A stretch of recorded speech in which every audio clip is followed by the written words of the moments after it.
Who is? Oh, he was, but I see he's coming on, so.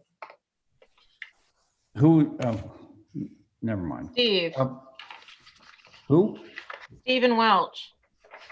Oh, You can disregard it because he's coming on, it looks like. all right. Well, we'll pretend that he's on. I'm going to write him on my list. Okay. NCTV, are we on? Are we live? Yes, we are. Okay, great. Yep, you're on. Okay, thanks so much. Hi, everybody. This is Ray Pohl. It's 4:31 on Tuesday, January something, the 19th. Let me read from my script for a remotely conducted meeting. Good afternoon. For the record, this is Ray Pohl, Chairman of the Nantucket Historic District Commission. Let me confirm that the following members are present. Members, when I call your names, could you respond in the affirmative, please? Val Oliver. Here, I. Thank you. Diane Coombs. Aye. Thank you, Diane. Abigail Camp. Aye. Thank you, Abby. Carrie Thornwell. Aye. Great. And Stephen, are you live yet? Good afternoon, Mr. Chair. There he is. Okay, so we have Stephen too, and this is Ray Pohl once again. Staff at the moment, Holly Backus. Present. Thank you. And I believe that Kathy is going to be joining us sometime after 6. That's what she told me anyway. Okay, so this open meeting of the Nantucket Historic District Commission is being conducted remotely, consistent with Governor Baker's executive order of March 12th, 2020. That order, posted with agenda materials for this meeting, allows public bodies to convene remotely so long as public access to deliberations is reasonably provided. This meeting is convening via Zoom with video and audio recording, and we are being broadcast via YouTube on the town's YouTube channel. With no member of the public having asked to speak at this time, this particular meeting will not feature public comment. Materials provided to members for the meeting or provided during the meeting are, unless otherwise noted, available on the town's website. During the meeting, I will introduce agenda topics and speakers, so everyone please remember to mute your Zoom audio until your name is called. And let's direct comments and questions through the chair to avoid crosstalk and make taking the minutes much easier for Terry. Finally, votes taken at today's meeting will be conducted via roll call. Thank you, everyone. And the first thing I would like to do is have a motion from one of my members to approve tonight's agenda. So move. Thank you, Diane. On that motion, let's see, why don't we have 4 regular members? Carrie, why don't you vote on this one with us? Unless somebody else has joined us, that somebody being John. And he's not here, right? No. Okay, very good. Okay, so on Diane's motion, Val. I. Thank you, Abby. Aye. Thank you, Carrie. Aye. Thank you, Diane. Aye. And I'm in favor. That motion carries. Thank you very much.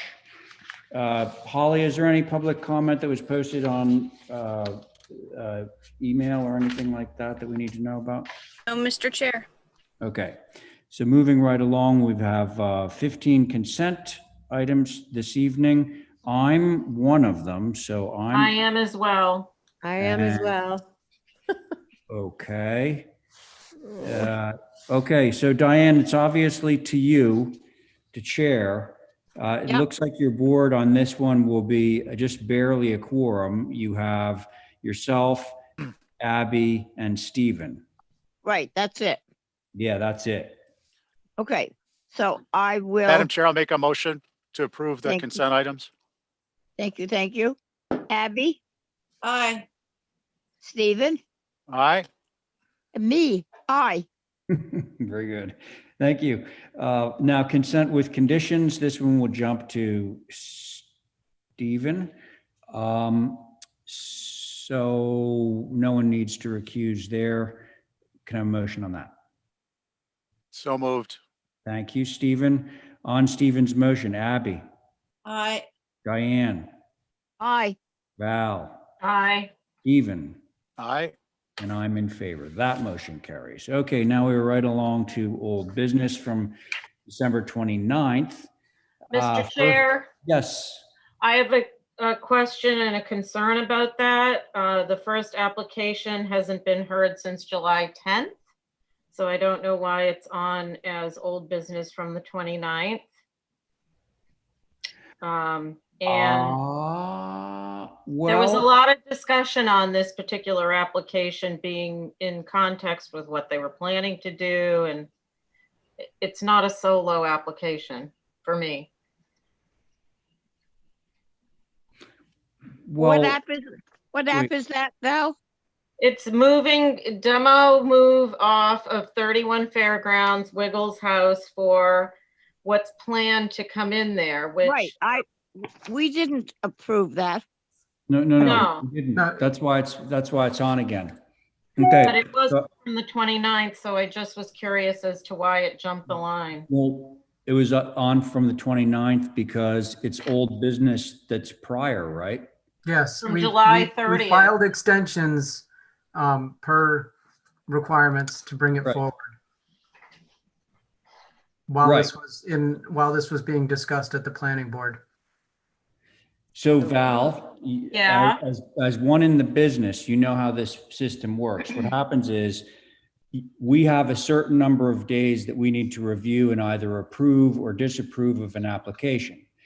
But it's very rare that that actually happens. What happens is you say, okay, my client will agree to extending the deadline so that we can deliberate further on it. And so what Brooke is saying is ever since July or whenever it was, he's basically been filing extensions, the last extension of which would have put him on for old business. That would have been 12/29. Correct. Thank you. That's item number one. Now, item number two, I do, and Val, you're certainly entitled to your opinion. You know that. So this is a standalone application, and everybody on this session knows that this is tied in with a much more substantial proposal to subdivide that piece of property. That's not a big secret. Okay. But it is a separate issue. The removal or the staying of this particular building, everything that's done, whether you have a pool on your property, a main house, a guest house, a demo, an addition, they all have to be filed as separate applications. So this is a standalone application. Now, having said that, Val, if you feel that somehow this is tied in with a larger issue, you can certainly express that when we're hearing this application. Okay? Yep. All right, thanks. Okay. So the board on this, we are for some reason down to a 4-person board. That somewhat concerns me. But it's myself, Diane, Abby, and Val. No alternates, no one recused. Okay, so Johnny Brooke, just showed up. thanks for He's telling not me on that, it, though. Terry. He's not on this application. He is on the next application, though. So Brooke, tell us where we are. All right. So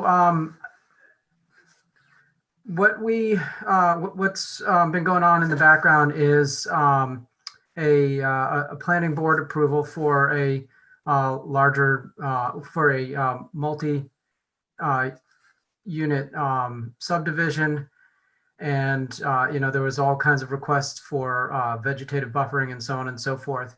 And in order to have this happen, this demo move off would need to be approved.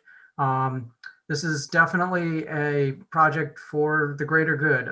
It is going to help a lot of people who live here, and also this house has been spoken for as a place for someone on South Shore Road. So it's going to be reused in some way, shape, or form.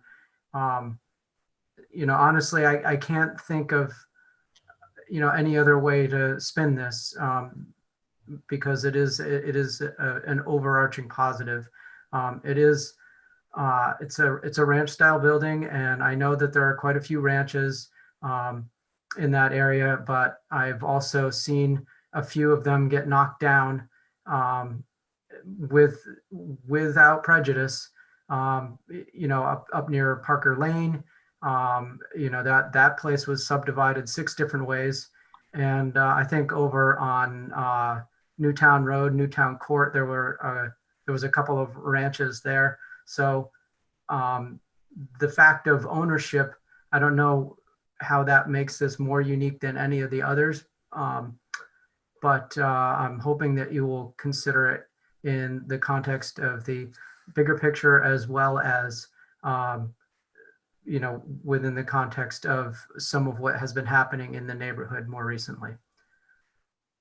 Thanks, Brooke. Thank you. So I should ask, because I know that there were a number of neighbors generally concerned, not just about the removal of Wiggles' house, but sort of in general. Is anybody on this session right now that wants to speak on this application, either for or against, before I turn it over to board members? If so, you want to unmute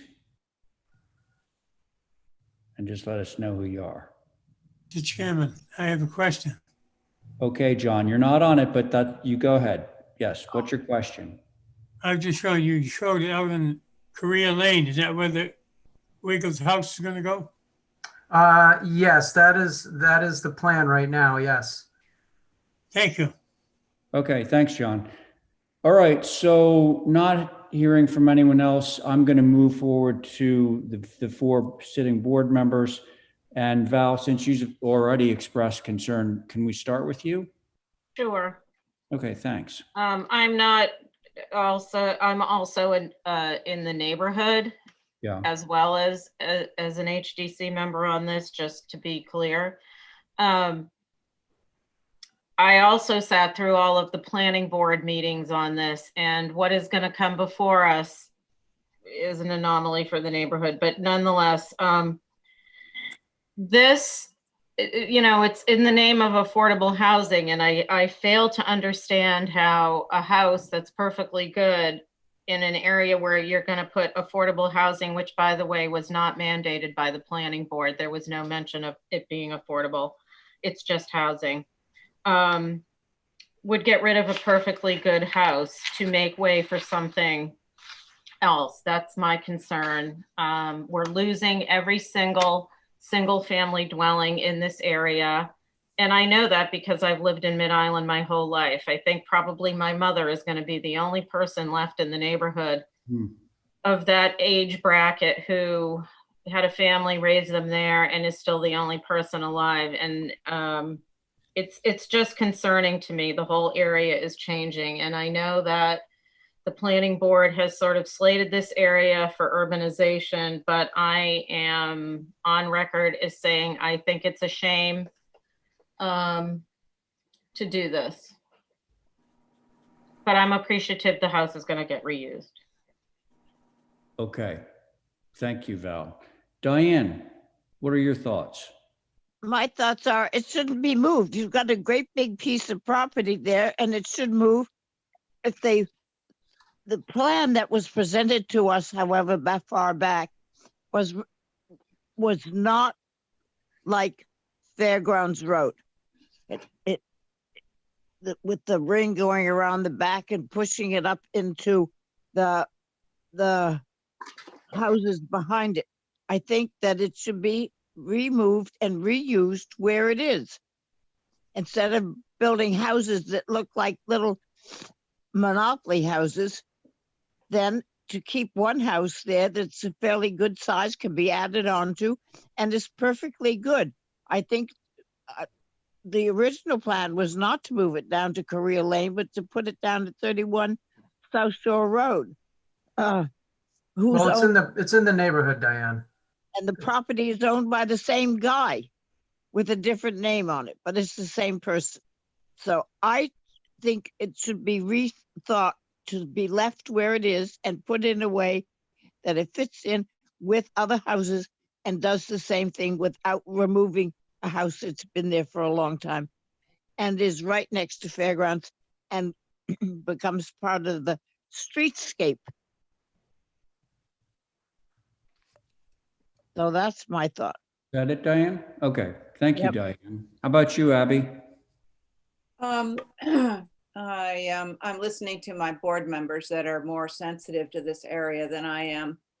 And I'm wondering, because I'm okay with the concept of this. I like the large lawn in front and I would, limit the parking and try to make the buildings appropriate.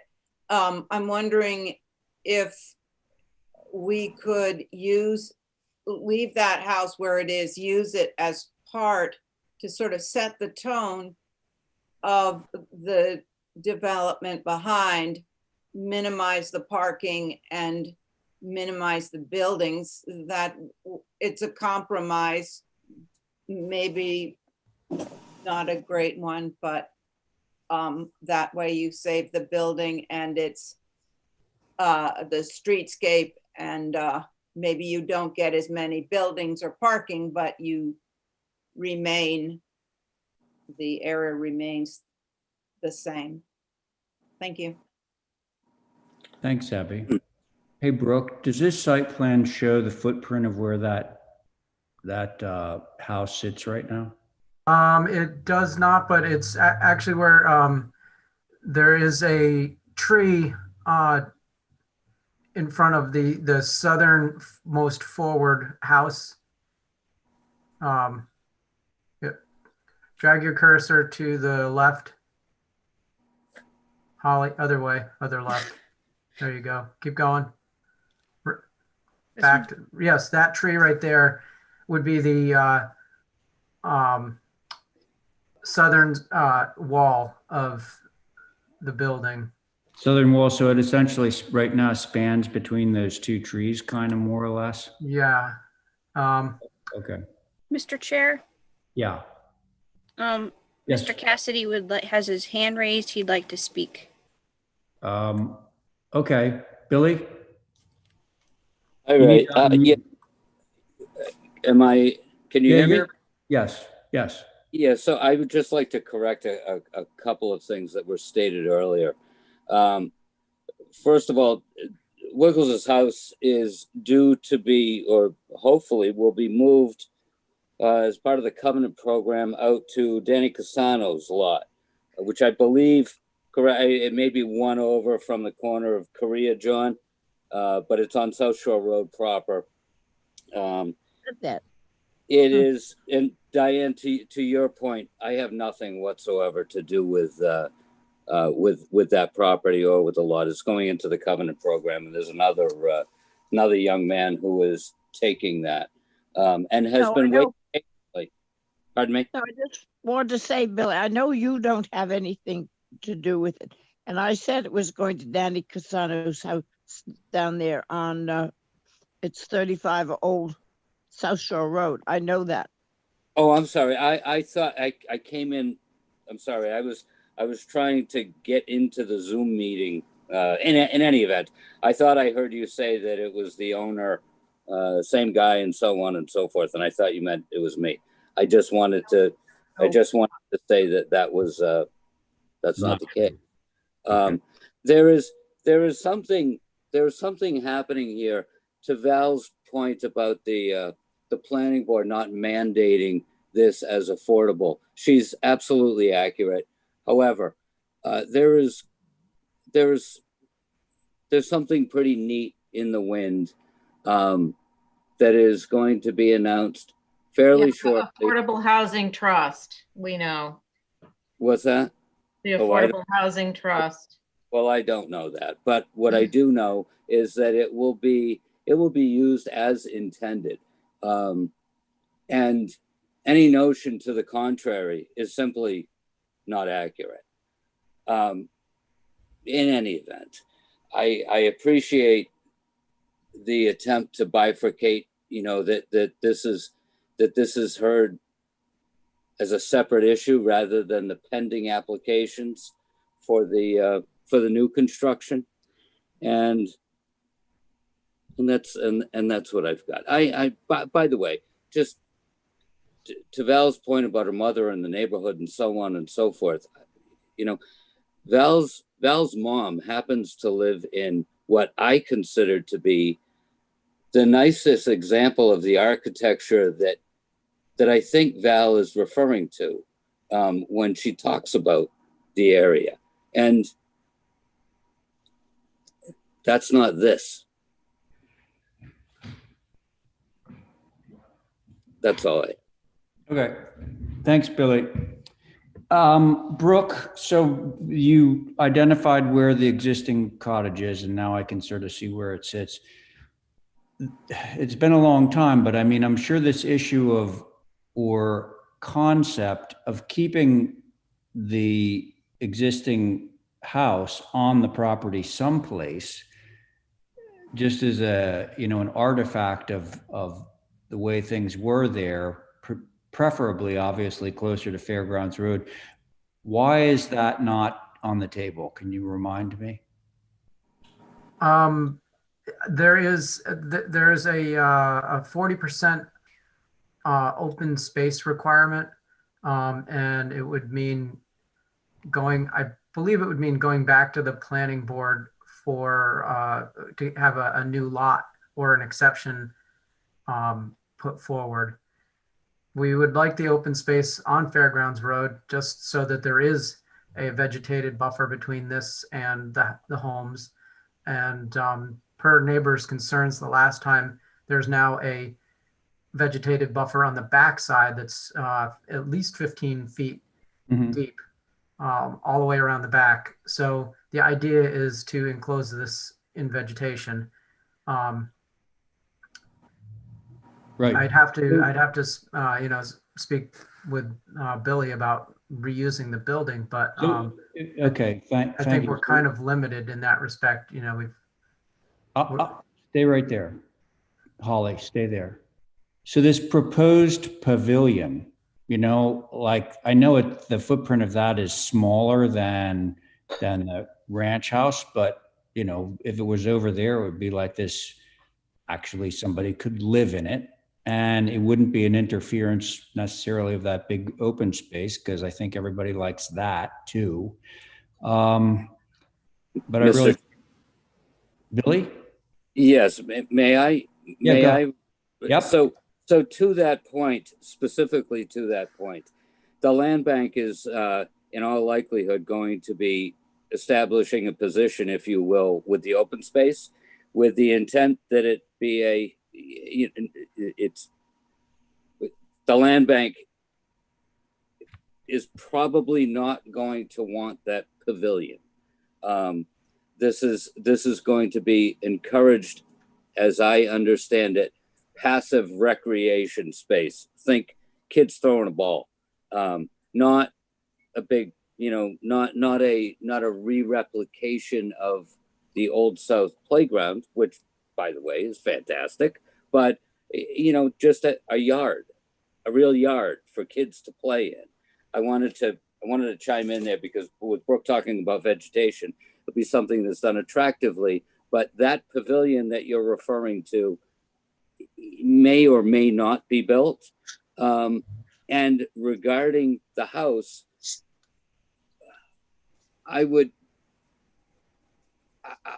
suggest that this be better served being moved to, you know, the young man that's been waiting patiently for this or for resolution to this since whenever we first spoke about it, and waited for the process. And they have a real use for it. It will be going into the covenant program, and that it actually enables the open space to be slightly larger by moving the structure. Well, I get that. Yeah. So I get that. Now, so here's Abby. Were you going to say something? Yeah, I was just going to say through you, Mr. Chair, that moving the house out of this neighborhood, you are then, you're not keeping the streetscape. You're not keeping the proportions, all the scale, everything that, so moving it to another place, which we often do, which is a good thing, it's not really solving the problem that Val and Diane referred to. I didn't see that. Pardon me. Okay. When you Okay, have a so- minute, Ray, I would like to ask again. Yeah, you go ahead, Diane, before I. See, I didn't say that the house had to stay in exactly the position. You have a usable, livable house with 4 or 5 bedrooms in it, which is equal to what's being built in the back. It can be moved, turned, or whatever, but it's part of that street, and it's certainly a lot cheaper than to build another house, which is like nothing that's there. We saw the drawings that you wanted to put back there. It's not anything to do with the little houses along Fairgrounds Road. Some of them are bigger. You have Fairgrounds. Each one has its own originality. It is, to me, a waste to pick it up and move it for the young gentleman who wants it. Let the young gentleman buy it where it is and become part of that whole thing. But we need to try and keep the areas, and Fairgrounds Road is an important area because it's the area that takes the tourists from downtown out to the beaches. And to have it set up, the houses 5 in a circle, and then the 31 parking spaces that go around next, and trees. You say the kids play. The kids can't play. When is the virus going to be over so they can play? I think it needs to be thought a little longer and see what can be done to keep the building there and make it part of the old Fairgrounds streetscape. Thank you, think it- Diane. I think it's really So, important. so Brooke and Billy, I know you joined us midway through, but Brooke will attest to this. You have a 4-person board. I think it would be very unlikely, given the tone of the conversation so far, that you would get an approval to move this off right now. So I think that the best that we're going to be able to give you as a 4-person board is a motion to hold for revisions. Brooke, would you agree with that? It does sound like it's going that way. I'd like to just add one point here. If this didn't happen, there is, the by right subdivision plan it would obliterate any of these concerns. I mean, so Oh, it wouldn't. You guys No, put not pools on every exactly. single lot. It was ridiculous. Okay, hang on, wait, okay. So this is a cluster subdivision. First of all, the fact that we're straying off of the actual application, which is a move off of this building, that's the application. And now, I mean, board members are concerned and about sort of what the bigger picture on this thing is. So that's one thing. Now, but the other thing is, even if you went about this as a normal subdivision, that doesn't mean that this board would grant you an approval or would be required to grant you an approval to move it off anyway. So I appreciate what you're saying, kinda, but it's not necessarily germane to the application about whether or not this building gets moved off. fair enough. Fair enough. Mr. Chairman. Yes, sir. I have something that is substantive to this Okay, concern. go ahead.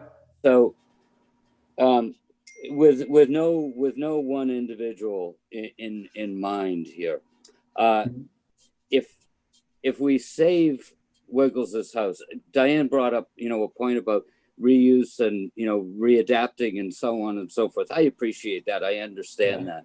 One thing that I think may be slightly lost, because it hasn't been part of the discussion, is the efficacy of the building as part of this new development. In fact, it will not be allowed without major modifications due to the accessibility requirements of a structure like this. And I don't want to bore everybody with details, but I can. And to that point, everybody's familiar with ramps and architectural accessibility and so on and so forth. Mhm. It changes slightly due to with the nature of the structures, but the very move of this, which is necessitated by the special permit, it would need to come out of the open space. It could be moved to the side, but any savings or anything, any value of streetscape, I would suggest that in this intervening period, if we extend, for a week or until next meeting or for further detail or what have you, that people drive by and take a closer look. This is not this house is elevated quite a bit out of the ground. It is not something that would be,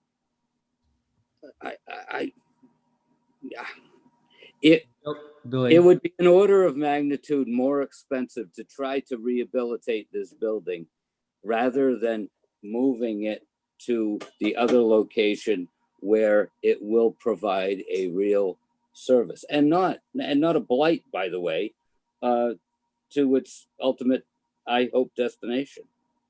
I think it'll complement it. That's it. Okay. Billy, thank you for all that. So here. I just have one last thing to say, Mr. Chair. Okay. If Val, you're go going to ahead. move it, you can drop it down so it could be more accessible, and it could be the management office, which we've been asking where that is and haven't gotten an answer.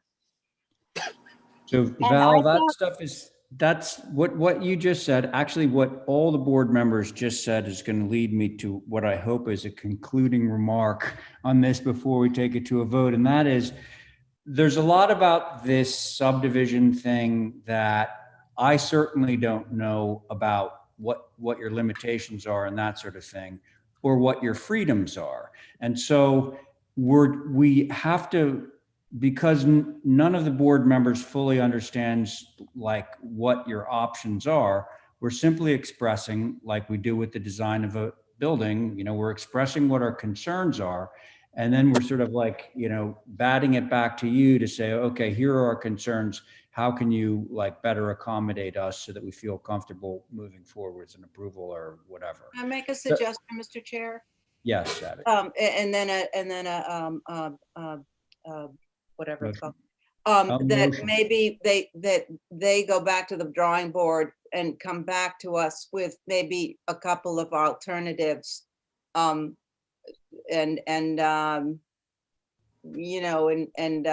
They want us to think about it. I think maybe they should go back and think about it, having. Well, I'm sure they will. I Yeah. mean, So, they yeah. heard what's being said. So now did I hear that you were going to motion? Yeah, I was thinking I would motion for some revisions and There you some go. more information and Okay. some other options. All right, Abby, thank you for the motion. And I'm going to now poll my board on that motion. Diane, Aye. thank you. Val, Aye. Abby, Aye. and the chair is in favor. Okay, guys, good luck. We'll see you again soon. Thank you. Okay, 218 Cliff Road, 218 Cliff Road, Workshop APD. Board on this, we have two applications actually. So on both of them, we have myself, Diane, John, Abby, and Val. 1, 2, 3, 4. Okay, 1, 2, 3. Yep. And we don't need Carrie as an alternate, but I don't believe we need her at the moment. Okay, so do we have somebody to represent? Yes, we do, Mr. Chair. Andrew All right. Excellent. is here. Okay. Last time we spoke on this application, the board had requested some ridge poles and some stakes into the site, which we did, and I'm hopeful that everybody was able to go and take a view of the property driving down Nantucket Road and onto Cliff Road. Yeah. I want to refresh everybody as we look at this application that this is all natural trim with black windows. Holly, if you could do me a favor and actually zoom in on the perspective on the cover sheet here, I just think it speaks to a lot of the changes that we made and seeing it three-dimensionally on the sort of west elevation. This is the southwest elevation. The west is the one that you see the most from the street as you come around. And I think we've, taken a lot of the board's comments at heart. Before, the front facade was very flat. The window arrangement, it was over fenestrated. I think the board had suggested that we give it a little bit more of a rural look to it. So we extended a covered porch across the southern face. We've respaced out the windows.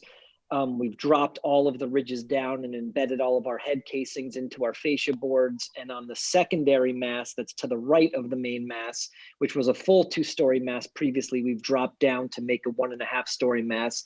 And additionally, we've stepped it down into the grade. So the house is really a far more informal approach to it, unlike I think what the comments were last time, more of a federal style front, very flat front facade that would be more typical down in the historic district of the island. So, all right, Holly, we can go back to the primary elevations now. Andrew, Thank I you. have a question. Yes, on sir. What you just said. So Yep. you said you cut it down into the grade, Yep. right? That was one Yep. thing. And I believe you also said that you reduced the ridge height. We did reduce the ridge height. Okay. Yes. So the poles that I saw, Were the revised ridge height, Ray. they were The the revised ridge height. ridge height.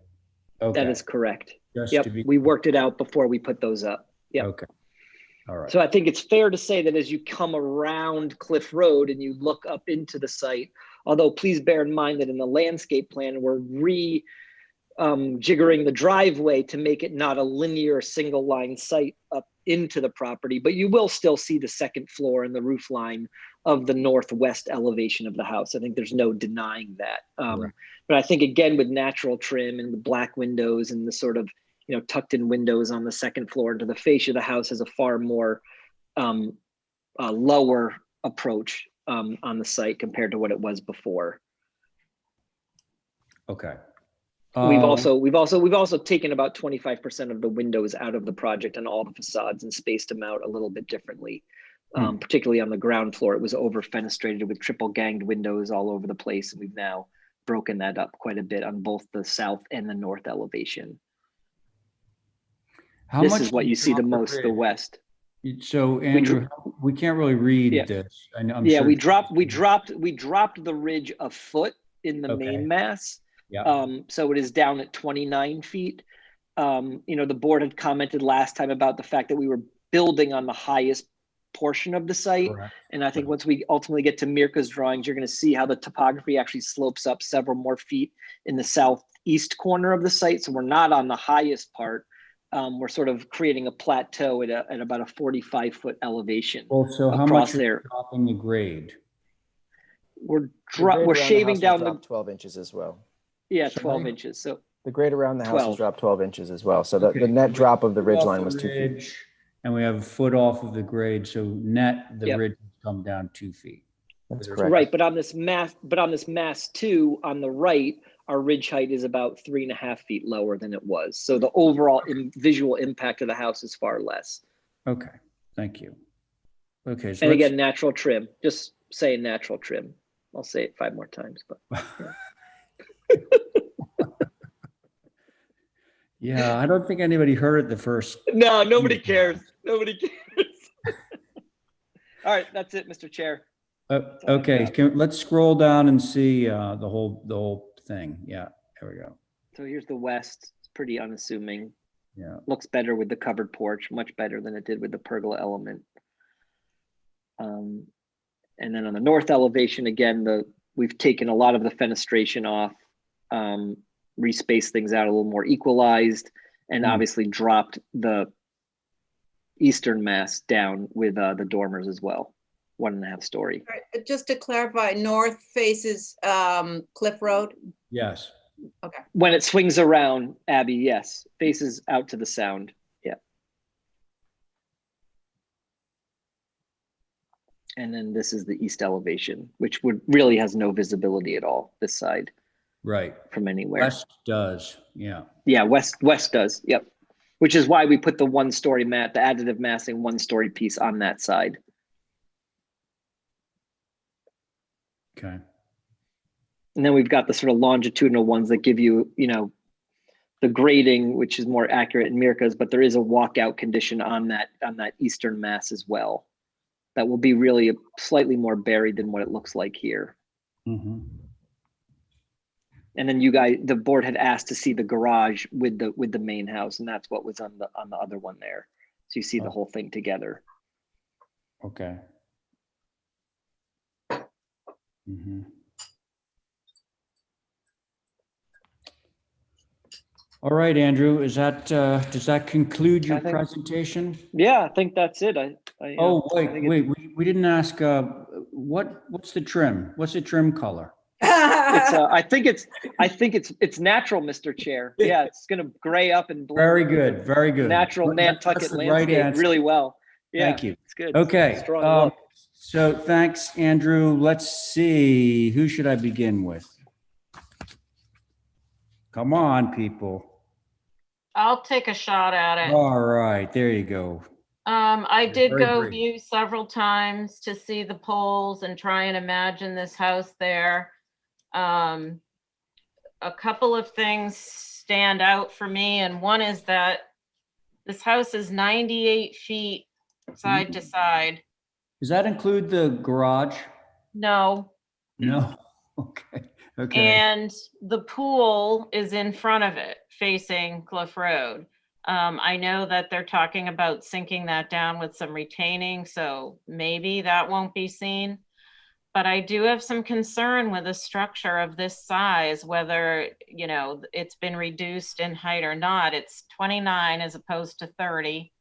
And I just think it's a lot of structure that's gonna be up on that hill. I appreciate the natural to weather and maybe not the black, but that it will eventually be less subdued. But then to have some space and place the garage on the same lineal line is just going to exacerbate this house completely. So I think it needs to either change to an L maybe, or the garage needs to move somewhere else and the house needs to have more additive massing. I'm not sure, but it still needs some work. Okay. Thank you, I'll Val. go. Okay, Diane, you go ahead. If can we go back to the site plan for a minute and keep it up?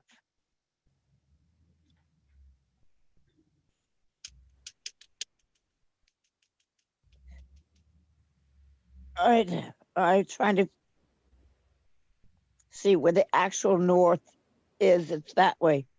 So, Right to the top of the page, Diane. North is Yeah. dead straight up. Yep. so I agree with Val on the length of it. It seems to me that the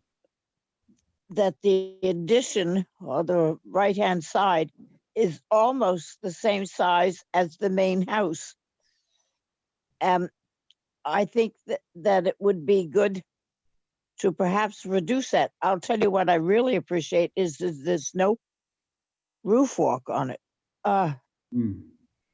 But I would like to see that if I don't have, I'm working off a telephone. I'm sorry, it makes it harder.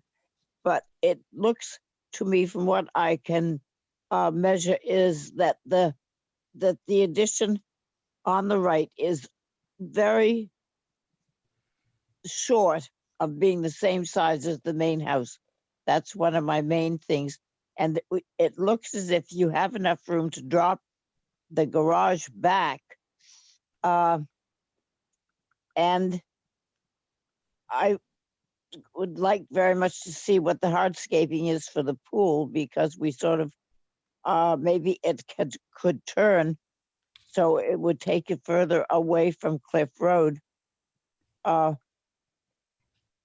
And that I can't quite read what the elevation goes from the Cliff Road up to the house, but I'll try and get my stupid Boy, iPad trying fixed. to get that on your phone is going to be virtually impossible.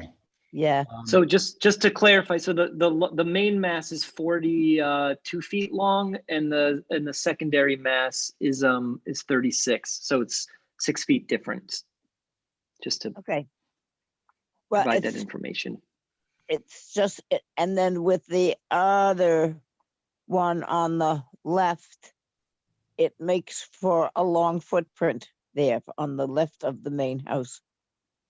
So Mhm. that's what I would suggest. Okay. Thank you, Diane. Abby, you ready?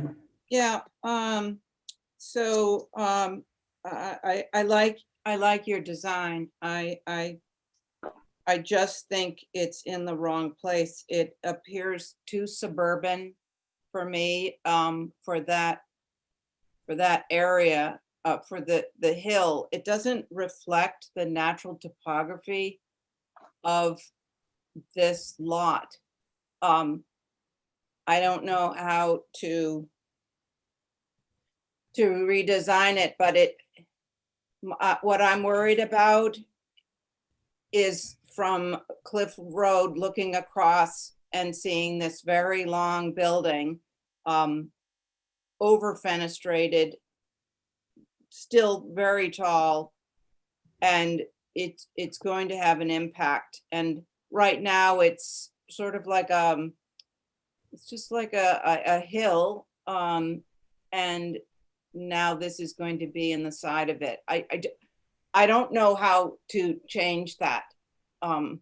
So I'm going to throw it back to you, but I would like to see it reflect the natural topography more. Thank you. Okay. Thank you, Abby. John? Thank you. Yes. Could we, I'll say it again. I said it last week. Notch it up 3 notches, please. It's very hard to read the lettering.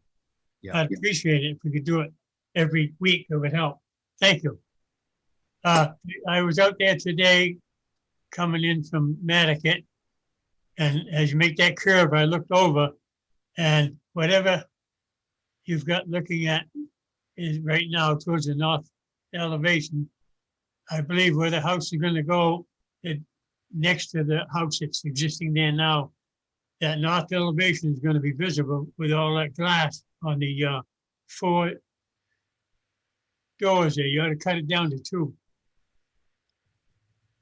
That's my main thought on it. It's going to be tall too, just like the one next door with the roof off.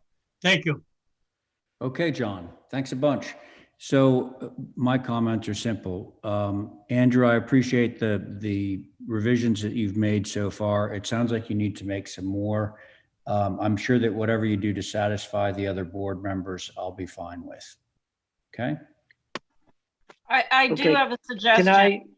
Can I, go ahead, Hang on a Val. second. Hang on, Andrew. I think you can cut a foot out of it by lowering the first floor height, maybe do a mud block or something. And, you know, the doors being 7'6" really accentuate. The height. Yeah, so I think just scaling stuff back like that can help your cause. Okay, thank you. Okay, Val. can I just ask, a question? Because Val, I think you actually brought up an interesting point, which I'm actually not opposed to, and I see what the board is saying. So let's say we bring down the ridge heights, squeeze them down a little bit more. If we actually took the garage, rotated it 90 degrees, and pulled it back about 40 feet into the site, so it was, you know, coming off the driveway. I think Does that's that what feel people are like that would asking really for. satisfy a lot of people to break that visual plane from, Well, everybody, Cliff Road? everyone is concerned about the overall Yeah. length of everything all Yeah. together. Yeah. Definitely. Yeah. So that Right. I don't Okay. even need to pull the board on that one. Right. Okay. Okay. Then I guess we don't need to talk about it anymore. Motion to hold for revisions. Okay. Abby's made a motion to hold for revisions on that motion. Val, Aye. Diane, Aye. thank you. John, And Abby, Aye. Ray, aye. Okay, so I'm gonna guess, Mr. Chair, that the garage is probably inconsequential, and if I rotate it, it would ultimately change a little bit, and I don't think the board's gonna have any issue with it. So 1.5-story structure with 2 shed dormers. So it's really more we about sort of- siting at we that sort of point. Saw a little glimpse of it in those. Yeah, last time. Yeah. So you want to just have that track, Andrew? Yeah, just hold for revisions on it. Probably makes sense. Yeah. Okay. Well, Thank you. I'm not sure, well, it remains to be seen whether we're going to require revisions on it. What we're doing right now is we're tracking it. So. Yeah, no, I'm things gonna that you're have to gonna be revise doing- it though, Ray. I'm What? gonna have to revise it I'm gonna have to Oh. revise it anyway if I rotate it. So Okay, it's so fine. can I have a motion for revisions on the guest house garage? So move. Thank you, Diane. On that motion, Val, Aye. Abby, Aye. John. Was there a motion to hold it? Yes, hold for revisions. Yes. Thank you. You're in favor? Yes. Okay. Okay, and Diane on your motion? Aye. And In I'm favor. in favor. That motion carries. Okay, so we probably should listen to Mirka for a little while to hear what she has to say about this grading. Mirka, Sure. are you on? Yeah, I'm here. I'm here. Okay. Um, Okay. So I just want to reiterate what Andrew mentioned. We did lower the entire structure foot lower. So the average main grade is at 45. Just to quickly understand the grades, if Holly, you would, I think the second page is the grading. If you go to second page, this is marked up where the poles are, as you can tell. The one in the middle on the shed is the middle of the practically high point of the structure.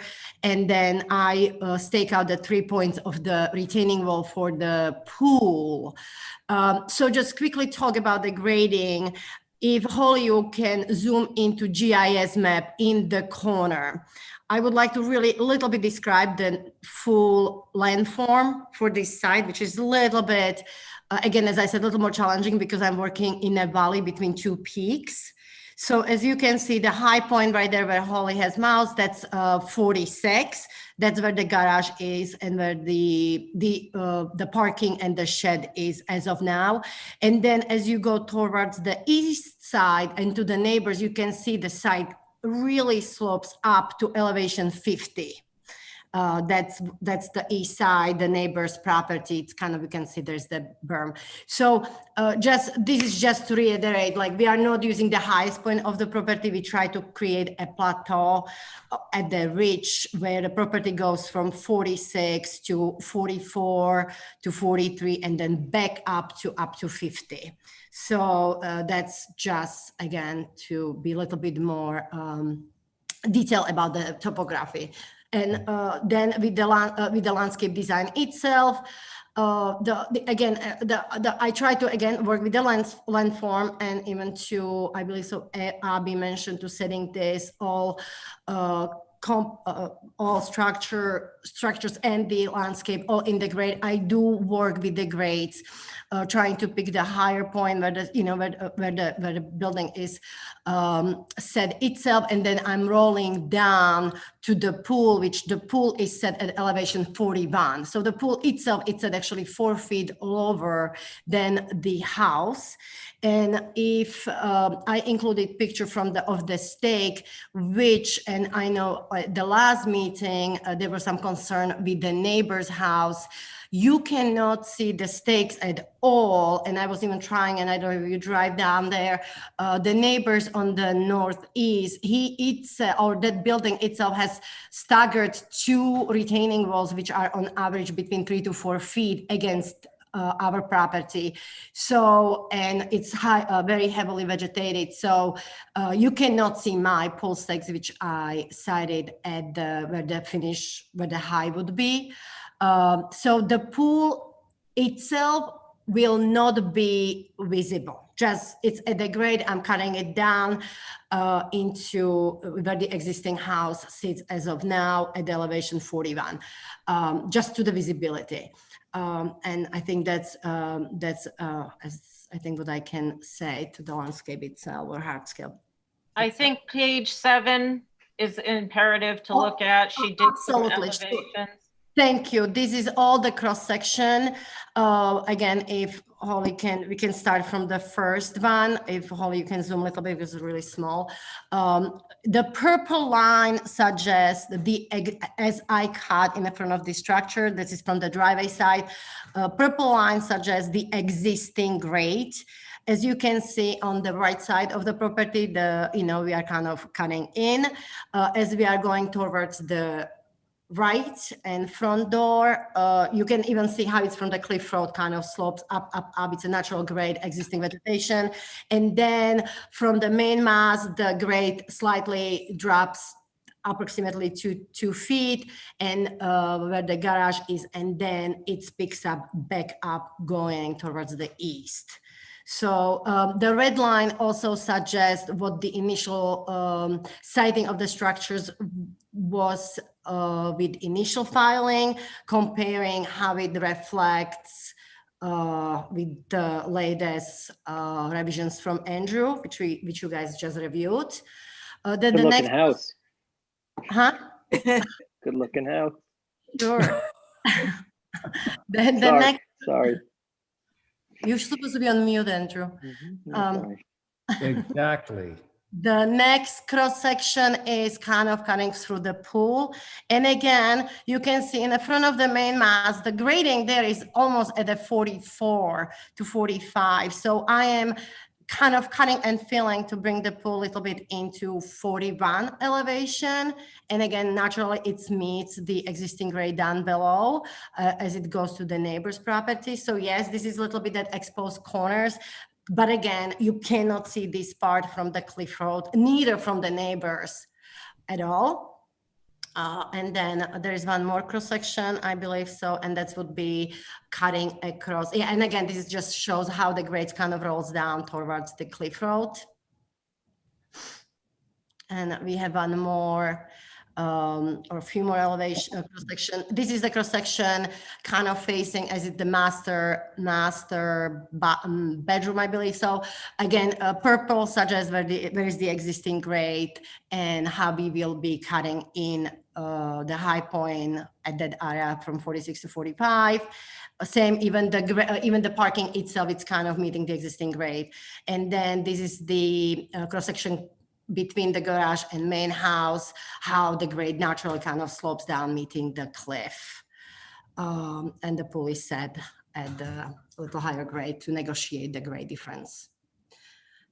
So I hope this helps. It's again, this site itself, it's sloping every direction. So it's really, and at the end of the day, we don't want to make this house looks on a big. I really want to hug the structure with the landscape and create a little plateau around it. And these are a few pictures since we have them here. And again, this is something that we haven't looked before. These existing walls are already there. They average on height of 4 feet, just around the existing house, main house as of now, which I would like to kind of reuse to helping with the retaining around the garage and the points where I needed a little bit more. The image on the left, the second row from the bottom, is the view from the cliff road to the neighbor's house. So the pool I am proposing, if you can see the evergreen in the back, that's the same evergreen you can see on the second picture. So the pool is literally behind this house and really far from the cliff road itself. So again, that's how far that wall would be. And just to prove it, it's just, you cannot even see it through this driveway. And on the last picture, you can see the corner of, Holly, if you don't mind to zoom to the third picture, there is a stake too. So you can see this actually pool wall itself is really even farther from the cliff as the current landscape is now. So I'm actually bringing more the vegetation. Sorry, Holly, the picture number 10. Yeah, the orange stake right in the middle of the picture. So as you can see, the hardscape, everything, it goes way up there, but the existing one, again, we are bringing that pool and everything even closer that the existing structure is now. So I'm pushing everything away from the cliff as currently is sited. And even if you drive now, you can see in this picture, there's a 6 feet board fence. You cannot even see it even now when you drive by. And that's all behind the proposed scope of work. Okay. Where are those rocks from? I'm sorry? Oh, the Where- rock. You know Yeah. what they keep telling me? It's like 80s special. It used to be like a pink granite quarry somewhere. They used to bring it from. And it's actually very beautiful stone. It's definitely pinkier and it looks very colorful on the rainy day, but it's amazing boulders. And if I can reuse Yeah, them in massive. some way, I would like to do it, especially around the garage and in the corner, kind of really just tag this building in a very natural way. Oh, And- I would hope you'd be able to use them. Oh, Yeah. absolutely, absolutely. Can I Uh, ask a question? Sure you can, Diane. I looking at the thing and I don't know what that funny line is. That's really not a staggered line. Where is what have you got as a fence around that pool? There's no fence because it will have a automatic cover, safety cover. No Okay, fence. that's what I was trying to see. All right, thank you. Diane, and I think that little staggered line that you see is just the edge of the brush, Oh, yeah. Okay, edge of the clearing. Yeah. Who would like to begin? Okay. I will. Okay, thanks, Val. It's really not so much with regard to Mirka's pool. It's more to look at the elevations, which thank you that you did that, Mirka, with the cross section of the grade as it is. I think this really illustrates how visible this house will be. It seems as though the larger trees that are being shown don't exist now and are almost as tall as the garage and the secondary mass. And I'm wondering if that is in fact what's going to be planted there. And I just think that for me says it all. And my guess is that on the north, which is facing Cliff Road, there won't be as much because that is their view. I just think maybe the plateau should be somewhere in between grades and the whole thing should just sink down. You'll still have a view because you're up so high, and it will just keep the house from looking like, look at me. If I may follow up, there is definitely a strong intent to put the taller vegetation between the cliff and Nantucket intersection, because as you know, there is the tower, there's no views and it's very exposed. So yes, there will be a bigger planting, taller trees towards the intersection of Nantucket. But And just there. This is reflective of that, yeah, and plus on the garage to the other side. And But not on the Cliff Road side. From kind of up to the Kapam, but then the vegetation as of now, it's pretty tall, and there are no really first floor views, just second floor views. So if I am there right now and I cannot see the suns, I have a really hard time, and I don't see the road. So it's very hard to actually feel that I need any more screening, because I already don't see the road as it is if I am on the ground level. So I have a very the pole though that is on the house, on the little shed that's there, is just one pole. Can we actually zoom to that? And that's a good point about, there are two marks on that pole, and I don't know if Andrew actually expressed that. If this will be the last page with the photos. Where there are two marks. The top of the pole was where the existing, the pictures where the shed is with the, I don't know. I think, Holly, can you go to, I don't know, can you go to my submission? Yeah, thank you. Go to the last page where the pictures were, or whatever the page was it. Or maybe that wasn't last, but maybe it was the second page. I honestly don't know right now. The page number 4. Perfect, this one. So if you zoom on the shed, picture of the shed. Yeah. Yes, if you could zoom on that, Holly, that would be very helpful, actually. So this top of this pole shows, and maybe that might be a little misleading, where the initial proposal was, but then you have this orange label. Oh, that's clear. And the orange mark actually suggests how much, what we had and where the top of the ridge is right now. So Wait a minute. exactly. I want to make sure that I understand this. So you're saying, we had asked Andrew when he was submitting his stuff, whether the height poles reflected the revised height or the previous height. And are you saying that the pole itself is at the original height and that the new height, the revised height, is at the red mark? That's correct, because it was before Christmas, so we just wanted to put the high poles up as soon as possible. Then we work on the revisions, so we mark this additional information. So yes, that's correct. So the orange part is the one which is as proposed per these Okay. plans. I mean, you should do yourself a favor if they're up there to just trim it down. Definitely will do now. It's just, we will try to move fast for you guys. Okay. All right. So let's see, where were we? Val, was that you? Yeah, I think if we're gonna have corrected polls instead of just one, I'd like to see it from side to side. At each end of the main ridge, would that be? No, I'd like to see what the height is on from end to end with a pole so a pole at the correct height in the middle of the main mass. And then something demarking the 98 feet at the heights they're at. So if one is, 27. Okay. Andrew, I'm sure you're still on, but are you clear on that? Me? Not sure if Michael is on. If not, Oh, I okay. will. Well, Yep, that's totally clear to us. We'll get Okay. that done. Because Thank the height poles is more of a Andrew thing than yours. Okay, so continue, Val.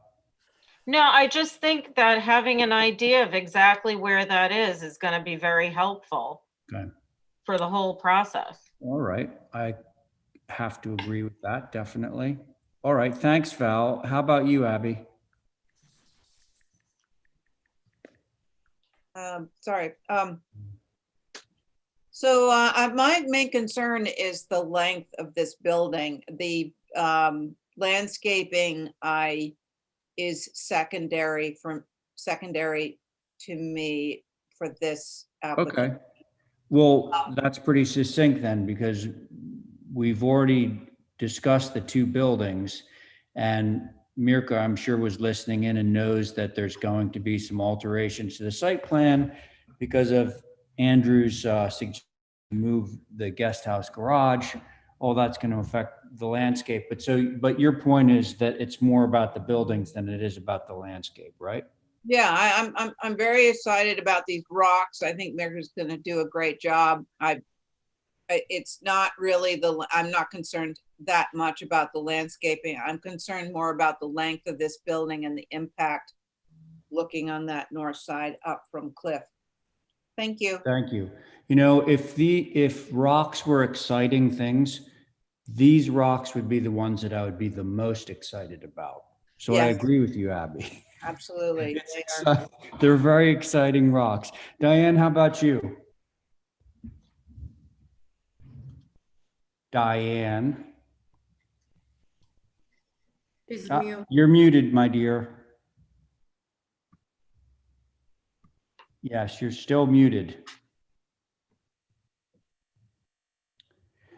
Mr. Diane. Chair? Oh. Oh, what just happened? She disappeared. Hey, so let's move to John. John, are you with us still? I'm right here. Okay, what do you have to say about the landscape? Okay, could I see the plot plan, please? Sure can. Okay.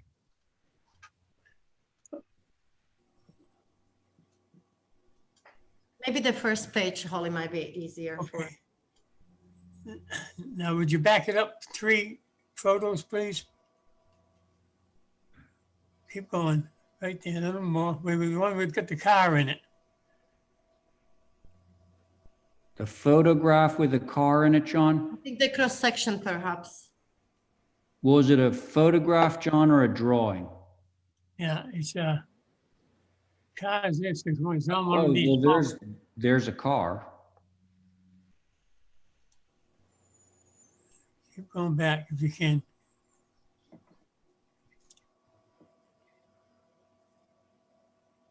Okay, that's good right there. That's either one. All right, this elevation right here is south, am I correct? No, this is north It's facing. north with the pool.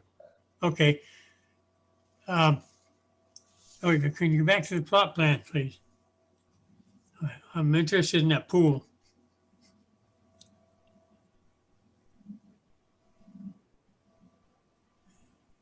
That, no, it doesn't show it. It doesn't show the pool. Yep, there it is, John. Okay.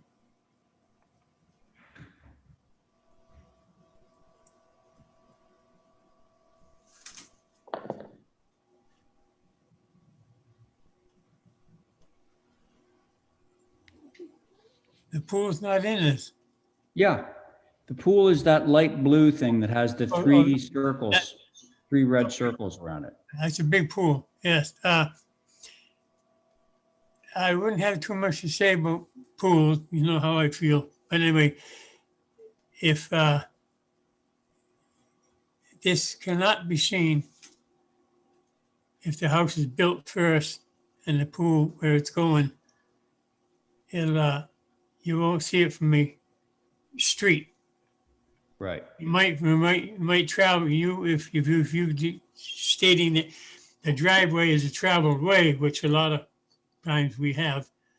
And if that, then that would be, the pool might be seen, but most pools are level with the ground anyway. So my only comment would be, if the commission decides that that's a traveled way, then it might be seen. And I don't know what they're gonna use for, as you're looking at it now, what's on the, just above the pool?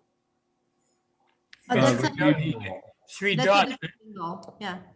It's a retaining wall, John. Those three dots don't mean anything to me. I don't know what they are. No, the three dots, we actually have to scroll down to see what the text says on that. It's a pole, it was a retaining wall location. It was, you asked me to stake out the location, so. Yeah, so Mirka has staked at Okay, I those. got it. Yeah. You got it? Yeah, I've got it. I've got what I want to see. Yeah. It's whether it's visible or not is where you're looking at it from. So apparently if we're not going to say that the traveled way, which is in the bylaw, travel way, and the travel way from Mr. Durensis, he wrote a synopsis on travel ways and public ways, and I have a copy. I'll get it to everybody. And I'd love to see that, John. yeah, I will. Okay. Okay, I just want to know where the retaining walls are location was. Thank you. Thanks. Hey, so even though the height poles are really more of an architectural issue than a landscape issue, Val did raise it on this application. So I'd love to have a motion that would include Val's desire to see some stakes at the ends and at the new revised ridge height of the main building. Could somebody do that for me? May I just quickly, in regards to the pool and hardscape, I'm practically just tracking with the architecture for now. Pretty much. I mean, it sounds like visibility of the buildings and their layout on the site is what is of the most concern. Absolutely correct, yeah. So did I hear a motion, Val? Motion to hold for some ridge poles erected at either end of the building at the height of those masses that correlate with the masses on either side. In the middle, something to designate the height of the highest mass, Main ridge. Yep. main ridge. And I think that's it, because That's once it. we see where that is, we can suss out the rest. Yeah. Okay, great. Thanks, Val. Okay, on Val's motion, Abby. Aye. Thank you. John. Thank you, Diane. Aye. Thanks, Diane. Val? Aye. And I'm in favor. Okay, so we'll see you guys next time. Thank you. Thank Okay, you. thank you. 278 Pulpus, the cottage. Board, myself, Diane, Val, Carrie, and Abby Camp Mullenden. So 1, 2, 3, 4, 5 people on that. Okay. Ethan, are you there? I am. Good evening. Okay.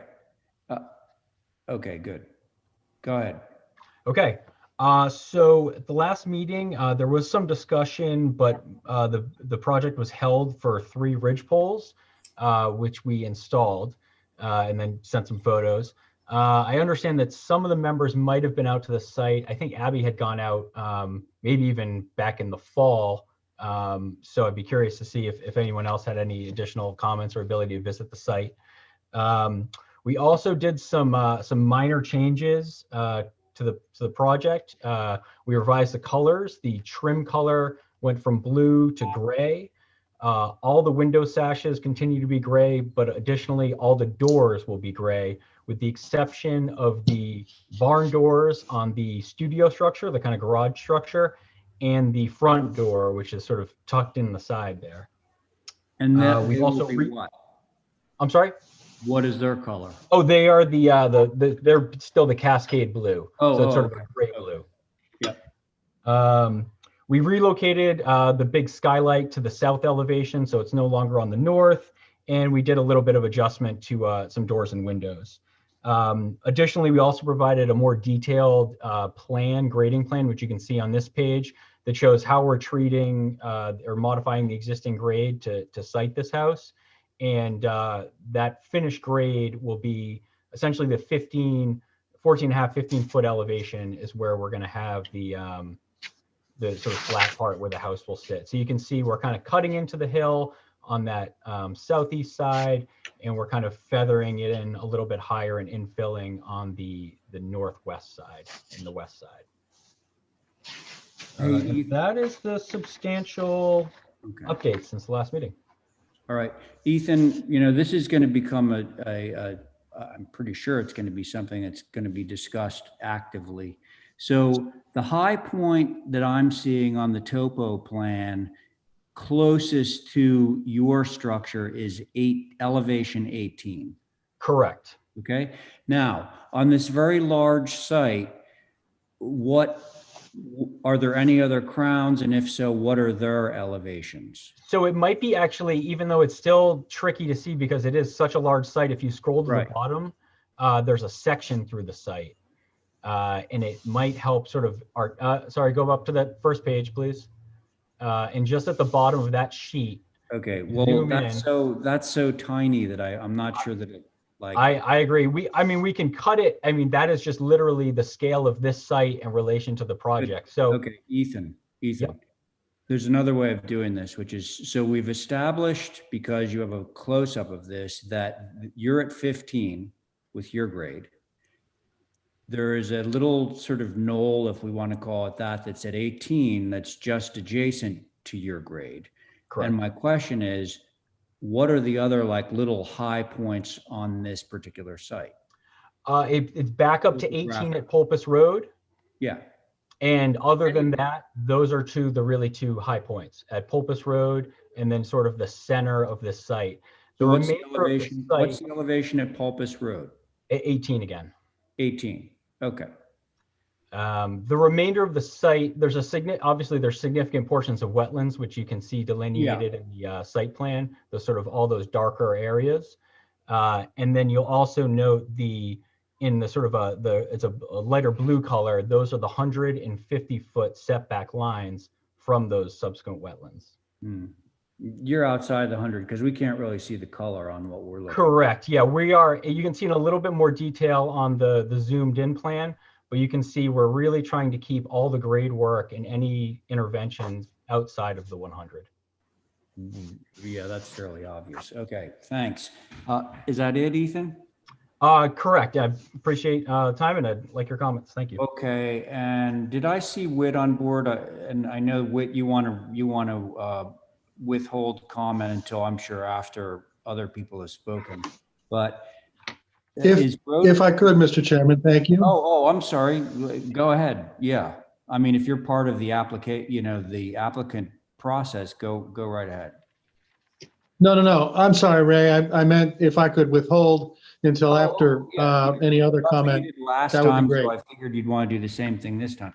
So do we have, let's see, Rhoda on board? Do we have Paul Santos? Who wants to speak to this application? Neighbors, if any? I know there were some other letters from neighbors that were entered into the record, and we all received those. Who wants to speak on this project? If so, unmute and just let me know who it is. Okay, Ray, thank you, Ray. For the record, Paul Santos, and I'm actually. Okay. I'm and with Rhoda, you're Rhoda, both on the same so one. we'll Okay, both. great. I'm going to start, Ray, and then go we'll ahead. let Rhoda go from there if that's okay. Perfect. Thank you. Just to kind of recap what some of the concerns were specifically for Rhoda, and I'll be very brief on those, just to kind of where we got to where we are now. We spoke at past meetings about the rural road guidelines, positioning of structures on a high point of a lot as opposed to clustering. And we talked about potential different options for this site. We talked about landscaping, which it doesn't appear to be any landscape component with the application presently, but we did also speak about that. If I could just briefly, with regard to the ridge poles that are out there, and for those of you who have seen it, the ridge poles that are there basically are for the main gable of the house, which is the 32-foot section. Just to keep in mind that the dwelling itself is 70 feet in length. So the ridge poles are there don't necessarily represent the entire length of the building. They are basically the main gable of the proposed dwelling.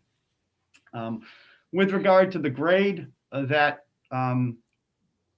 had been mentioned by Ethan and Ray, just to kind of recap, the site itself, the mounds that you talk about, Ray, which is the 18 elevation, that's basically the septic mound. That's why the elevation is at 18, because the septic systems for this property are in that area, and they're in a mounded element, if you will.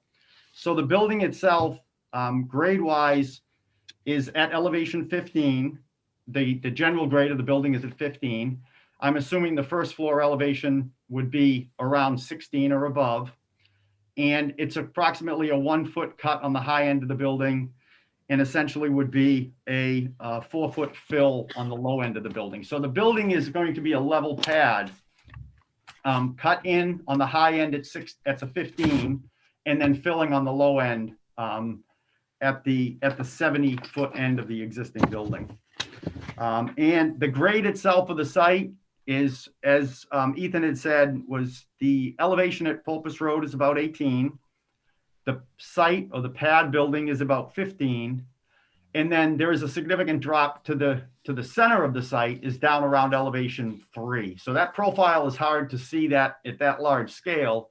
But as you come into the site, you drop down to about elevation 3 at where the low point of the driveway is, and then you climb back up to the building pad area. So those are just some issues with regard to where the building is sitting, and some of the things that we've talked about in the past. Now, I'm not sure who actually has seen. Is it appropriate to ask Ray who has actually been on the site or has seen it, or is that? You can ask. Okay, I mean if that. Three times, Paul. 3 times. Four times. I went. Yeah, and I stick by you're not allowed to go on the site, but you're allowed to view from a public way in this case being Pulpus Road. I must have trespassed. Who else is on it? They told us we could, Carrie. Yeah, that's why I did it.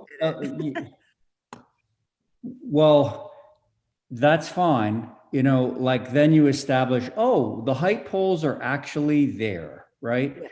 But in terms of our jurisdiction, Right. it is a publicly traveled way. So, Right. yeah. Correct. Are you okay with that, Paul? Yeah, that's good. I think so. Everybody. So I don't know if Carrie was Carrie on this one? Carrie is on this, yes. So how many of them? Sorry. So Val, so I'm just talking to Rhoda here, if you don't mind. So Val has seen it. Val and Val's mother. That's our ride. Abby has seen it. Abby and Tootie Yeah, Tootie the I'm dog. assuming Diane has not, and Ray has not physically been on the site. What about the fifth one? Well, was and I a just told you why, Paul. So, yeah. I Okay. have pictures that were taken of it. Oh, that's right. Didn't Diane Jr. go out for you? Yes, she did. Yeah, that's right. You told me that. That's right. Okay. Right, Paul. Oh. Okay, so I think so that's Paul. kind of everything on our end with regard to that. Rhoda, I know, wants to have her say. And we, again, thank you for your time. Okay, thanks, Paul. Hello, Rhoda. Hello, thank you so much for your time. Sure. As you know, I've said just about everything in the last 3 meetings and my last 4 letters.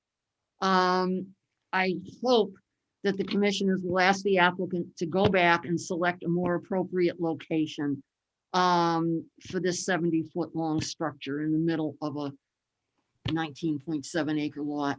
Paul, at our meeting with the applicant, went through several options for a better location. Apparently the applicant prefers this high spot, but I sincerely hope that particularly those that have been there and have seen the site will ask that they take a little bit more time and pick a more appropriate location.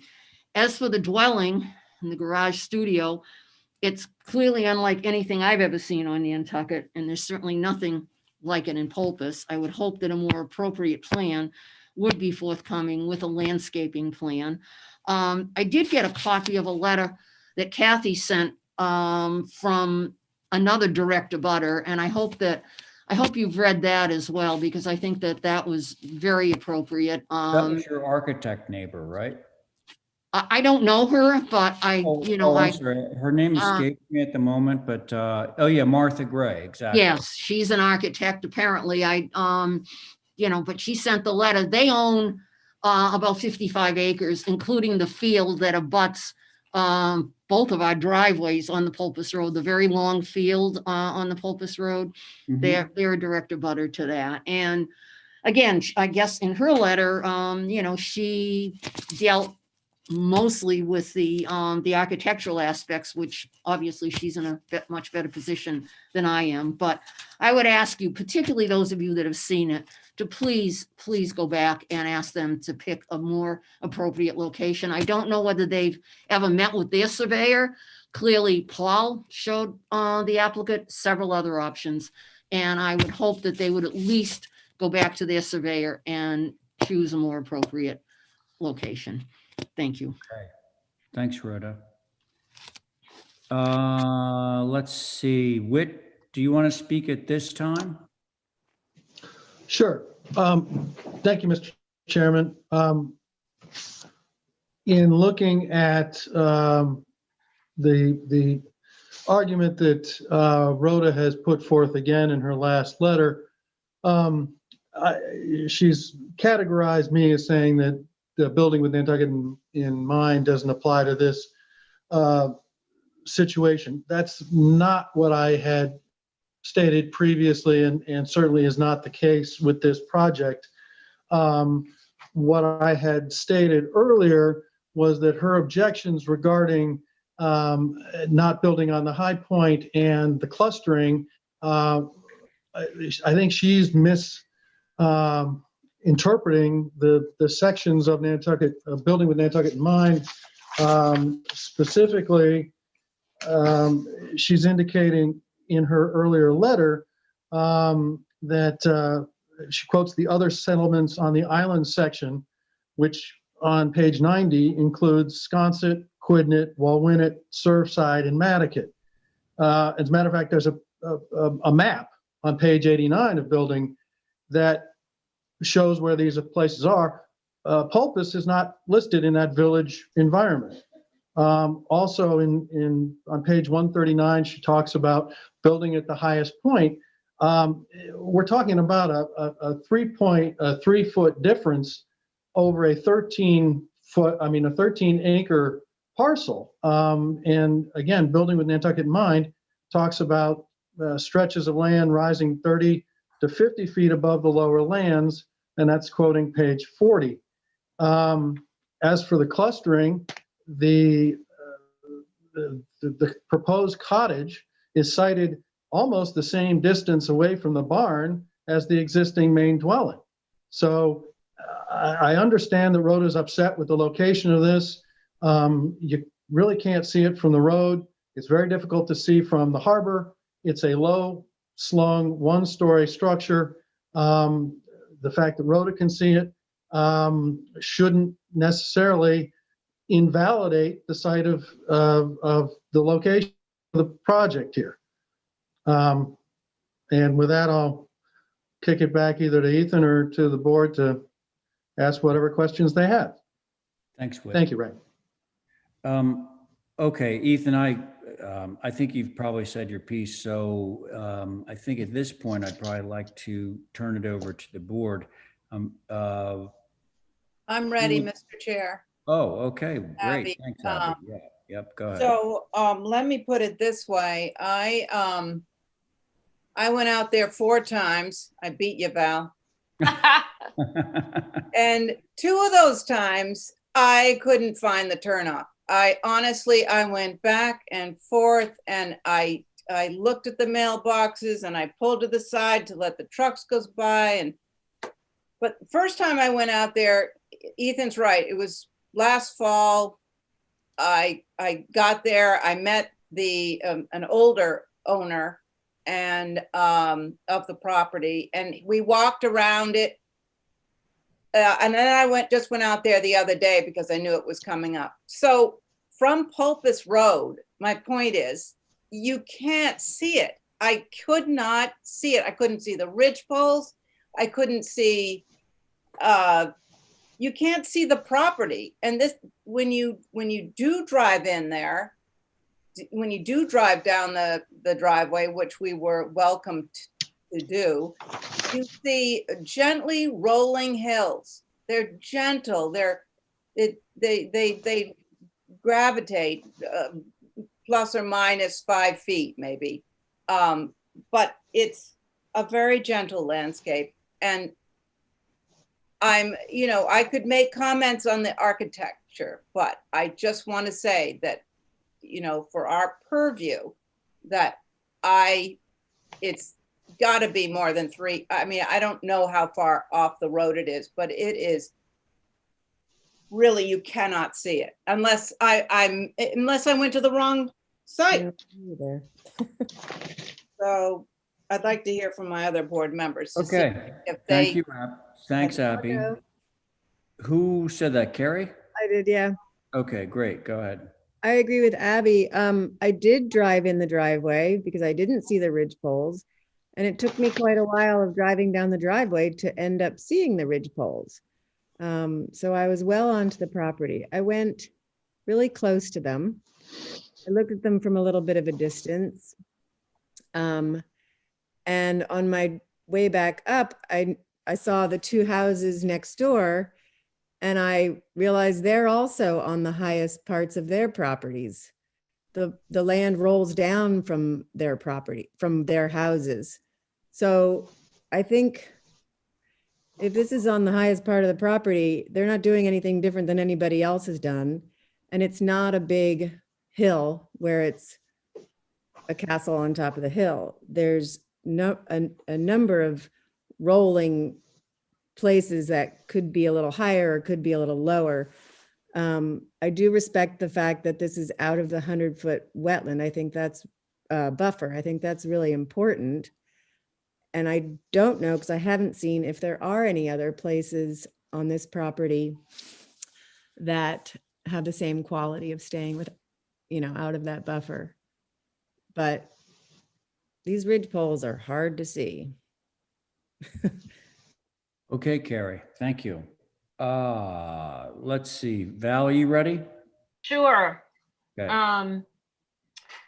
I also went out here several times, and I know that being invited on the property, that's not our purview, but I wanted to just see, because I think it is helpful. Let me just be clear on that, Val. No, I I know, wasn't but saying that we shouldn't go on the property. If we're invited, it's fine, but I Right. just want to make a distinction between that and the HCC's purview from a public right. level. way. Right. That's No, all. Okay. I totally get that. Okay. Quite frankly, I agree with my constituents. I think that this is a huge lot. The hills and dales are not huge. And quite frank, I think this structure is mindful of what's around it. It's 17 feet tall. It's 1,518 feet from Pulpus Road, 600 and something from the water. And I think it's a pleasant departure from the ginormous houses that we look at every single meeting, it seems, week after week. Like the fact that somebody is making a building that's 17 feet tall and is now changing the trim to gray, thank you. I really do not think is insensitive. I'm sorry if it mars somebody's view that they've had forever. And I think once it weathers in, you'll get used to it like everything else. To me, it is a blend of kind of funky old Nantucket. If you look at the structures that are on the lot already, it could basically, in my mind, tell a story of something that was a shack that got added on to and then modified a little bit. And I do think it relates to its counterparts with regard to the spacing. I think Mr. Gifford said that, and I had written that down as one of my comments also. I appreciate the scale and the simplicity, and I don't think that it conquers its surroundings, and I appreciate that. Okay. That's it, Mr. Chair. Thank you, Val. Okay, Diane. Let's see, is Diane muted? She might be. Here I am. I'm sorry. Oh, very good. Great. I understand the concern on putting the buildings in a big area that is now vacant. I understand that, but I think it's 17 feet. It's better than being 30 feet, which might very well, and it is small enough to bend around and do things. You can't see it. The only concern, which I didn't hear, was that it was not visible from the harbor. I don't know whether Whit said that or not. I didn't think he did. It's one of our concerns. Other concern is that it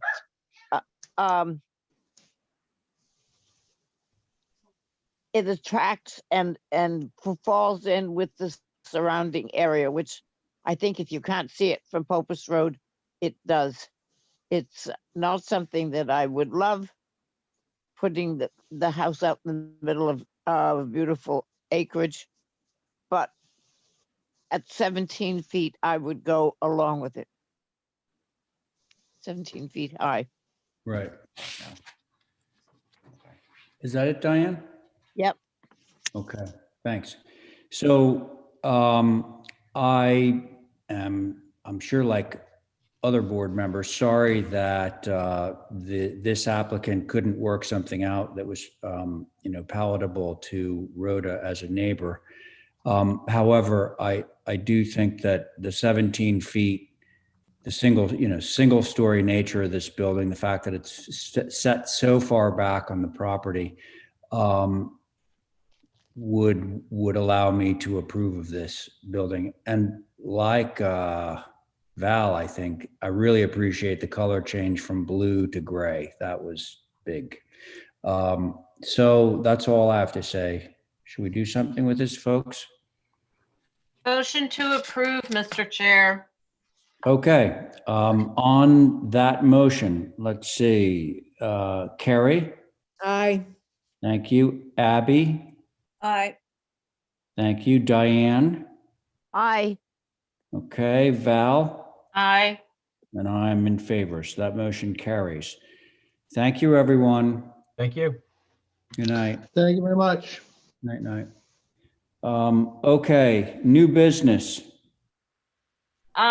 The first one is me. I'm holding that because I'm making revisions per Oh, HSAP. God. Didn't you do that last time? I know, but I haven't made the revisions yet. Oh, hurry up. So we're going to hold item number 1 on new business. Yes, please. Okay, let me think about this. I want to do this such that we don't establish a board without even opening it up. So I think it's okay to just take 5 board members, and that will not necessarily be the board that's voting on your application. We're just moving to hold it. So could somebody give me a motion to hold Val's application? So move. Thank you. So Diane has made that motion. Regular members, Abby, are you in favor? Yes. Okay, thanks. Stephen? Yes. Yes. Okay, good. Carrie? Aye. I'm trying to make sure I'm trying to count. And I'm in favor of the motion. Who made that motion? Diane, right? Yeah, Diane, you're in favor of your motion, right? right. Okay, so we got it. Okay, the motion carries. So all of that, Is hard.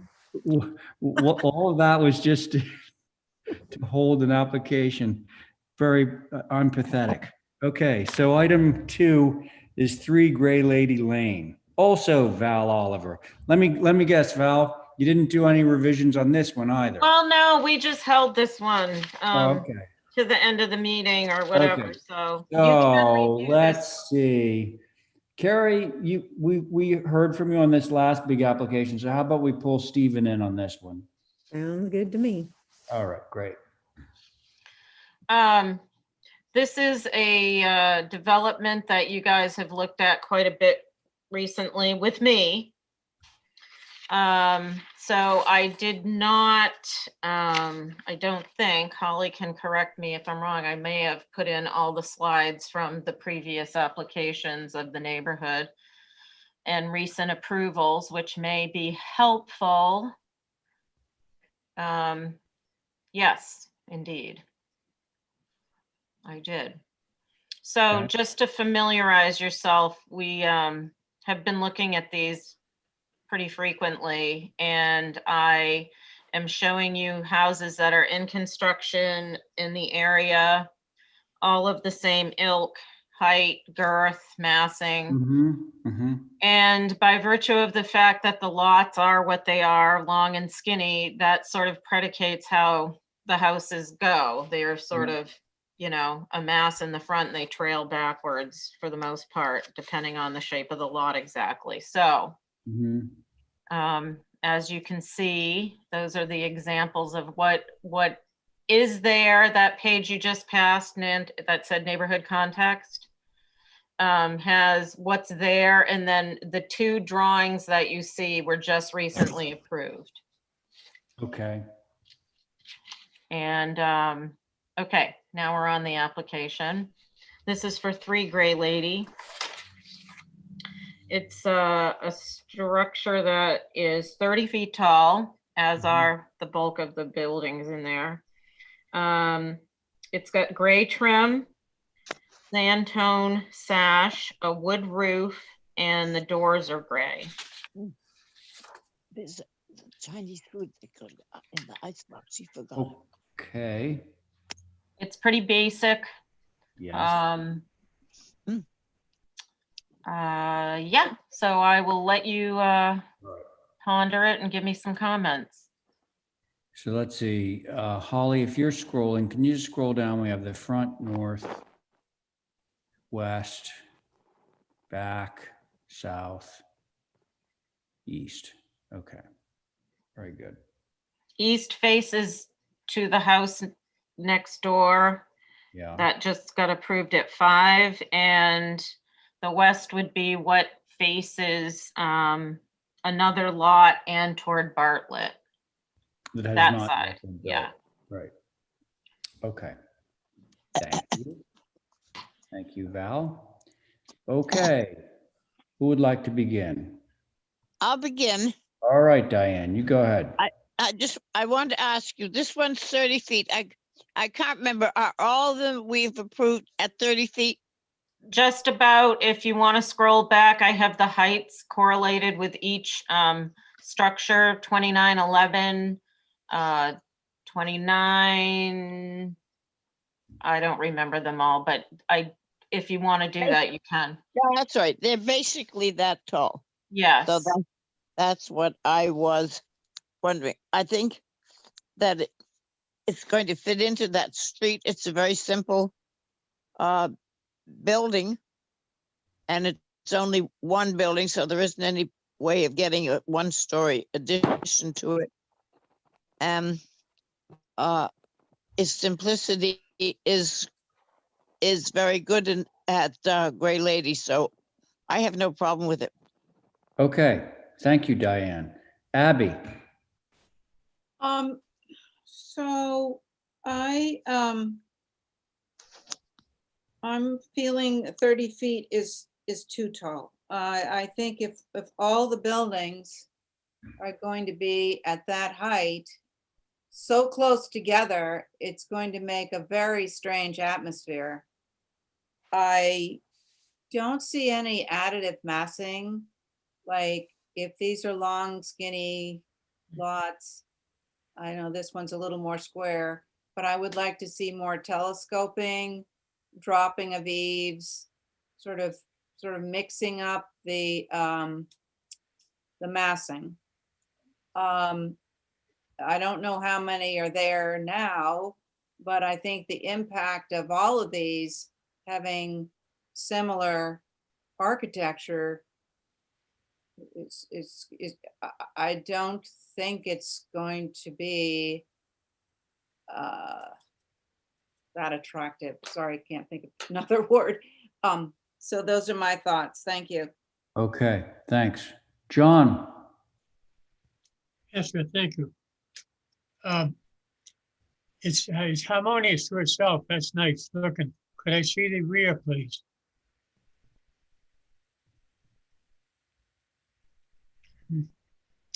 Are you, okay, could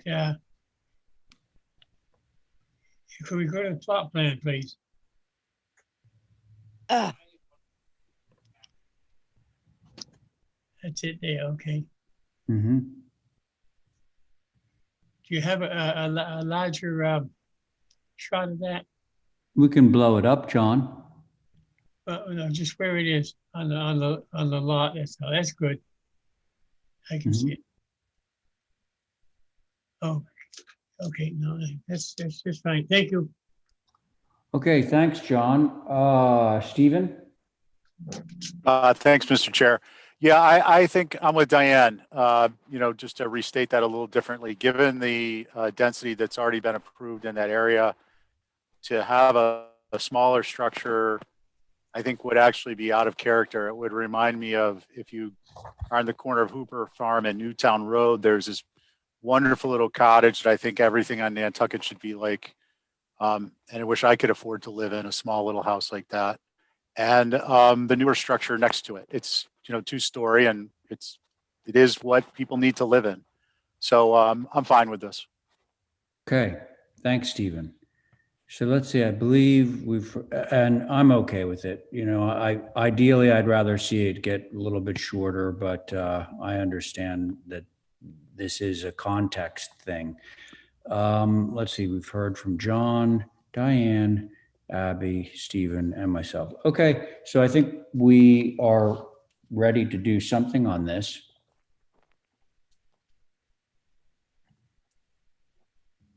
Would anyone hazard a motion? Well, I will, but I can't. Why not? Okay, Okay, I'm not going to because of what I said. I'm so somebody else should do it. yeah, I understand. So Stephen. Mr. Chair, I'm sorry. I thought Diane might make a motion, but I think she's dropped off the screen there. Oh, so I just heard Diane. Are you with us, Diane? Yeah, I was just going to make a motion to approve as submitted. Oh, okay. Well, yeah, okay. I think that would fly. Let's check it out. So thanks for the motion, Diane. On that motion, Stephen? Aye. Okay. Abby? I'm a nay. Okay. John? Aye.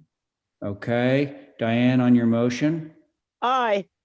And I'm in favor. That motion carries. Okay, thank you. Next up, 113 Hummock Pond. Do we have anybody here to represent this, by the way?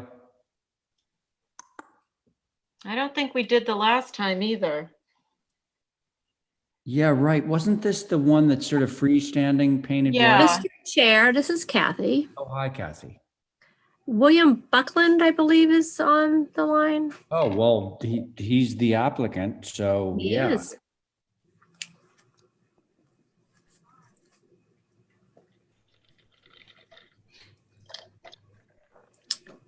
He's connecting. He's connecting. So, folks, while he's connecting, I believe what we have everyone on the regular board here. We do. So it would be the regular board in this case.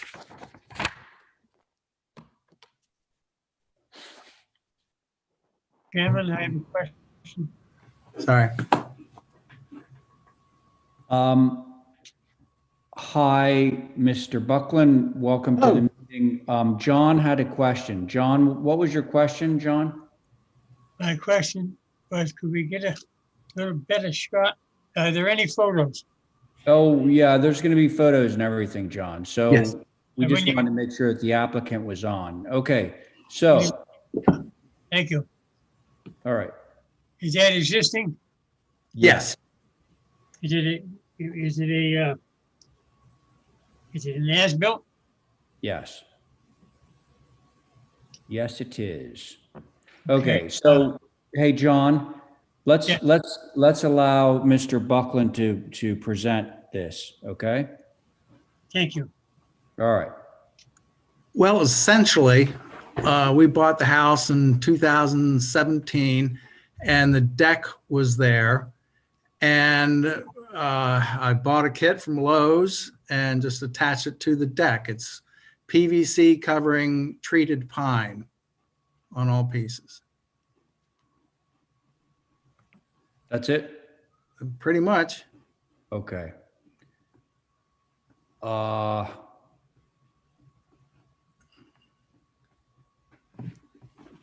Yeah, so obviously the reason you're here is that this was supposed to have been applied for, and unfortunately I'm not sure that it would have been approved, which I think you're about to find out. But let's go down the board and see what our members have to say. Would anyone care to begin? I will. Okay, thanks, Val.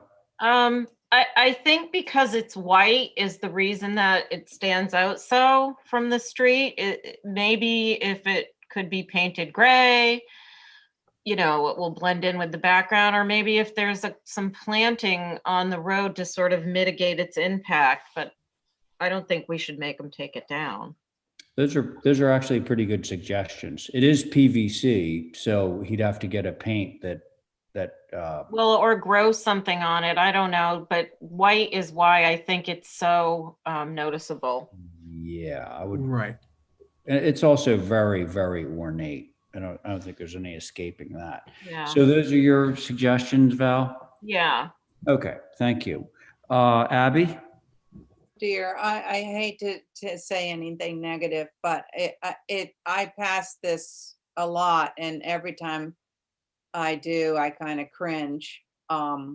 So I'd love to see it disappear. Okay. Thank you. Oh, all right. Diane? I am with Abby. I think that it's the pergola part, that all those beams for a little place like that, it's ridiculous. I'd take them down.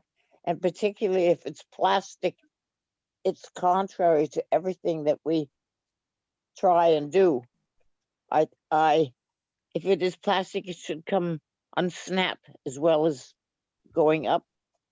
And I don't know what to do with it, but put it in such a way it can't be seen at all, close up to the building, take all those things off the top. But if it were wood, it would be questionable taking it down, but being it's plastic, it should come down with ease. And it's totally not what we have out there.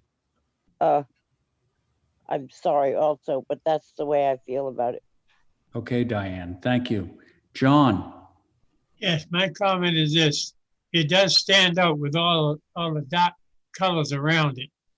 And I'm thinking of the fellow a couple of weeks back that had tore a house down without a permit. He was fined $1,000. I've got that in the back of my mind. Much rather than do that, I would say, suggest that he get some brown paint that matches the shingles on the left there and paint the thing first.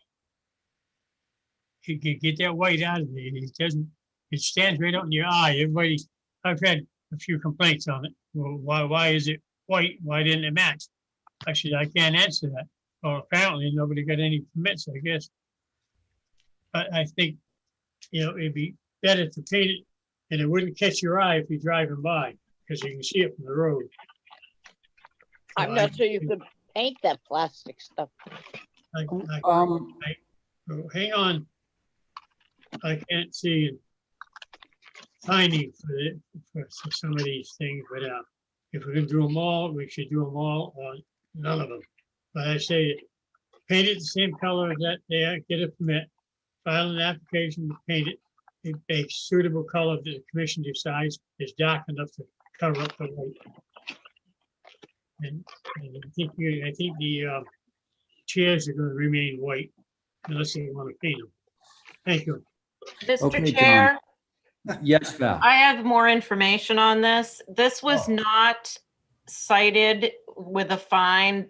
The applicant brought this in on his own when he realized he should have applied.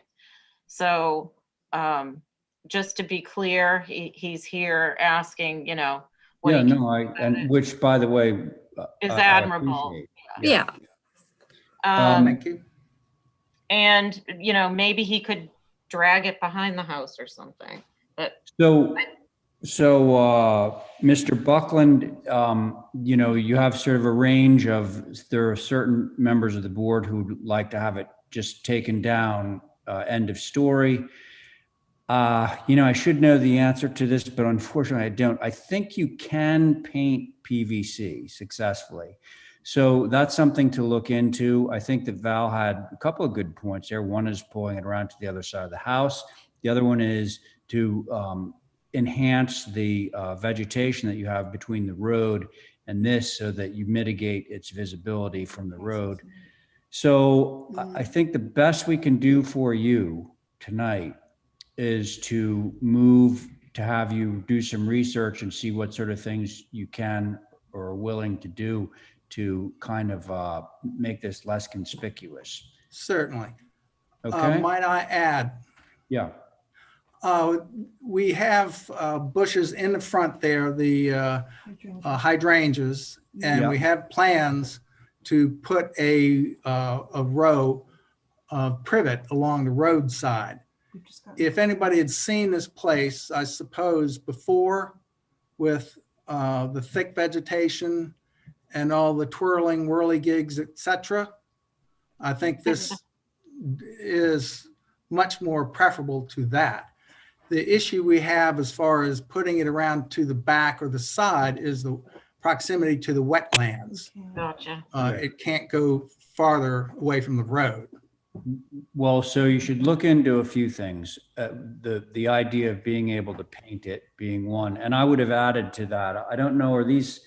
I can't imagine that these things are solid PVC members. It would be No, it's they are hollow with treated pine inside, all the way up to the 2x2s. But the long and short of that is like you can't chop off those little sort of Baroque ends. I think you have to leave that the way it is. So the closest you're going to get to having us approve this would be to tone down the color. So And plant. yeah. And that's things are growing back. We have What about all those cross pieces on the top? He doesn't need all those. Well, unfortunately, Diane, I think they might be holding the thing together. Like if you got rid of those pieces on top, I have a feeling that the joists, if you want to call them that, would. It's a design feature of the pergola, pretty much. Well, yeah, I mean, most of them are built this way. It's just that you rarely see them with these sort of fancy ends on. I don't mind the fancy ends. I mind all that blind on the top. Take down 1 out of 6, and then to the next 6, you could hold it together. Okay. That's what catches your eye, is all that stuff on the top. There's an awful lot of white. Yeah, there's a lot of white lines. So, and highly visible from the road. So I think that what we should be doing with this is allowing you some time to do a little bit of research into what kind of things you can be doing that might make us feel better about this. Is that okay? Well, it must be. Okay.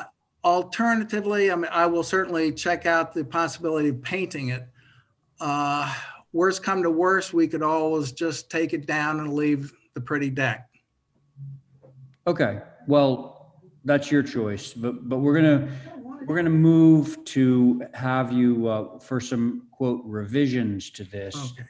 and you just go back and think about it for a while, and then let us know what your thoughts are. Okay. All right. Thank you. So, thank you. So, can I have a motion, please? Make a motion to hold for revisions. Okay. Let's see. On the motion, John. Yes. That was a yes. Okay. Thank you, Val. Aye. Abby. Aye. Very good. And Diane on your motion? Aye. Very good. And I'm in favor, so motion carries. All right, now we're off to old business. Old business. Oh, no. Yeah. Newer old business. Relatively new old business, January 19th. Okay, so first up, 33 Pilgrim Road. Board. Myself, Diane, John, Abby, Val. 1, 2, 3, 4, 5. Okay.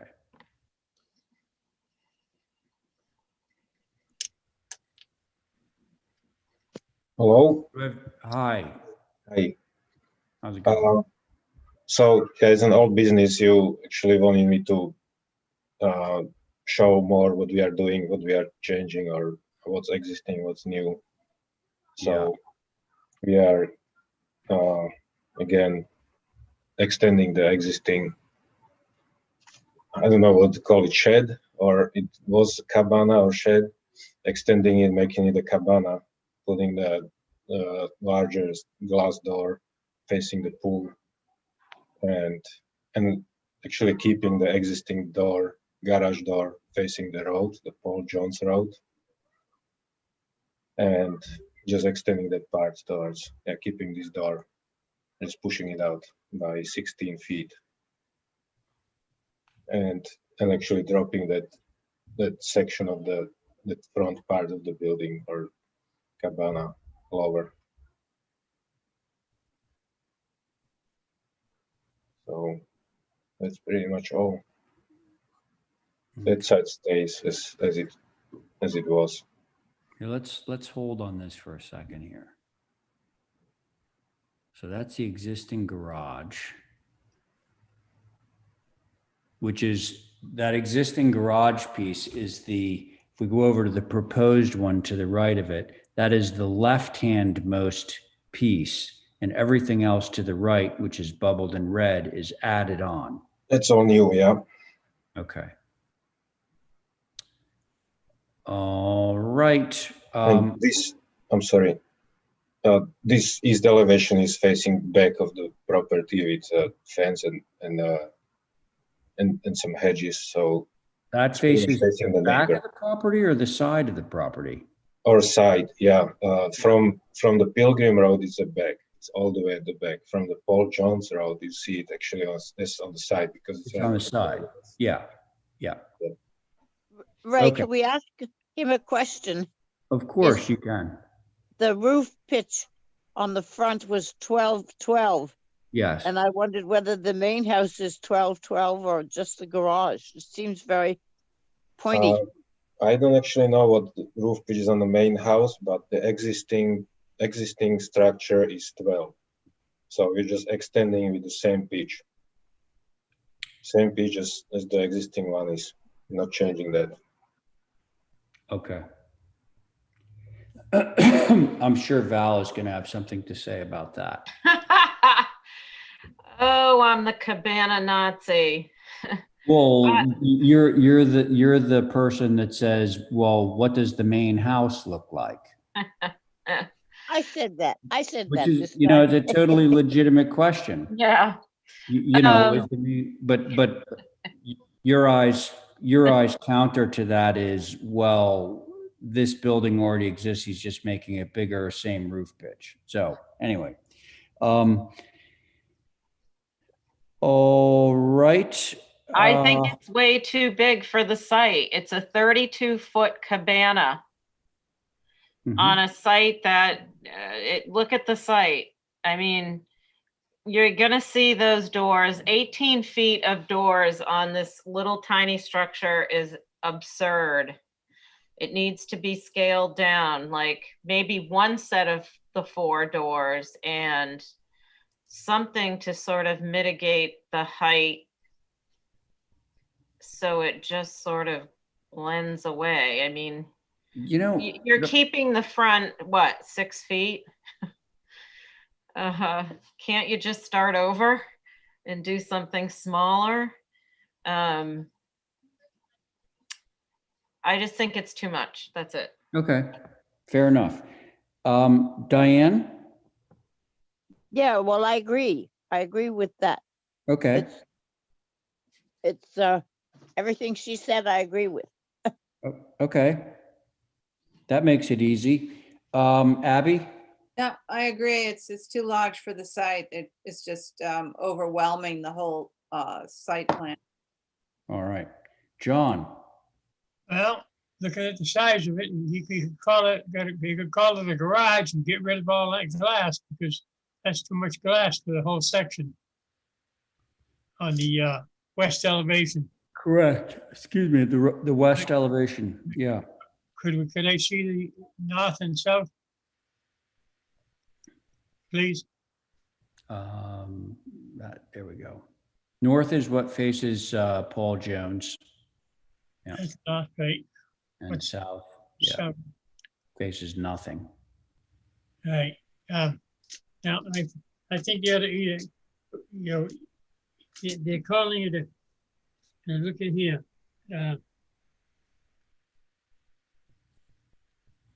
You mean the name of what it's? Yeah, great lady. Yeah, you call it a cabana. Well, what is the length of it? 32 feet, I believe, John. 32. Yeah. The long, or the part where the big 25 glass door is 25 feet, 25'8". And then the front part is dropped down. That's why we're trying to make it smaller, make it look smaller from Paul Jones Road, which is only. You can't make it look smaller. Too much glass. Okay. Anyway, we could hold for revision since we all are saying the same thing. Yeah, I mean, basically the overarching message is too big and too much glass. Yeah. So did you just? Excuse me. Can we look at the photos, existing photos, see what is visible, what we can see actually from the road? Yeah, we can see it. Because I'm looking at a picture you have with the hedge in the shot between the 2 buildings. Yeah, and it's actually getting much closer to the road than that would indicate. It will get closer to the road.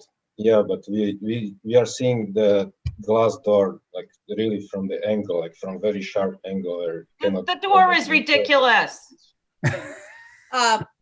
Yeah, I mean, I think he gets the message. We want it scaled down. I'll make a motion to hold for revisions. Okay, very good. Thank you, Abby. On that motion, Val. Aye. John. Aye. Thank you, Diane. Aye. Abby. Aye. And Ray, aye. Okay, that motion carries. Let's see what we can do next time. Okay, you've got the next one too. You have two more. I got two more, yeah. Yeah, and it's the same board that you just had. So 26 Lions Lane.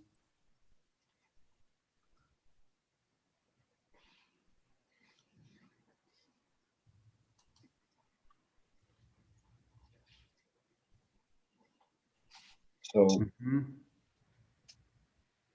again, first thing was you wanted to see how visible it is from the Lions Lane. Mhm. So there are somewhere at the end, there are photos what you can see from the road, from Lions Lane, and you go further down. So it's really barely visible. Only that part where we are adding dormer is really from distance. And then I made also changes to the dormer, like you suggested. Oh, well, we should probably, as we're scrolling down through, we should probably be paying more attention to what revisions you've made to the dormer. Yeah. We can keep that. I can have it tomorrow. Now, yeah, so now It's oatmeal. And can you put this back? It's over. So, unfortunately, everything's, there we go. Okay, good. yeah, so this is the back part. This is all, of course, from the property, which is not really visible from the road. Mhm. Dormer will be on the right side. This is the only part where you can see the roof if you come back up. That's Okay. the only part that's where you will see the dormer, which we are adding. So to that point, can we scroll back and can you just tell us what you did to revise the dormer? Yeah. It was, you were saying the dormer was too big and too not really organized, the windows. Okay. Or not not aligned. So I tried to align the windows with the first floor, which is kind of hard because the first floor is really all over the place. Like the main door is not centered on the whole building, and then there is 3 windows next to each other and one single. So I tried to do kind of equally spaced windows and doors on the dormer, which will create some more symmetry than it was before. Mhm. Can we see the elevations, please?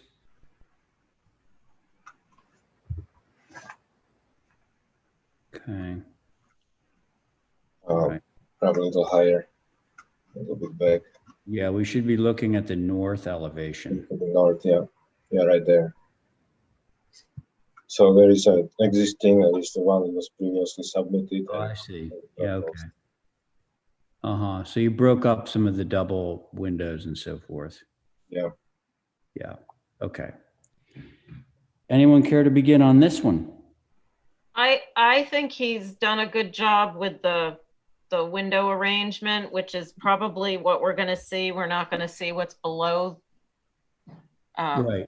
that's existing. And I think that is the side that we're going to see from the road primarily. So I am okay with this. Okay. Thanks, Val. Diane?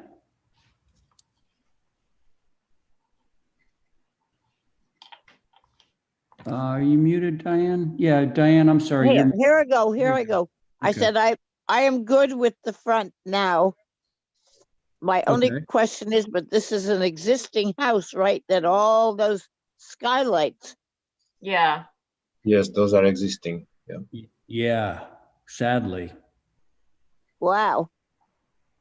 When we get to John, I'm going to ask why he ever approved those that way. Yeah, let's ask him. All right.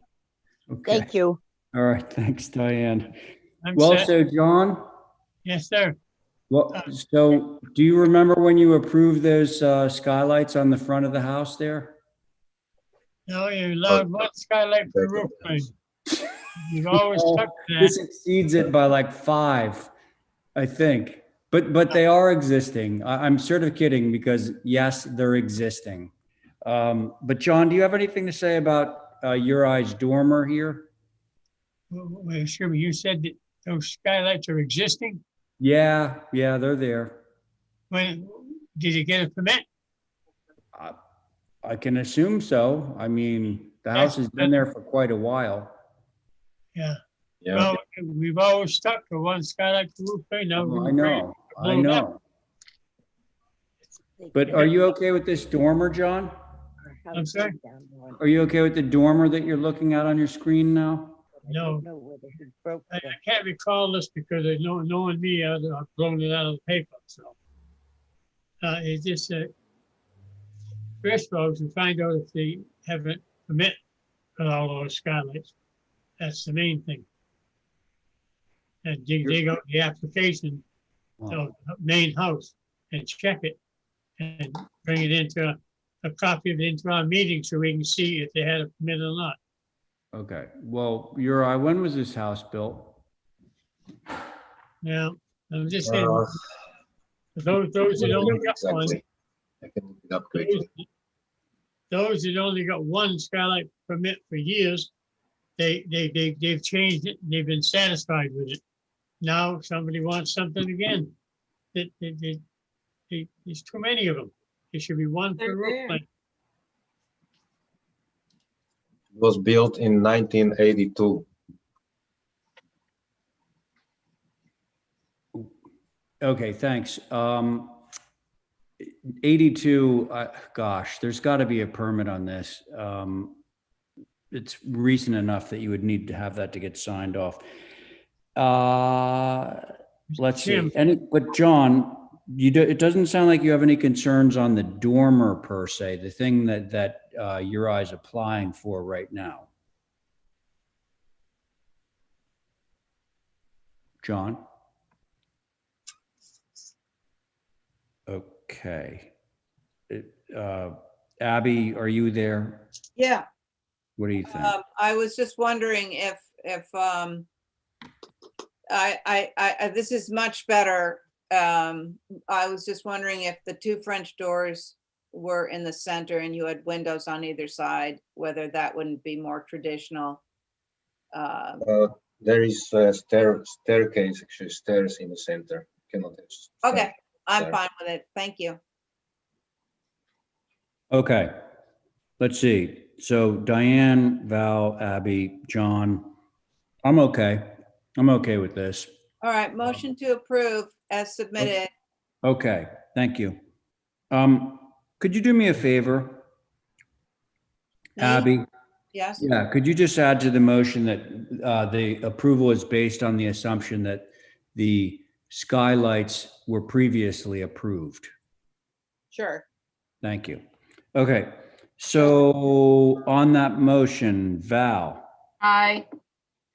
thank you. Diane, I Thank you. wasn't on the HDC in 1982.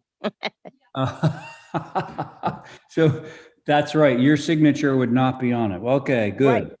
All right, John, on the motion. I was here anyway. Sorry? Your fault, Johnny. I've been here too long. Yes, I'm in favor. Okay, thank you, John. Let's see, Abby, you made the motion, right? Yeah, aye. Okay, and I'm in favor of that motion carries. Okay, very good. Now, the next thing, you've got another thing, a pool and a fire pit at 26. Yeah, so the same situation. This is not visible at all, as we saw on the previous pictures. And what we are doing, I added the detail, some example of the fire pit and some fence details, so you can see the picket fence we are adding, and then of course that pool, fire pit, and yeah, that's it, pool and the fire pit. Okay, thank you. Anyone? I'll start. I wanted to ask him, Sure. did you drop the fire pit walls at all since we reviewed this before? I didn't drop them, I kept them at 2 feet. Well, I think that they're too high to have 2 feet high. I think that will be seen, and I think that I don't think it's going to be seen. Hang on, Uri, hang on. Let her speak.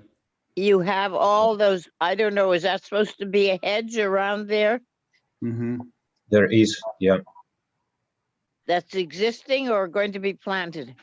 No, there is existing lots of vegetation. It's all the way from. I know where there's vegetation, but Lion Street is interesting because you look down on it from a couple of the other roads and you see it.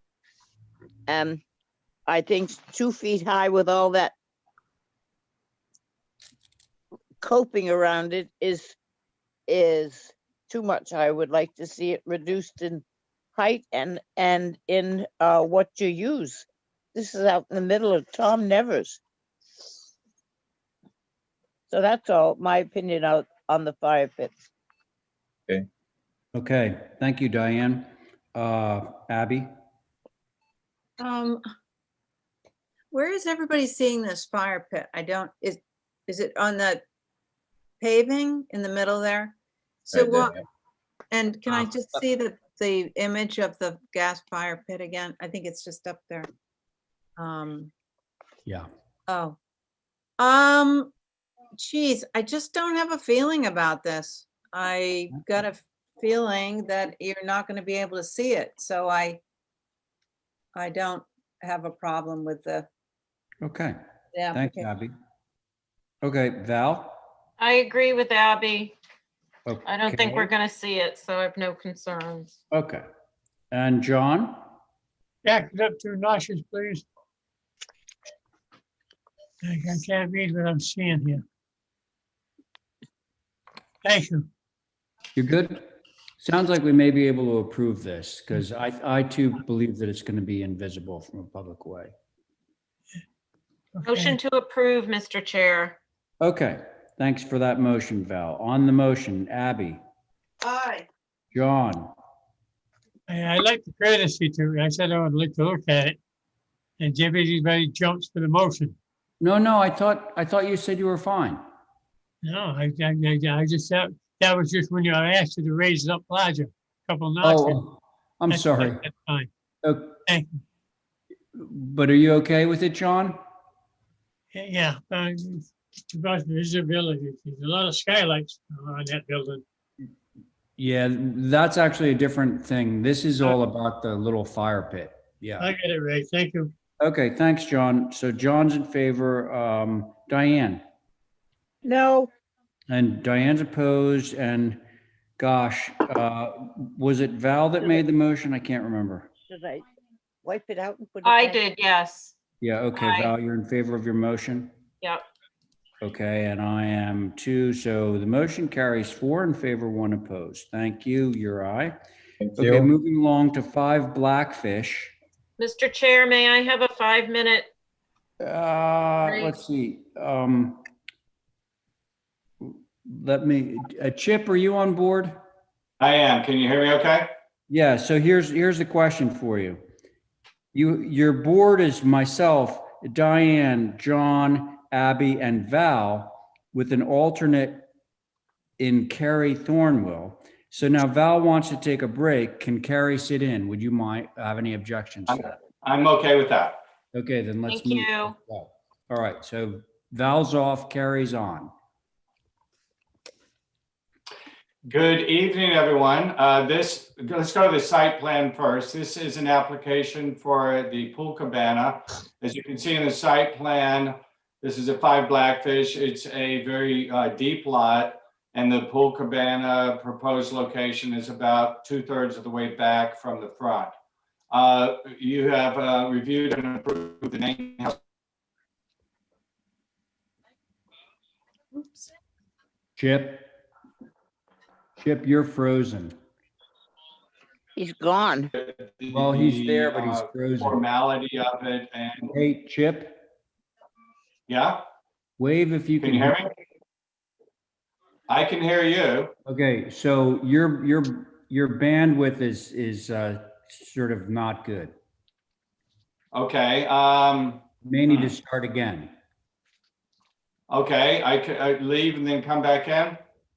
But no, just, you're good now. Just say what you said again.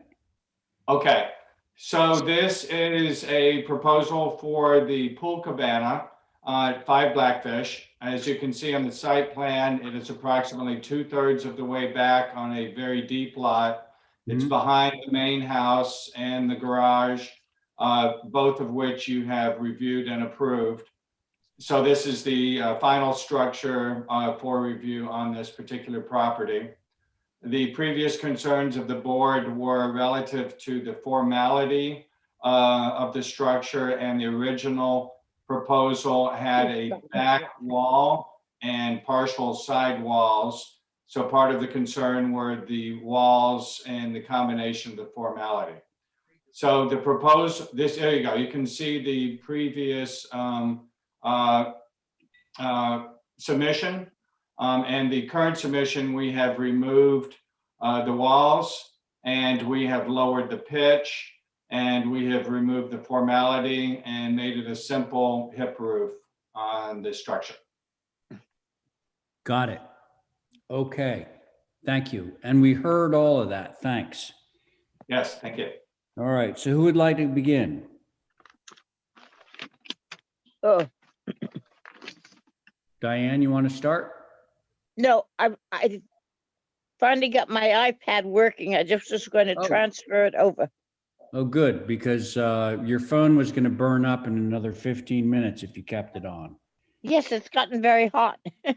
Yeah. Abby said hers just fritzed out one night. So do you want me to come back to you, Diane? Yeah, please. All right, I'll do that. Val? Val's Oh, Val's not on. Sorry, Carrie. Can I see the site plan again? So the half wall is on the long side of the property, Correct. and the rest of it's just open structure with roof. That's correct. And essentially the half wall is just to, there's probably going to be a grill and some counter space in it, and it only goes up to about 36 inches. And then can we see the locus again? Because where are the neighbors? Are they, I mean, you can't see it from the street ostensibly, but so there are no neighbors yet. Correct. Well, it's simple. I'll give it that. There's not much to say about it. There's a cottage behind it as well, Chip? The guest cottage to the rear is a 1-story guest house, and that has also been reviewed and approved. Okay. I don't have much to say. Okay, fair enough. By the way, Chip, on your site plan, your roof is still rendered as a gable as opposed to. Yeah, that's, thank you, because I couldn't figure that out. Yeah, it should be. Yeah, so we can, obviously, we'll correct that, but it is proposed as a simple hip. Okay. All right, that's fine. Abby, did you want to go next? Yeah, I think somehow this, I'm a sucker for a hip roof, but I just, there's something about this that's drawing too much attention to it. I can't put my finger on it. I was wondering if instead of sort of going back and being, I don't know, so if I was flying over it and I was looking down, I'm imagining that this would have like 4 triangles coming to a peak or something. I'm wondering if it couldn't have a longer roof plane and then splayed hips on the side, just to sort of bring it down and make it a little quieter. Come on, you understand me, don't you? Well, okay, I kind of sort of do. Well, You're so- trying to get a little bit of a ridge on there? Yeah, like just, and then the hips come off the ridge in a sort of a gentler way instead of this pagoda hat, sort of a Chinese hat or something. You know, he could do that. He could create a ridge. Make it and you more have a subtle. little I'm teeny, looking like, for gable. subtlety. So if I may, Mr. Chair, we'd be happy to do that, and it could be easily accomplished by making the roof pitch at the two ends match the original roof pitch. And then that would give us a ridge line of maybe 6 or 8 feet and still have the hip effect, but have a ridge line going along the length of it as viewed from the west elevation. She's essentially talking about a Dutch hip. You know that, right? Yeah, yeah. Right. Yeah, I think Dutch hip. So on two of the elevations, I guess it would be on the east and the west elevation, or I'm sorry, on the no, east and the west, you would have a little tiny like triangular pediment thing kind of at the end of the ridge on each side. You get it? Yeah. All right. I get it. I'm happy to do that. Okay. I mean, I think that would look nice. Anyway, is that it, Abby? Yes. All right. Thank you. John? Yes, Mr. Chair. It's very inconspicuous. It's a plain cabana. Is the pool a separate application?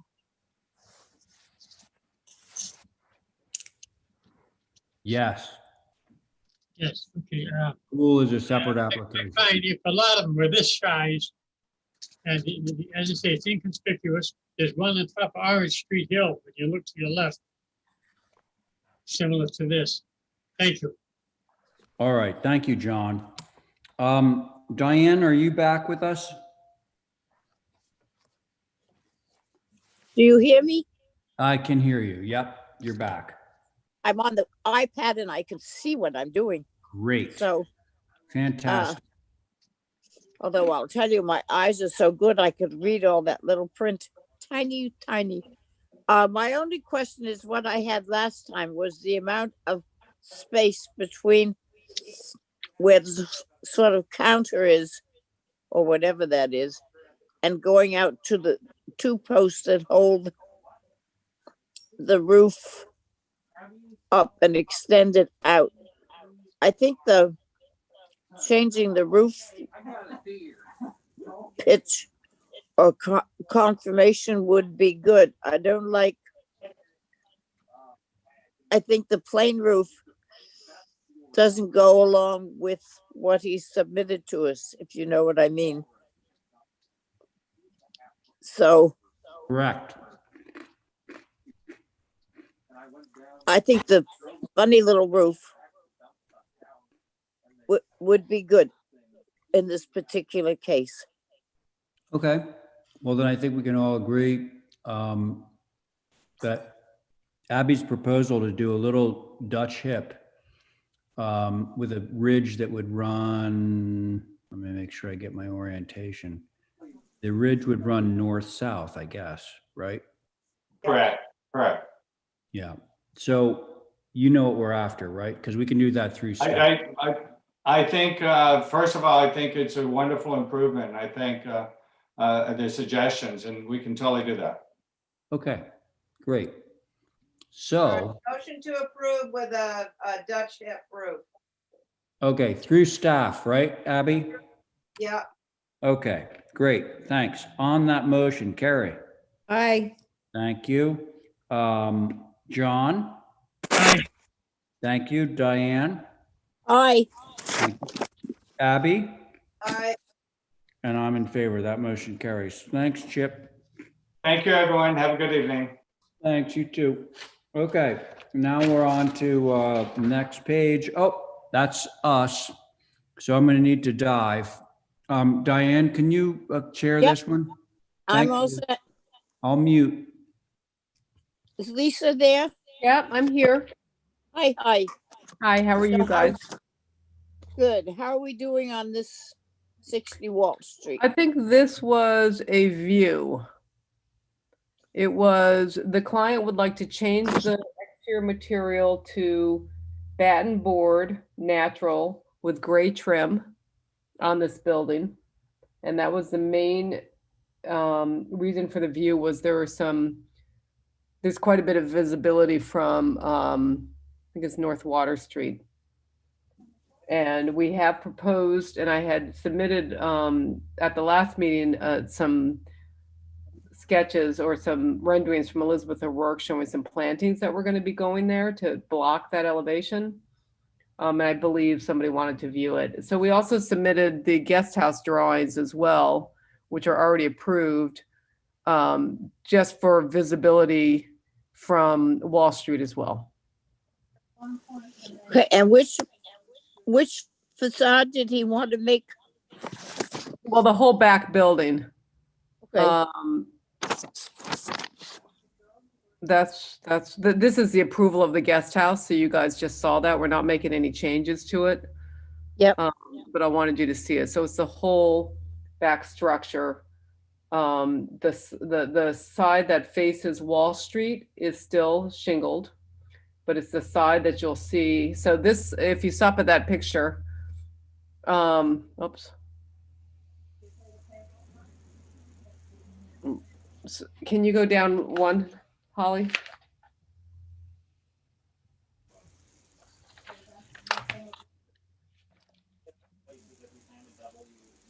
Okay. I just have to get my bearings now. Hold on. That is that's taken from North Water Street. That gable is batten board. And that's where we're proposing all the pine trees to go. And then the other gable that faces Wall Street is shingled. But all the trim would be white. And I'm sorry, gray, changed from gray to white on this structure. It would be white, you're saying? No, it would be gray. Gray. The trim Right, would be and gray and the batten board would be natural. That bright building there with the gable, that's the one that's got batten board on it now, right? That's what we're proposing, to ask for batten board on that part of the house, yes. And I know it's not a typical finish, but I do, think that it's nice to introduce something maybe a little different. And maybe with the trim being gray, it'll just look a little bit more rural. Well, I hope it tones down a little bit. Was he going to put in some vegetation? Yes. It shows on the plan that I submitted. Yeah, I thought it did. All right. 3 large non-deciduous trees. Let's see what people think. Stephen, are you here on it? I am, Madam Chair. Through you, Lisa, I'd like to ask Lisa, is this going to be a like a knotty pine board and batten or a bee groove, red cedar? I'm trying to get an idea of what it looks like Cedar. in terms of rustic or not. Not super rustic, cedar, but natural to weather. Yes. All right, thank you. And is it going to be like a finished V groove or No, is it going to be a little square edged? Yeah, square edge. So the boards are probably going to be like 11 inches. So the battens are about 11 inches apart so that we don't have seams. Uh-huh. So the rendering isn't Yep, like a typical. Elizabeth did. It doesn't, Right, doesn't depict it properly. Well, that's kind of why I'm asking. So it's going to be a typical board with a batten and they'll all be square edged. Yes. Okay. I just want to make sure I understand what the finish will be. So just to be clear, the house. I think it would be a mistake to go with a finished V groove. Go ahead. I feel like we're on walkie talkies. I got a lag on my end. Oh, that's okay. I was just going to say the house in the background is the guest house that you see in this image. That's been approved but not built. That will remain white. So only this building will have gray. Okay, and clearly this rendering is not from the street. This is from, as if you were standing at that hedge that was in that photograph looking into the property. This is more from North Water Street, but I would say closer up. Okay, thank you, Madam Chair. Or North Beach, excuse me, North Beach. I'm calling it North Water. Okay. You all set, Stephen? Yep. Then Val. She might not be back, so you might have Maybe to get Carrie. Abby. So I'm a little confused about where this is. I am back. Oh, you are back. Sorry, Val. Is it the Walsh Street that's off Easton Street? Is that the Walsh Yes. you're talking about? And Yeah. you're talking about looking at it from North Beach, looking back. Yes, because the elevation on Wall Street, that's the North Beach Street photo. The elevation from Wall Street is shingled. That little, if you look at the architectural plans, there's a gable or an eave face that faces Walsh that's shingled. And the only reason you're showing us North Beach is because that's where you'll see it from. I think that's where the main visibility of the building is. Okay, so this, though, that, right. Yeah. And that's why we're proposing the cedar trees there. Yeah, I'm grappling with it.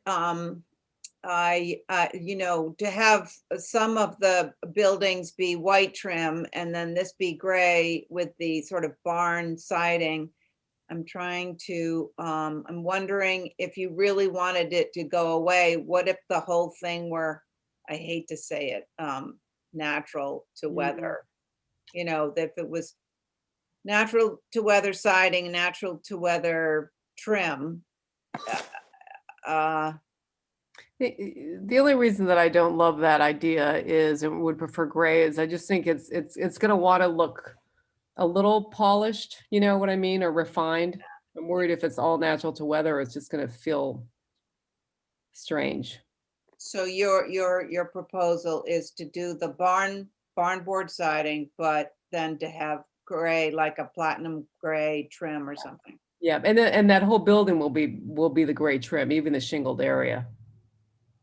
You know, so it's meant to look like a hopefully a building that existed. That, you know, it in my eyes, I have to say it's hard to kind of envision it, but I sort of like the idea of breaking up the white trim because they have multiple buildings on this site, and to make this one stand alone, I think will be kind of a nice. I get your cons. I get where you're going. I'm okay with it. Thank you. Okay, Val, you back? I am. Lisa, is it just one elevation that's going to have the barn board? No, it's that whole taller mass, but you don't see the other elevations because of the other building. You know, there's another photo where you can see that one elevation obliquely from North Beach Street. Yeah, I went down there. That's from Grant Point Road. Yeah. But it's all going to be vegetated for privacy. The other elevations that face Wall Street are going to be shingled. Meaning that, I'm sorry, I should rephrase that tall part of the building is going to be batten board on all four sides. There's a connector and another little smaller piece that are going to remain shingled, and those face Wall Street. Okay. I think the reason I'm confused is because what we have to look at is a building that is not what we're reviewing. Well, I submitted those because I wanted you to see the approval that there was a building approved in front of this structure on Wall Street. So you're not seeing the entire building from Wall Street. That was the reason I submitted that. You have the drawings. The drawings of the building were submitted.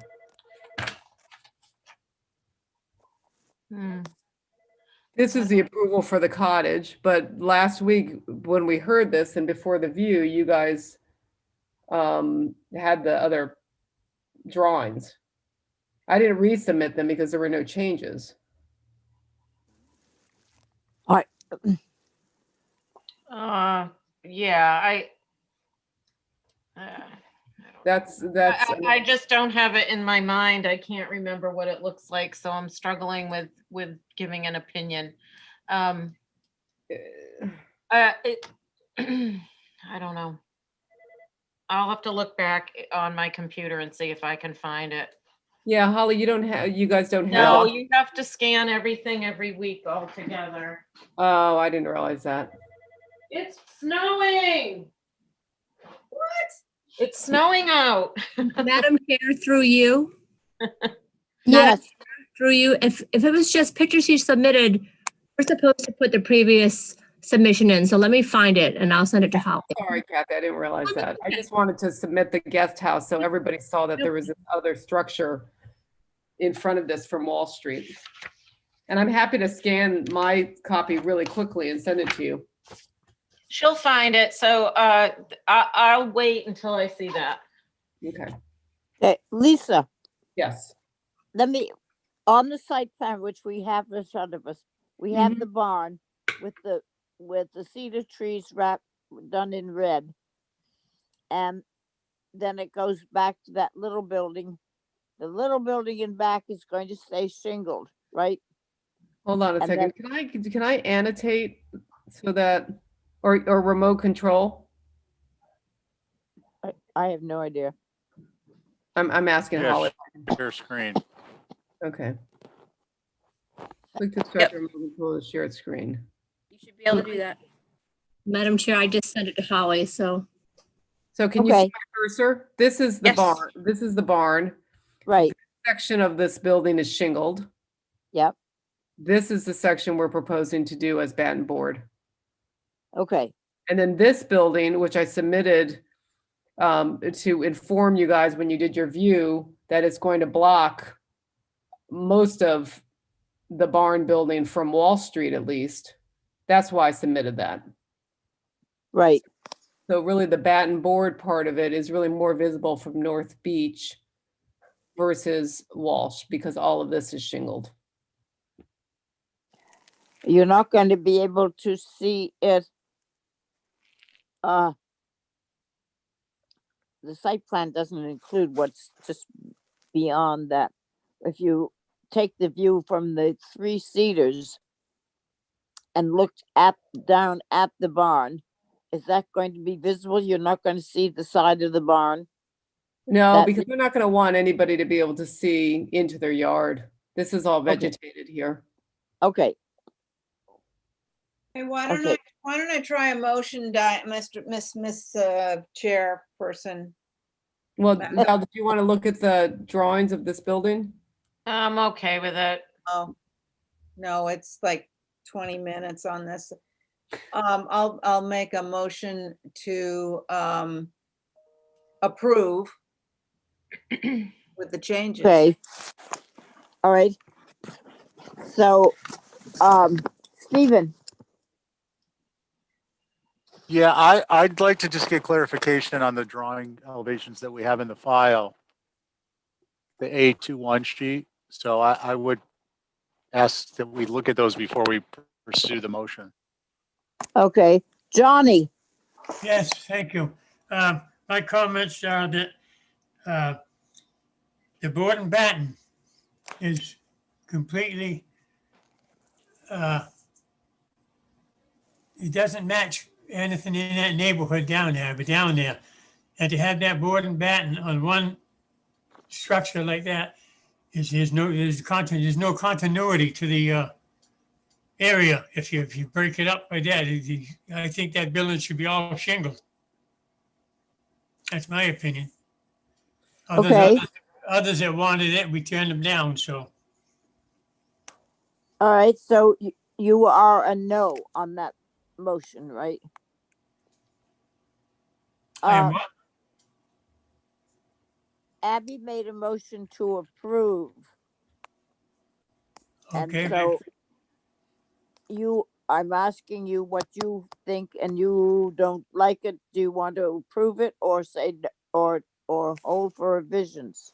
I think they should change it to shingles. Madam Chair, these are the plans that Lisa submitted for the previous submittal. Show the proposed changes. And I did want to just reiterate HSAB's comments, if that's okay with you, Madam Chair. Yes, please. So HSAB reviewed this on December 21st. It said that siding should be shingles, no substantial precedent for a barn siding at Brant Point area. Goes to John's point. Glass garage style doors may be visible from Brant Point Road, hence the view, and prefer previous approved submittal. Okay. The door, barn doors or whatever you want to call it, those are glass? On the side there. Those face the yard, which you won't see. They face into the property. I think they're referring to the ones on the south elevation, but I'm not sure. What about the west elevation? That faces into the property. It can't be seen? Well, again, you know, the intent is to vegetate that line so that they're not visible. These are previously approved. I think they're the wrong shape. I don't know why we would approve that shape, but anyway. Somebody, Sorry, just to HSAB comments. I just wanted to say, I think, and to John's comments, one of the concepts down here is not to make it look like just another house. That was the idea of making it the band board, was so that it actually read more like an out structure and not just another shingled white trimmed house in an area that has a ton of shingled white trimmed houses. okay, and the trim on this would be gray. Gray. Okay, can I get a motion now that we know what it all is? Well, did mine fall by the wayside? No, it just didn't get finished because Johnny came in. Just say it again. It was just a simple motion to approve as submitted. Okay, thank you. Madam Chairperson, Yes, I think my answer to this, the way it looks right there, is too chaotic. It's a very chaotic structure being requested for. And others don't have been turned down. That's what bothers me about it. You're mixing those two materials. Thank you. all righty. Abby, I'm in favor of my motion. okay, Val, I am not sure. It's a tough one. Yeah, Yeah, it's tough. But I think there's something. I'm gonna err on, I'd prefer to see it shingled. okay. Stephen, I'm a no on this. And the comment is perhaps simplifying the railings and the vertical boards. There's now that I'm looking at the drawings, I think there's a little too much going on. So I think if it could be further simplified, it might be passable as board and batten in my mind. But I'm a no at this point. okay, I would so suggest revisions. this, Abby's motion fails, so can we do another motion like hold for revisions? Well, I think I'm not gonna revise it. Well, I mean, not that I don't want to revise it, but I think we're either gonna get the battens or not, so. And I just have to move on from getting it, so if it's gonna get approved with the other changes as shingled, I'd rather do that than we hold for revisions. I can't wait another 3 weeks. And do you want the gray trim with the Nope. shingle? Just white? It'll just go back to white, which was previously approved. White with shingles, right? That's what we're voting on, right? Right, I mean, I assume that if they wanted to paint it with gray, you guys wouldn't care. We wouldn't Yeah, have cared. What we did Motion care to was approve. that was no batten board, that it go back to shingles. Motion to approve shingled and either white or gray Okay, trim. thank you. Val, Aye. Abby, Aye. Johnny, Aye. and I'm an aye. So you got it approved with shingles and either white or gray trim, okay? Okay. Great, thank you. Thank you. Good night. Good night, good Good night. night. So the next one is 19B Hammock Pond Road. Yes, thank you, Diane. Luke, are you representing this one? Yeah, yes, I am. Very good. And I think the owners were also kind of online here. Okay. Yeah, this was just simply held for viewing. Okay. and I believe Val wanted to have a look and maybe some others. So we haven't made revisions. Yeah. We're happy to do shingles. We had proposed vertical boards, but Yeah. the owners are willing to do shingles. Okay.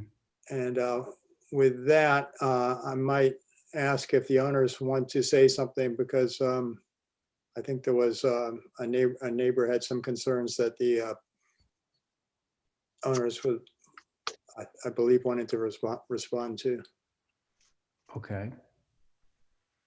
if they're there. I'm here. Yeah. Hello, can you hear me? We can hear you, so I can't actually see you.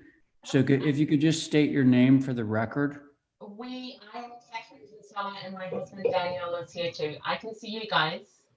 Oh, yeah, now we see you. Yeah, yep. Okay, Hi. very good. I Okay, just- so what would you like to say? we just have some thoughts which I've written down. So if you bear with me just while I read through them. Good evening. Thank you for giving us the opportunity to speak today. We were informed that McMurrows, who are our neighbours, have an issue with the location of the dwelling, but do not have an issue with the dwelling itself. And the HDC board on December 29th also didn't have an issue, aside from needing to, Val wanted to view, and the board wanted to, for us to change the batten board to shingles, which we have no problem with. The dwelling we are proposing is approximately 820 square feet of ground cover. It's not a big building, but it's just big enough for us to suit our needs in the location that we are proposing. The McMurrows also have concerns about the trees. We planted Leland cypress before the McMurrows purchased their property, which was approximately 6.5 years ago, along the property line in question. The existing mature cedar and pine trees that we are going to be moving regardless of the second dwelling will allow more light to the Leland cypress, which they need right now. The McMurrows built a second dwelling along our property line a few years back, a dwelling that overlooks our property and is under 1,000 square feet. So we were not informed of them proposing or building this property until they asked to use our property as access to put in their foundation. We are all aware of the housing crisis on Nantucket, which will only get worse. We want our 3 Nantucket native children to have an opportunity to have a home for themselves. All we are trying to do is exactly what the McMurrows did for their child, which was to build a second dwelling in the location that they chose on their property. Thank you for listening. Okay, thanks a lot. And listen, just because a neighbor has filed an objection to your application doesn't mean that we will necessarily go with that objection. You know, that remains to be seen. So thank you for your comments. And let's see, if no one else is speaking on this, I would like to hear from my board members. I think you all know who you are. Anybody care to begin? I'll do it. Okay, go ahead, John. Okay. I find this house very nicely laid out with the windows and doors, and there's no sliding doors in it. That's what I like. You know, it's nice. I'll have one sliding door, but I'm saying it's a nice design to be out of town, and it seems appropriate the way it is. I like it the way it is, and it has one roof, one skylight per roof plane, which is nice. Thank you. Okay, John, thanks. Well said. Val. I think it's pretty simple. I have no concerns with the structure. Okay, very good. How about you, Diane? No, I don't have any concerns. I think it's what, 23 feet 9? Correct. Yes. It's very simple and answers the problems. So I have nothing bad to say. All right. Sounds good. Abby? You remind me, this is it barn siding or is it shingle? They changed to shingle. It was originally came in as siding and they switched it. Then is, and there's a blue door on this or something? I can't remember. That I don't recall. Mr. Chairman, Hang on a second, John. All right, I'm fine with it. I'm fine with it. Okay, thanks, Abby. Yes, John. make a motion to approve as submitted. Oh, okay, fair enough. So John has made a motion to approve as submitted. On that motion, Val, Aye. Abby, Aye. Diane, Aye. John, Aye. Ray. Aye. Okay, so that's that. You're approved. Okay, next up, 48 Orange Street Board. It's actually the same board as that was just on. Is Tom on board? Tom Hanlon? Or some facsimile thereof?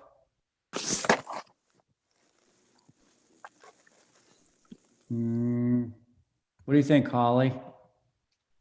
I don't, Mr. Chair, this is Kathy. I don't see him on here. Thought I did earlier, though. Tom, Hold for representation. I'll text him. let's make a quick scan here. Okay, let's hold for rep just to keep things moving along. Okay, so on Val's motion to hold for representation, Abby. Aye. Thank you, John. What's happening? There's a motion on the table. So John, are you in favor to hold for representation? Aye. Great. Diane? Aye. Thank you. Abby? Aye. Val? Aye.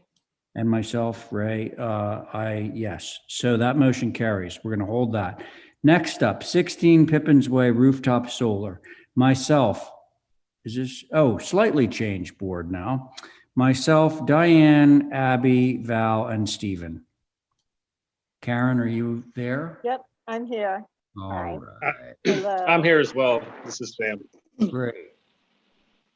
All right, so just briefly, the Slozak's Moors and Farm is now run by Sam and his sister Abby, and they have a strong interest in powering it by solar. And they started with Abby's house, now has solar, and Sam and his wife Rachel would like to power their farm homestead with solar, which is contiguous with the farm. So we've been back a few times, and we passed the cottage. You passed the cottage because that's part of the system as well. And the last time you asked, and the slide that's up here now in the southeast facade, the panels that are to the left and the right of the Widow's Walk, they had panels going different directions, and I made two perfectly even rectangles out of them. On the right side, the two that you see below that rectangle are on a dormer, so it's a different pitch, so it's not really as contiguous as it looks there. So that's pretty much it. I think, I made the changes that you requested. And I guess Sam would like to speak as well. Okay, Sam, go for it. Yeah, I think the new drawings that Karen did really cleans it up for you guys to make a decision. Yeah, and I was talking to Paul Bennett. He's putting his shingles up, his solar panels up starting tomorrow. So there you go. Thank you. All right, board members. Can I ask a question of the owner? Yep. So one of my favorite things driving down Pulpus Road used to be to see that old barn in the middle of the farmland, and I don't see it anymore. And we went to such heights, such lengths, to keep it, and I didn't see it. Well, it is, they moved it from the Crosby property right up onto the farm originally. And then a couple of years ago, moved it down, and it's actually located down in the barnyard on the back side of the property. It's on a slab there. So if you want to come by and visit it, it's right there. We didn't tear it down or anything. Oh, good. I really love that profile. It really gave the, it really gave a presence of old farmland, and I really loved seeing it. But In the all right, middle of sorry. the. Sorry to interrupt. It still exists. Well, but I'm going to hold you to this, Abby. So what do you think about the revised panel array? Well, so my concern still is from Pulpus Road, and I haven't even gone down Pippin's Way to see what it's like on the side. So I'm sorry about that, but I still think from Pulpus Road, the upper ones sort of catch my eye too much. So I'm fine with the lower first floor on top of the porch roofs, but I'm a little shy about putting them on the upper part of the gambrel roof. Thank you. Okay. Thank you, Abby. Diane. I'll go. Yes, Yeah. please. I think that this is not going to be noticed. Maybe if you stopped across the street and looked over, you would see them. But in that particular place, as you're coming down Pulpus Road, you are going by the farm. It's going to be when the rest of the farm is made solar, as is Bartlett Farm, it's going to blend right in. And I think that we have allowed solar panels in lots of places. I think this is a particularly good one, being that it's one of our two existing farms that are left. The amount of electricity saved, we have to think of that. And I don't believe, and I'm critical of solar panels and whether they're seen or not. I truly believe you will not notice them even with the sun because of the amount of trees and whatever that go along that are just there, not particularly on Slozik's property, but all the way in town, which is where it would pick up the sun reflection. So I would like to see us approve this because I think it's important for our farms to have some relief on the electrical bills that are coming through and going to increase. And I would hate to see the farm go. This is owned by the farm, and it will become part of the whole setup. All right, Diane. That's all. Thank you. Val. I do think it's highly visible, and it's a wood roof, which is really the sticking point for me.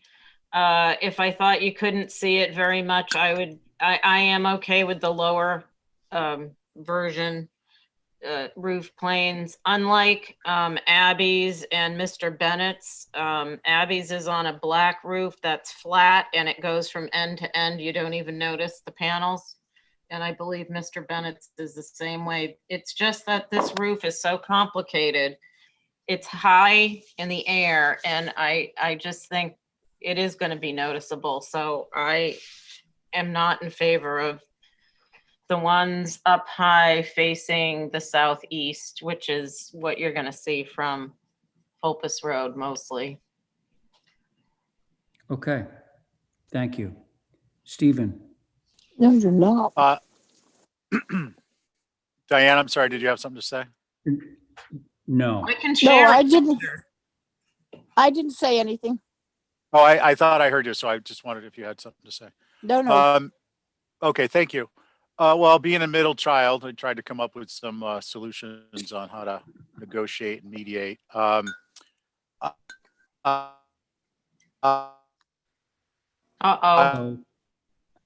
Stephen. I was thinking my concern is similar to.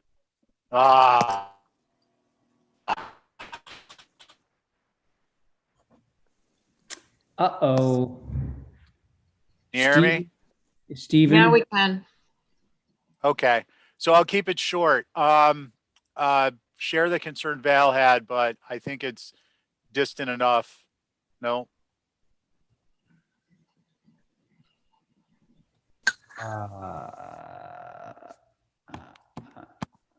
Say goodnight. You're So- not leaving. No, it'd be tough if you left right now, honestly. So I Can you think hear what you me? said is that you would share Val's objections, but it's distant enough.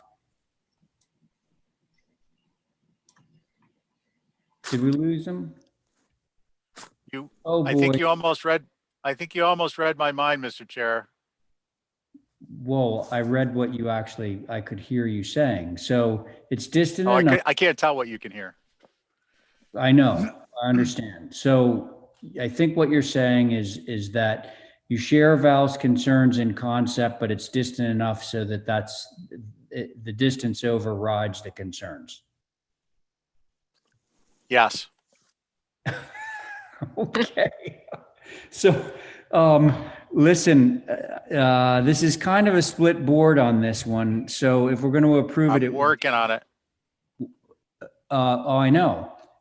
So Stephen, if you can, can anybody make a motion on this one for me, please? I'll make a motion to Okay. approve As submitted? as submitted. All right. Thank you, Diane. Okay, on that motion, Abby. No. Abby's a nay, okay. Val, Also a no. also a no. Stephen? I knew this was gonna happen. He just typed in on the motion, aye. Oh, great. Okay, so Stephen's an aye, and Diane, who made the Is motion, an I. is an aye, and the chair will break the tie. And I'm in favor, so that motion carries. 3 in favor, 2 opposed. Oh, Thank you. all right, thanks. Next up is Thank you, Joel. another solar array at 83 Eel Point. This one is myself, Diane, Abby, Val. 4-member board. Mr. Chairman, Yes, John. I have a quick, what was the motion? The motion that just passed? Did it pass? Yes, it did. And the motion was to approve as submitted. No, I just want to know what happened. I keep notes. Yep. No, it passed, John. Thank you. 3 in favor, 2 opposed. Okay, so Karen? Yeah, okay, so this is Josh Hardy's house, a local person, business owner, concerned about the environment and his own economics, and his family's owned the property since the 50s. It's a black 1-story house. Let's see, oh, you've got a, it's dwarfed by you can see the large house next to it. Oh, right. Okay, Yeah, it's a small house, dark house. He's re-roofing with black shingles. Right. And so if you scroll up again to the west of his driveway, the bushes up further. There. Yeah, Okay, if so you're that standing right on the street. the west of his driveway, it's completely the native bushes there that completely block it. And what Josh is proposing, that to the east of his driveway, he would move bushes or vegetation that are over 6 feet from the property just along the road. And that would block just like this does in this photo. And if you scroll down some, you can see, okay, so that's the east of his driveway, and he would put up vegetation there to block it just the way it is. And here's an overhead of what he'd do. You can see on the left, the blue strip is existing. And what he'd do is put in a strip, not put in, but he'd have the native stuff from his land. He'd just move it there. And that's what he's offering to do. And they wanted me to include photos of, I think down further, if you scroll down.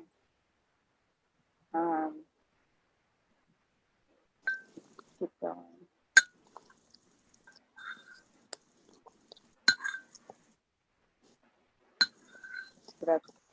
that's the array there that we just passed. And keep going down.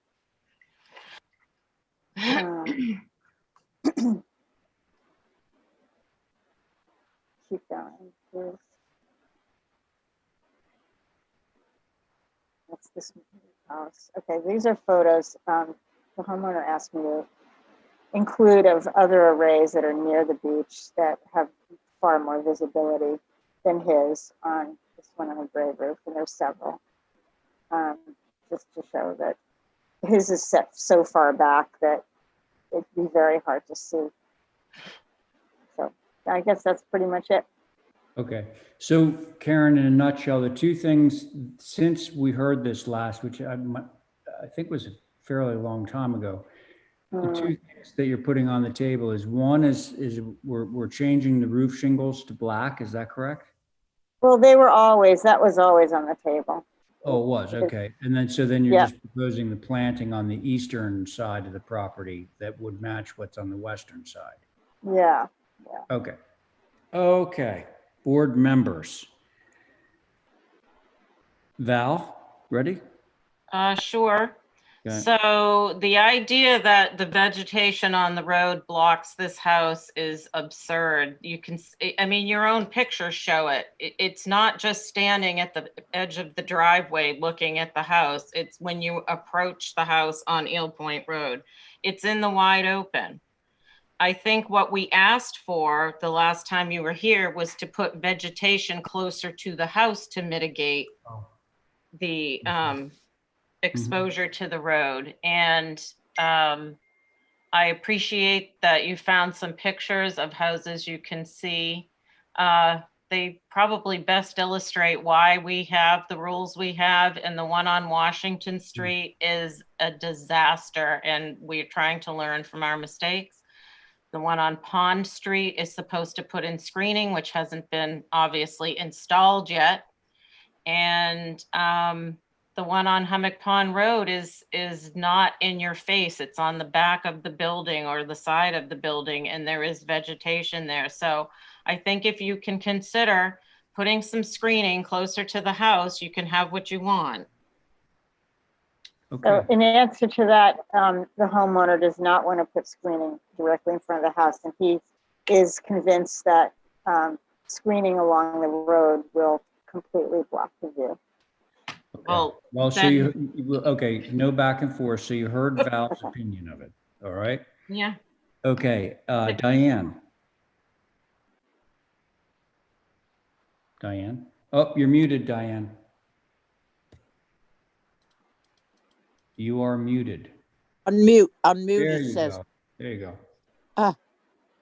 We have considered this house several times, and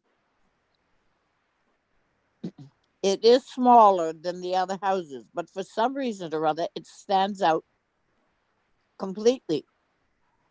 I don't know, it looks like it's 4 feet shorter than the one next to it to the left, but it stands up, and we have made a proposal of what we would like it to do, and in this particular respect, it's not up to the applicant to say that's what he wants, and that's what it's going to be, because we have been working. This is, the black roof is good, but the vegetation up closer to the house is what we've asked for every time, and it's not done. So I have a question with it. Okay. All right. Thanks, Diane. Abby. My view of it hasn't changed since the last time this came up, so I'm a nay. Are you a nay completely, or are you a nay? Completely. Did you say completely? I did. Okay. Just want to make sure that Karen knew definitively. Well, Okay. So it sounds. And it's just inappropriate. Okay. So Karen, it sounds like if you have a chance or if your client has a chance at all of getting this approved, he or she or both would have to consider getting vegetation closer to the house, the way that Val described. So should we keep this one alive and motion for some revisions? Yeah, I'll and I make just want to be clear, I'm not saying right on top of the house. I think something at the end of where the parking is, a couple of big somethings would eventually mitigate the view from the street. It's the front of the house in a sweeping valley.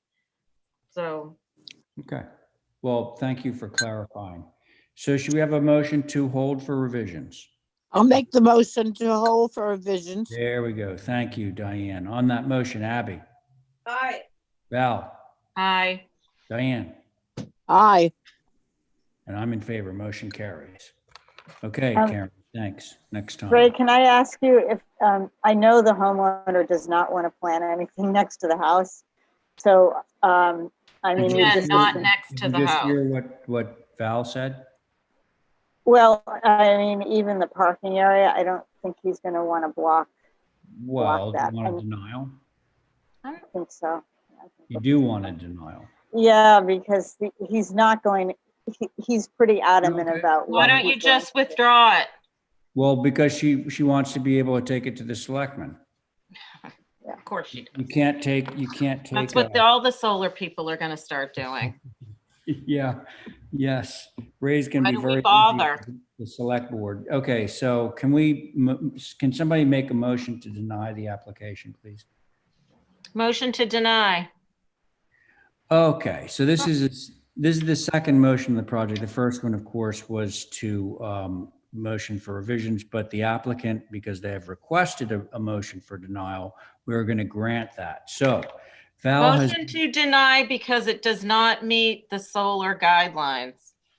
okay, very good. Thank you for adding that. So that's Val's revised motion. On that motion, Abby, Aye. Diane, Aye. Val, Aye. and I'm in favor of that motion as well. So there you go, Karen. Thank you. Thank you.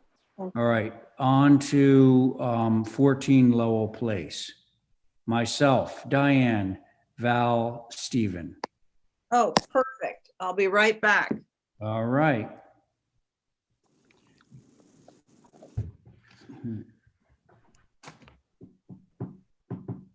Is Matt here? I am here, Okay, good. Mr. Chair. How you doing? I'm doing okay. How are you?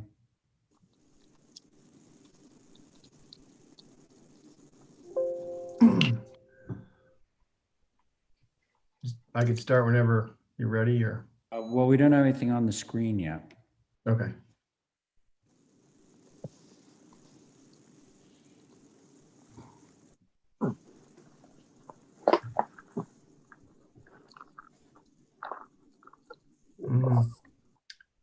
I don't know if these aren't the most recent drawings.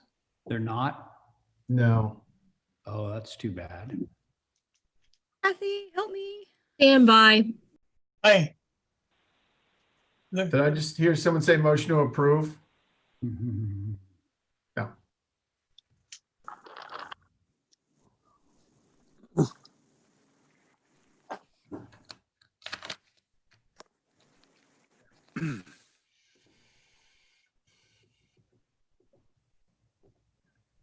What was that motion?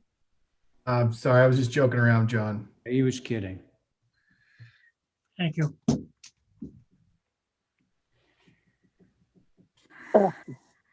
Mr. Chair, through you, can I get a clarification?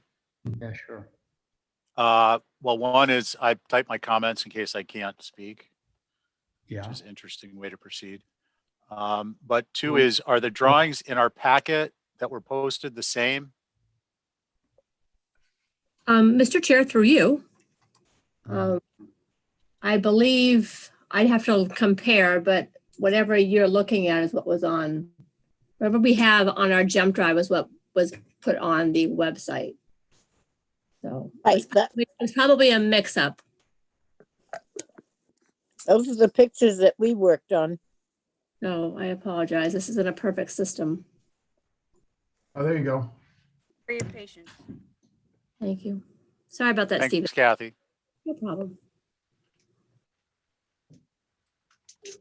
So Stephen, in this imperfect system that we have going on, typing in your comments and typing in your vote are very helpful. Doing my best. Yep. Well, thank you. Okay, Matt, you go. Thank you. So starting off, we detached the garage. We will be back for that at some point, but we looked at changing the size and scale of it. And but for the sake of the application, we've just detached it. I do want to talk about the lot, if I could, just to reiterate. This is an oversized lot compared to other lots in the area. They range on this street, they range in size of under 5,000 square feet, but the average is 5,000. There are other lots that are similar in size and scale, but just want to reiterate that this is a lot is 11,000 square feet. So it's a good sized lot. Two, it's at the end of Lowell Place. So it's not a highly trafficked area, which I think is worth pointing out. The notion of the visibility, again, where it's at the end of the street, there is a lot that is in front of this structure. So whatever is built will provide some screening. Having said that, I still think that if this house is visible, I still think it's completely appropriate and completely contextual. And there's been some speculation that there might be some visibility from Woodbury. And to me, though, that neighborhood is consistently 2.5 story, 30-foot ridge height structure. So I don't really see how that's relevant. As far as the structure itself is concerned, I think it's worth pointing out that basically 2/3 of the footprint of this structure is a one-story. So again, this is a very low impactful structure. The ridge height is now 26 feet 10 inches, which I think is completely in line with the area. I'd just like to go through some of the changes, if I could, from the beginning, from where we started. So again, we detached the garage per comments of the HDC. We changed all the roof pitches from 12 to 10. We lowered the ridge height to 26 foot 10 inches. I think originally it was closer to like 29, somewhere in that range. So we dropped it quite a bit. Added the front porch. We changed secondary massing, which is the massing to the left on the east elevation. We changed all of the trim to so that it's more traditional. The original design had a very minimalistic trim detail, and it was very austere. I think, again, there were some positive comments that the board liked the design. But at this point, given all the feedback we've received, we've gone with a very traditional rake detail. It's a little bit more developed on the main mass, and on the secondary additive masses, it's a simple square cut rake. So it's a pretty big departure from what the original design was. Changed all the window types to 6/6s, which again, we thought was an attempt to be more contextual. And again, that's not something that we really wanted to do or like, but we did think there was an attempt to respond to some of the board's comments. You don't Again, have those plans, Matt. What's that?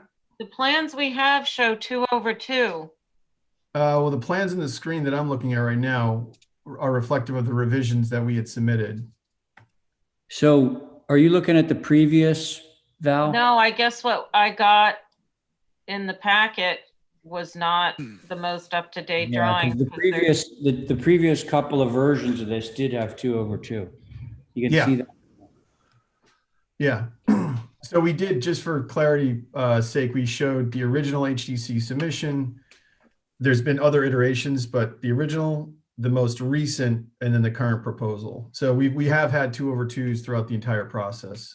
And it was again, it's a change that no one's really happy with, to be quite honest, but we thought that this is responding to the board's comments. No one on your side. Yes. Yeah, meaning that we preferred 2/2s, but again, trying to, we submitted this in October. And, again, owners plan to move into this and they just want to kind of get moving. So we've kind of thrown in the towel, if you will. But I do think that we've made a significant amount of changes, responded to the board's comments, and I'm really hopeful that we've met all the requirements and hopefully we get an approval tonight. Thank you, Mr. Chair. Yeah, thanks, Matt. HSAB, Holly? Mr. Chair, no, due to the holiday, and the last time you all saw this was December 31st. HSAB has not taken a look at these revisions since that time, but I will reiterate that they mentioned that it's too tall and the massing isn't appropriate for the neighborhood.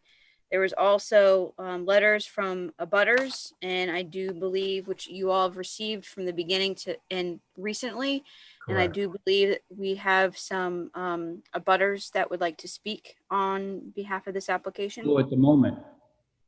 Like right Yes, now? there is Oh. one, yes. Yeah, okay. So whoever that may be, first of all, Holly, have you finished? Yes, sir. Okay, great. So whoever that abutter is, if you could unmute Yes. and Hello. identify yourself. Hello. Hi there. Hi, I'm Ann Maston. Okay. And my husband Rick and I are the east abutting neighbors to the Reggers. Okay. And I think you actually have the wrong application, ma'am. pardon me? I think this is not 7 East Lincoln. Oh my gracious, my husband just said it. Well, I'm sorry. Sorry. I'll wait for our turn. Sorry. Now, Holly, Mr. Chair. Sorry? Sorry, Mr. Chair. I do represent abutters to 14 Lowell. And I'm happy to speak for a moment if you'll allow it. Yeah, okay. So your name for the record is Xander? Xander Farkas. Yep. Okay, And my family owns number 9, and I'm also speaking on behalf of neighbors at 20 Woodbury. So we abut the property on each side. Okay.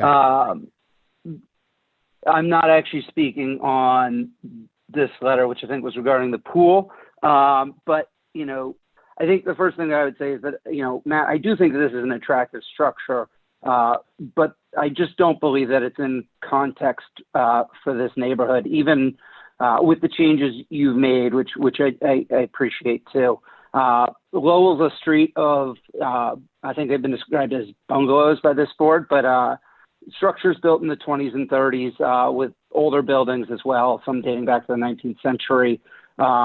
You expand the circle to Caton, and that area, we're talking about single story or 1.5 story simple form buildings. So while attractive, I think there are a couple of issues with the structure as it regards to this board's purview. Building with Nantucket in mind certainly mentions the visibility of a main entrance clearly defined. I think that this one is hidden from the street behind the original building. This has significantly more fenestration than other buildings in the area. The footprint and roof line are far more complicated than anything else on the street. And you mentioned comparing then to Woodbury and Barnabas.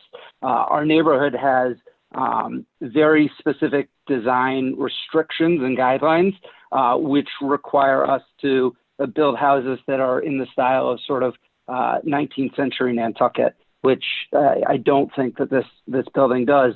Xander, but, can I just ask you a quick question? I'm sorry to interrupt, but you represent a property on Lowell Place, or are you in Woodbury? No, I represent properties on Barnabas and Woodbury. So you're in Woodbury, in a completely different neighborhood. Matt. Okay, I just want to be clear. Go. Okay, continue. I'm in a butter. I'm in a butter on 2 sides here. We understand. Continue. So then on matter of scale, the main house is nearly 27 feet. There's nothing else on Lowell, that cracks 20. They're single story houses. And this will sit behind, the original structure. It will loom over it. And its neighbors at number 12, who I know may want to speak tonight as well. And then the massing runs setback to setback. If you pulled the garage, then on one side, but again, that's just not typical for the area. And then if you've pulled the garage, I'll hold my comments there, but Yeah, so I think that summarizes it nicely. Okay. Thank you, Mr. Chair. Thank you. Did I hear that somebody else was speaking on this application? Chair, yes, Victoria has her hand raised and she's also in a butter. Okay, so if you can unmute and let us know who you are. Hi, yes, thank you, Mr. Chair. My name is Victoria Rakov. I'm the owner of 12 Lowell Place. Okay. And I just want to second everything that Xander Farkas just said. I do agree with him that the height of the structures is significantly higher than most of the buildings on the street. It feels in height and scale to be out of character with the bungalow homes that are currently on Lowell Place. And you know, personally, I would like to see a significant reduction in height and scale. And I do appreciate the changes that have already been made, but I'm hopeful for other changes. Okay. Thank you. Excuse me. Okay. If that's it for applicant and neighbors, I'd like to hear from board members at this time. Again, Could I start, please? you certainly can, Diane. Go ahead. Well, we spent almost a week out there looking at the house and whatever. We have pictures. I have several pictures. I just didn't know how to transfer them off my telephone out to you. But it is visible from both streets going down in the back of Barnabas. It is visible. There's no way you can do it. We went in, there was a post next to 12 Lowell Place, and the south elevation.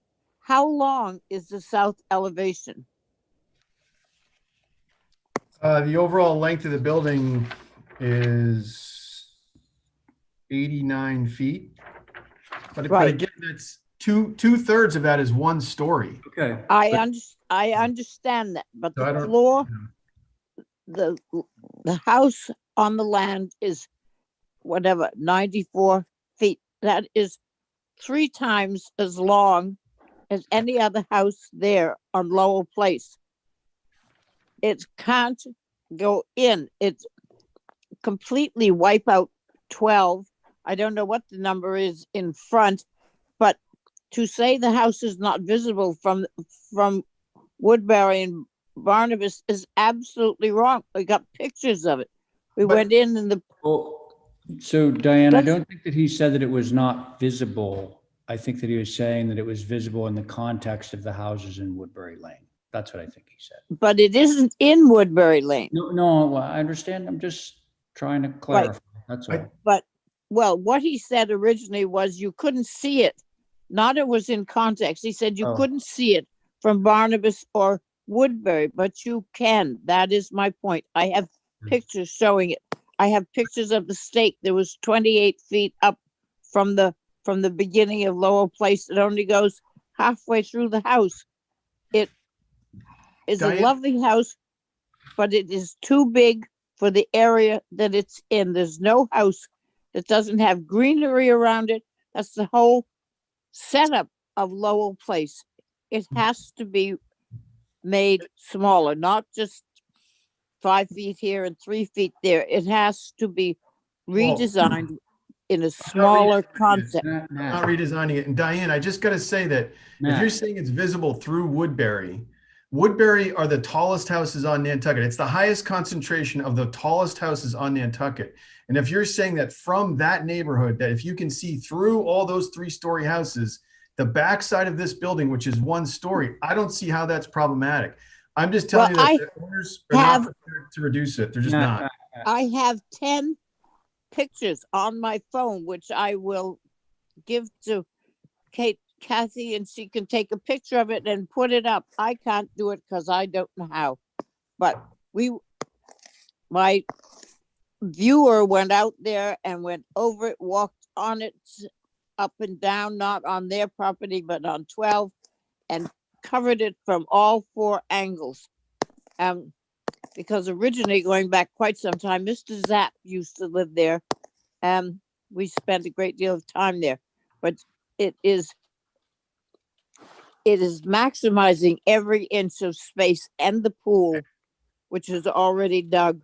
I'm sorry, Diana, but it's not. We have like another 1,000 square feet of ground cover. So it's just, I honestly don't Okay. know where this is coming from. If I could just completely say disagree. my idea, Mr. then Chair, Yeah, I know. Continue, Diane. Diane? I am. It needs to be reduced in size to go in to fit the streetscape, the feeling of Lowell Place. It is not a major street. It is dead end street. The houses were all 1 story, 1.5. This is not at the length it is. There isn't a house that comes anywhere near being the length of this house. So that's, if you want to hear more, I'll get the pictures and get them to Kathy. Diane, I think you've made your point. Okay, thank you, Diane. Val? I'm still looking at the pictures on my computer because the ones I was reviewing today Oh, we're are not incorrect. the Yeah. ones we have. So I do have comments, but just. You want me to come back to you because Yeah. Stephen needs to speak as well. Stephen, are you still with us? Yeah, Mr. Chair, I'm gonna send these over across the wire just in case in the power outage, I had electrical problems. So I'm gonna send these and you all can see them and I'll comment as we go. I feel like I'm doing a PowerPoint. So unfortunately, Lowell, again, thanks, Matt. Actually, a handful of comments. I think the traditional trim is in this area appropriate and welcome, so thank you. The east elevation, adding that covered porch with the hip roof element is helpful, actually very much so in any other area. But here, the east elevation really what would be considered the front 1/3 of the primary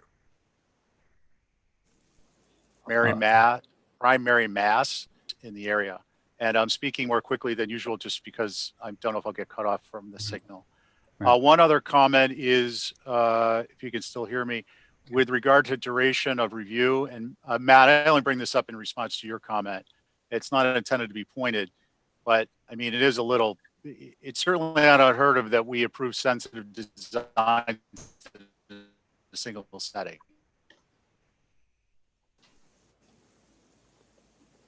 Uh-oh. I think we lost. It froze. Yeah. Stephen, hopefully you can type in your comments if you can hear me.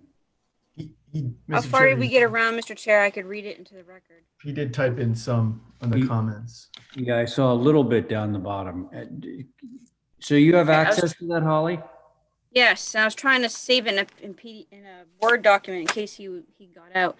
Okay, traditional trim in this area is appropriate and welcome. Thank you. East elevation, adding the covered porch and the hip roof element is helpful. Actually, very much so.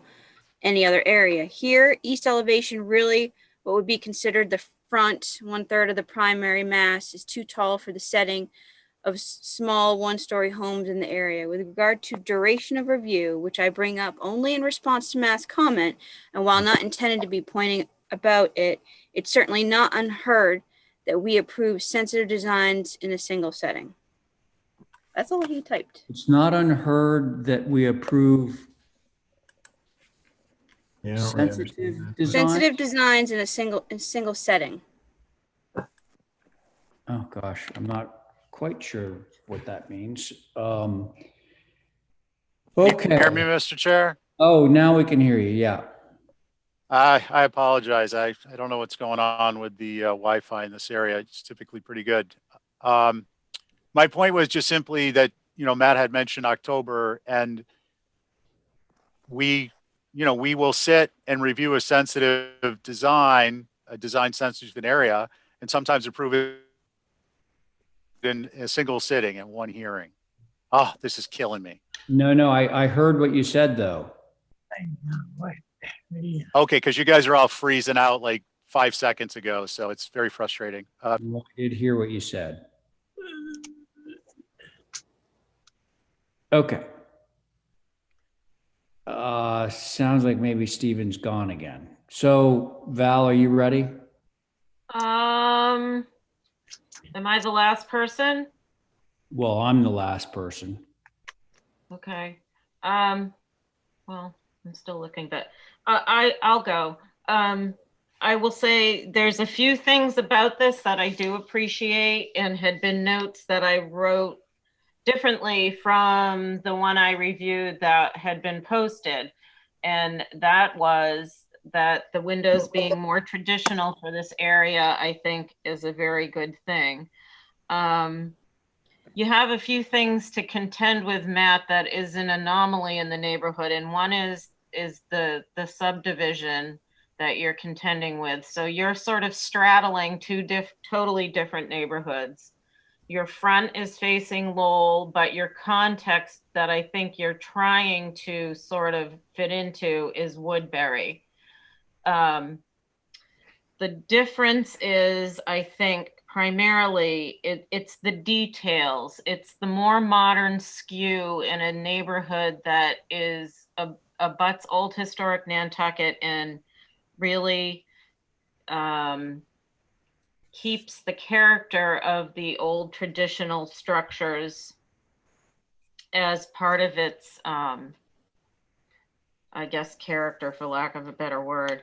I think The height is lowered, and that's great. I think the front door is too suburban. Now you're kind of hovering between two worlds here. You're making some things change to be more traditional and fit in, but there's still the more modern skew, which would be like the front door. We wouldn't have a front door like that around in that area. I appreciate the lowered height. I do wish the massing was less in length. And I really do think that two things more. One is that by having, you know, and it's not just unique to this house. It's what we're contending with every day and most designs that come in, and that's the extra ceiling height, the plate height, and then exacerbated by doors that are 7'6", very tall. Those are just out of context for town proper. And we really do need to try and keep at least things on the very shoulder of the old historic part of town traditional so that they fit in and keep the spirit of Nantucket what it is, if nowhere else but in town. I think it's important. And lastly, I'll say the side that faces the pool is it's just over fenestrated, and I do think that you're going to see that side unless there's a huge planting plan showing otherwise, because you can see it from Barnabas. And that side, to be honest with you, is my most concern. The other thing I'll say is the garage going right next to the house at the size that it is, I think is really not helping the overall impact of the house as it is. So I would strongly reconsider that. I almost would say put it in the back of the lot, but I know the pool is already there. So that's something for you to think about. But those are my comments, Mr. Chair. Okay. Thank you, Val. So generally, I agree with a lot of the positives, and I agree with some of the negatives. So to reiterate the positives, I appreciate the change to 6/6. I appreciate the introduction of the traditional trim.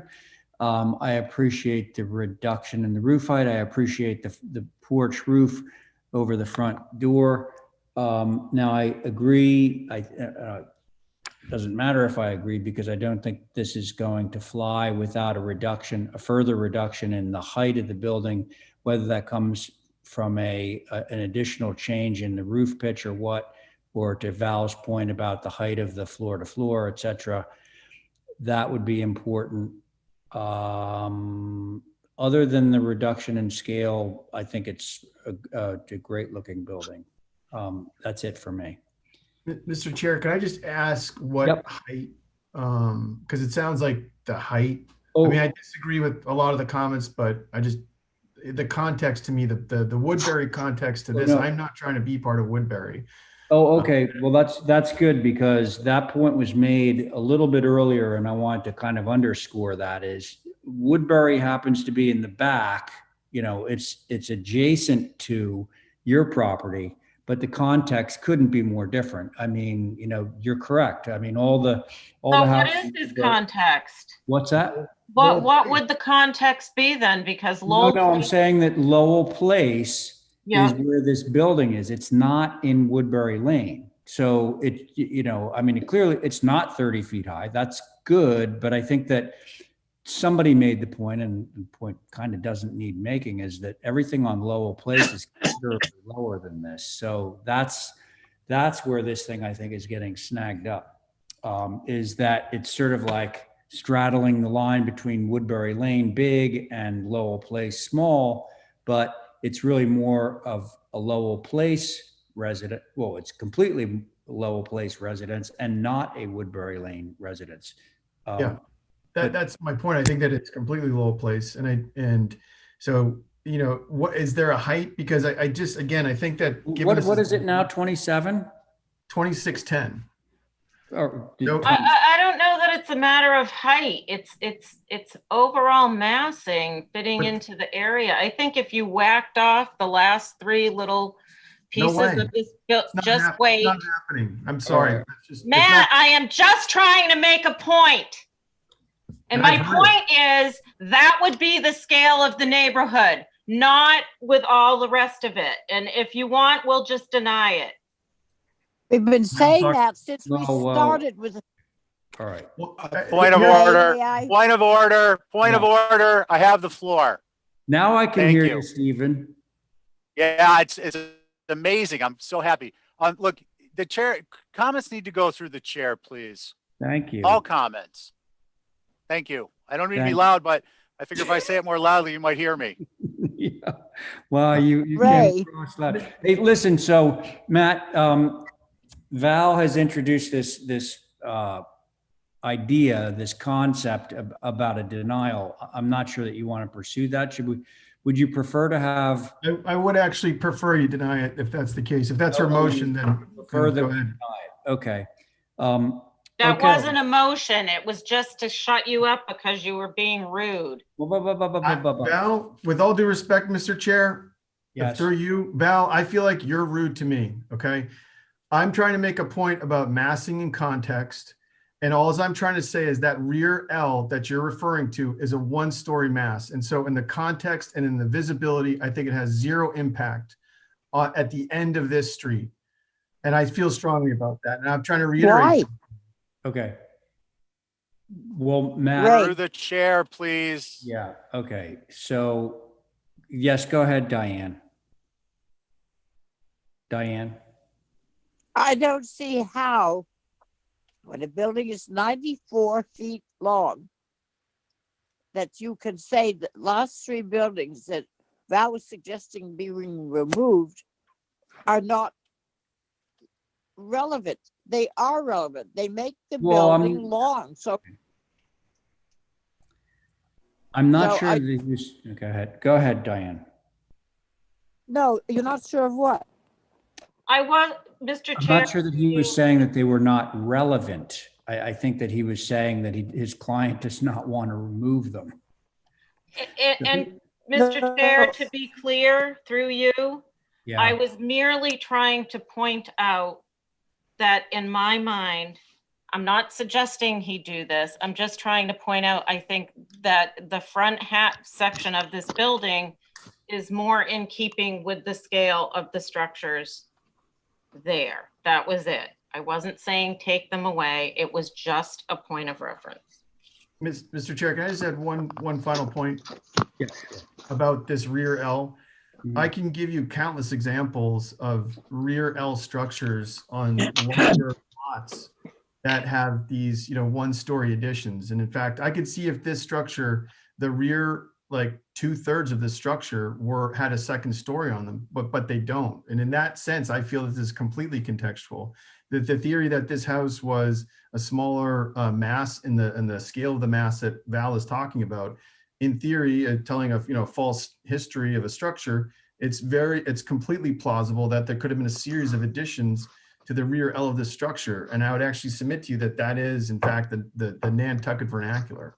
And if the lot supports it and it's telescoping back, again, the visibility I feel is so minimal. So I think the only thing I could do is go back and try to reduce the height of the main mass. And Val, I guess I'm just trying to explain to you that these rear sections of the structure are one story and they're critical parts of the program. They're the master bedroom and they're the living room. If you want me to try to lower the height, I can do that. Matt? Yes. Let me just say that all of my response, my own response on this was positive, with the exception of the mass and the height of the main part of the building. I agree with you that these little single-story masses on the back are like just going to sort of disappear. That's my view. However, so it sounds to me like maybe you're going to take another little pop at this. Yes. Okay. I think that would be wise. Thank you. So can somebody I'll make a motion, Mr. Chair, to hold the revisions and a group hug. Yeah, that would be so great. Kumbaya. Okay, so Stephen's made a kumbaya motion. On that motion, Val, Aye. Diane. Diane? Uh-oh. Yeah. This is going to be the death of me. Unmute. Oh, I'm there we go. sorry. I don't Okay. know why it mutes all of a sudden. Anyway, I will agree with the motion. Okay, thank you. Stephen, on your motion? Aye. And I'm in favor. Motion carries. Thank you. Okay, let's see. 17 Sherburne.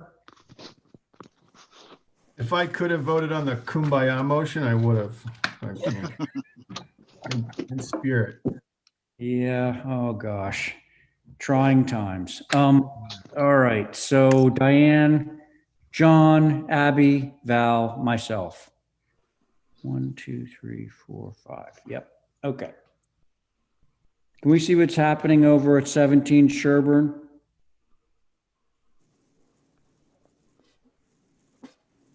Oh yeah. This is that lot that's sort of low with respect to the street, right? Correct. Yeah, and didn't we approve the house back there for you recently? Yeah, actually, we didn't. The house was approved, I think, maybe a few years ago. We actually didn't design it. This is just a carriage house. It was a carriage house. We had designed a carriage house that this person liked. They reached out to us, and so. Oh, Matt. Yes. Oh, no, I actually see. It looked like you were building into the hill, and I was going to question why it looks like it's on a flat grade, but you're building into the hill by using 2 retaining walls. Correct. So okay. We were actually, this was reviewed once before, and you did raise the issue of the retaining walls or the grade slope, and we had not shown retaining walls at this point because there's a subsequent landscape application. But for the sake of this application, we're just showing where the 2 tiered retaining walls would be. Again, they will come in under a separate application, but we try to indicate what the grade's doing and why this essentially will be on a very tight plateau, but a plateau nonetheless. I don't think you mean plateau. Well, plateau is a high elevated thing. This is actually cut in. Correct. Right. It's on a platform, but one that's very low with respect to the road. So I would point out to everybody who's reviewing this, it looks to me like the grade that Matt has established for the grade around this building is about 22 point something. And the grade at the street is probably like 32. So it's 10 feet down from the road at least. So was that it, Matt? Yeah, that was it. We didn't really comment on the structure. We pretty much got stumped on its relationship to the grade. So we haven't made any changes. We didn't really discuss the architectural features. Right. Of this, so, Okay. Fair enough. but I think we Okay, described folks. it pretty accurately. So if I could, the east is essentially what faces the street. The north elevation runs parallel to the driveway, and then the west is what faces the house on the property. Okay. I'd say the north elevation is probably the most telling and descriptive. If you look at the left side of the elevation, you'll see how the grade slopes and where the two retaining walls would go. Mm-hmm. Okay. Who would like to begin this one? I will. Thank you. I think that was the only concern we had because it looked as though previously maybe the grade was built up to the house or into the house. And now this makes it clear that, you know, what's happening there, and it is below the street. So the only thing you may see is the backside of, what would it be? The east? No. West? You're going to look down and see a roof, and then you're Yeah. gonna see a little front door like set down into Right. the grade. So I think it's okay. Okay, thank you. Let's see. Abby? Yeah, I've never had a problem with this, so I'm fine with it. Thank you. Okay, great. Thank you, Abby. Diane? No, I don't have any problem with it. I think it'll be good on Sherburne Turnpike. It's a little street and it's set in nicely. Thank you. All right. How about you, John? I'd like to see the structure, please, the drawings. Let me see, right, hold it right there. What is that? East elevation? Okay, east elevation, all right. Yeah. That door to the right of the barn doors, Yes? at the top of it. Now, the barn doors slide. And this is drawn in as a slide? Can I just say something, John? I don't think those barn doors open at all. I think Yeah. they're decorative. I was gonna say, if they roll, if those are rollers up there, No, they're not. yeah, they're not rollers, what are they? So, Matt, do you know what he's talking about? There's these little pin things that Yeah. look like it would be a track, but I can't believe that that's what it would be. I think it's just the drafting style. We actually have these extensions, which I like the look of them. So those are not hardware at Mr. all. Chair, I'd like to make a motion to approve and just move this along. Okay, I just wanted to make sure that John had his say. Right, no, Ray, I'm not. John. I just had one other comment. That's Yep, all. go ahead. Yeah, the reason the barn doors won't roll is because they have hinges. Okay, I just want to clarify that. Thank you. Yeah, okay. So there is a motion on the table to approve this as submitted. Abby made that motion. On the motion, Val. Aye. Thank you. Diane. Aye. Thank you. John. Aye. All right, Abby. Aye. And I'm in favor. Oh, Val, you on your motion? Aye. All right, and I'm in favor, so that motion carries. There you go, Matt. All right, how about 7 East Lincoln? Okay, we still have time. Okay, 7 East Lincoln. Board here, 4-person board, myself, Diane, Abby, and Carrie.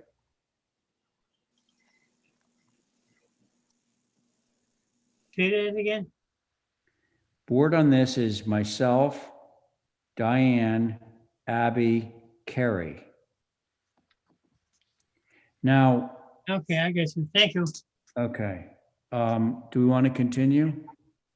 Yeah, go. I can start, Mr. Chair. Yes, please do. Okay, thank you. So probably starting on A2.1 is probably the most helpful page to start on. That's the street elevation, that's the south elevation. Biggest change, drawing 1, upper left-hand corner.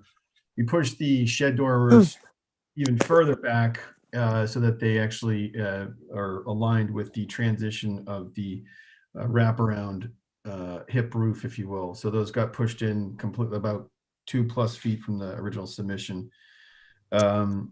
We also previously made an adjustment to the roof walk.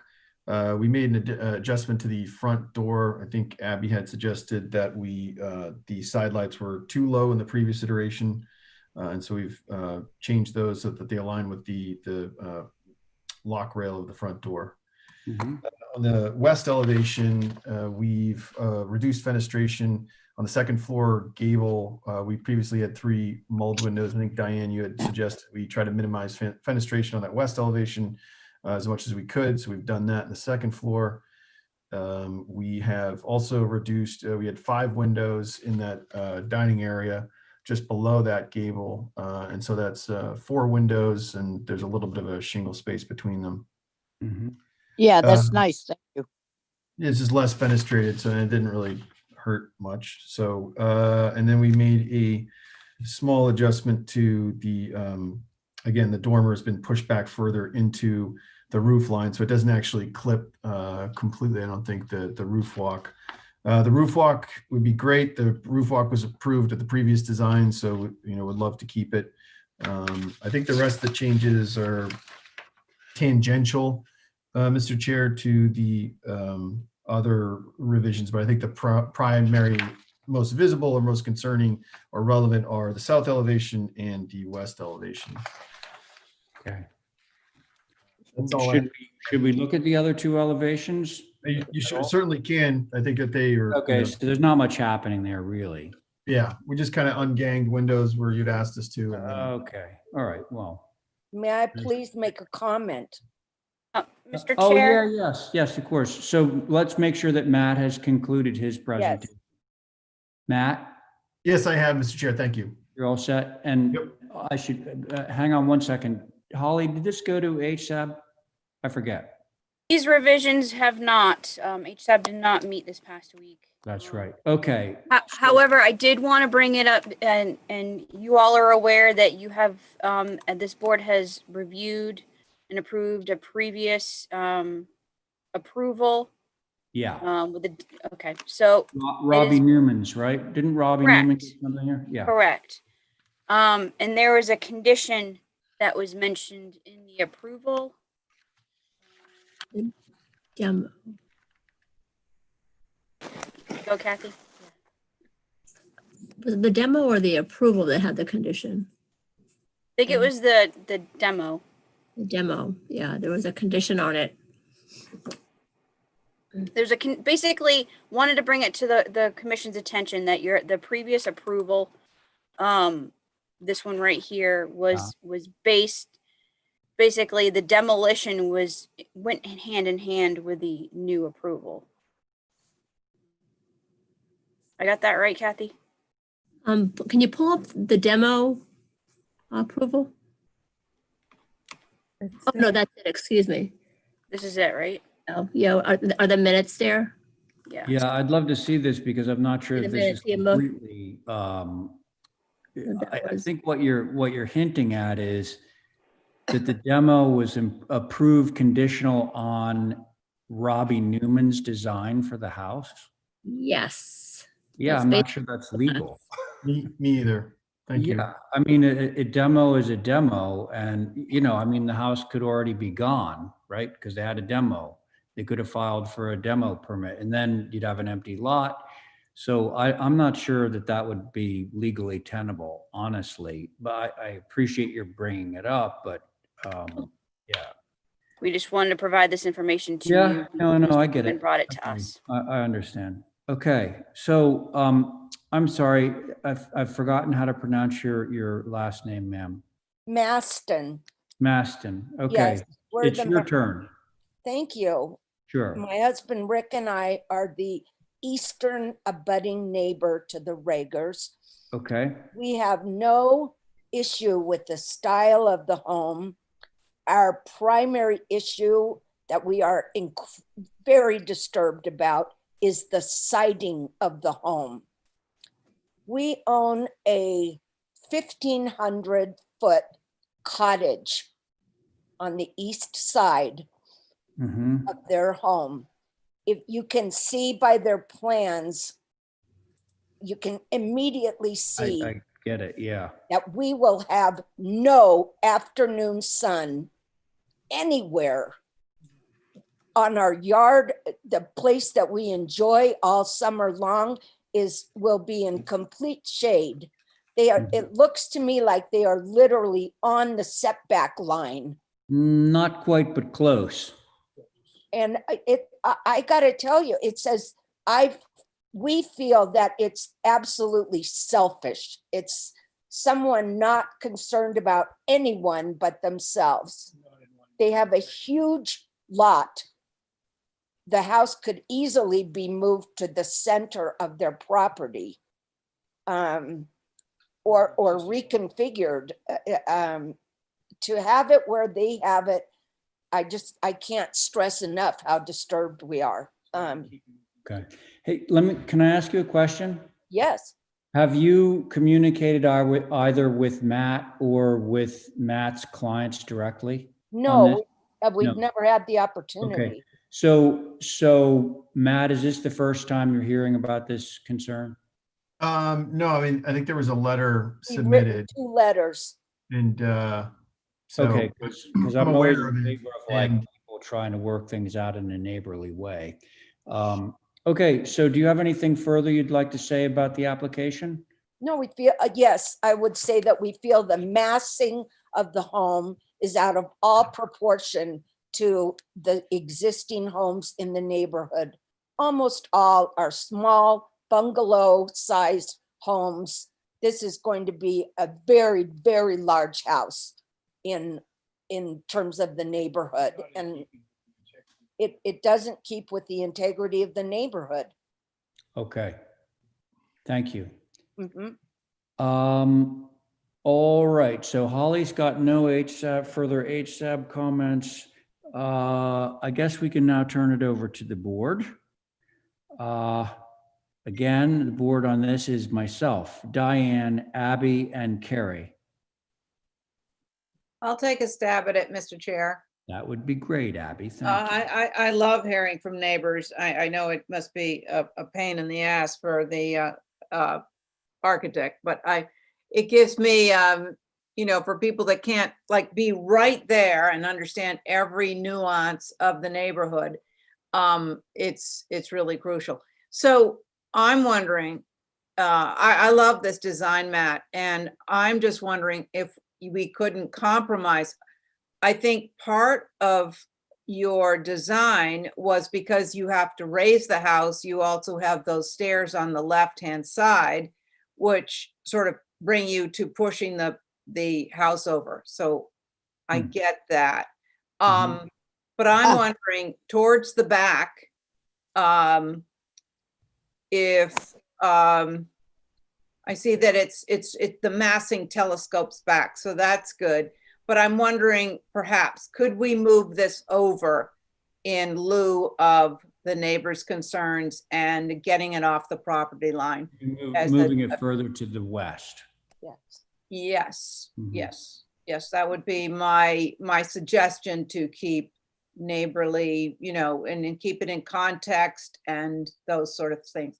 Thank you, Mr. Chair. Okay, so basically, Abby, your only concern really is the impact on the neighbor.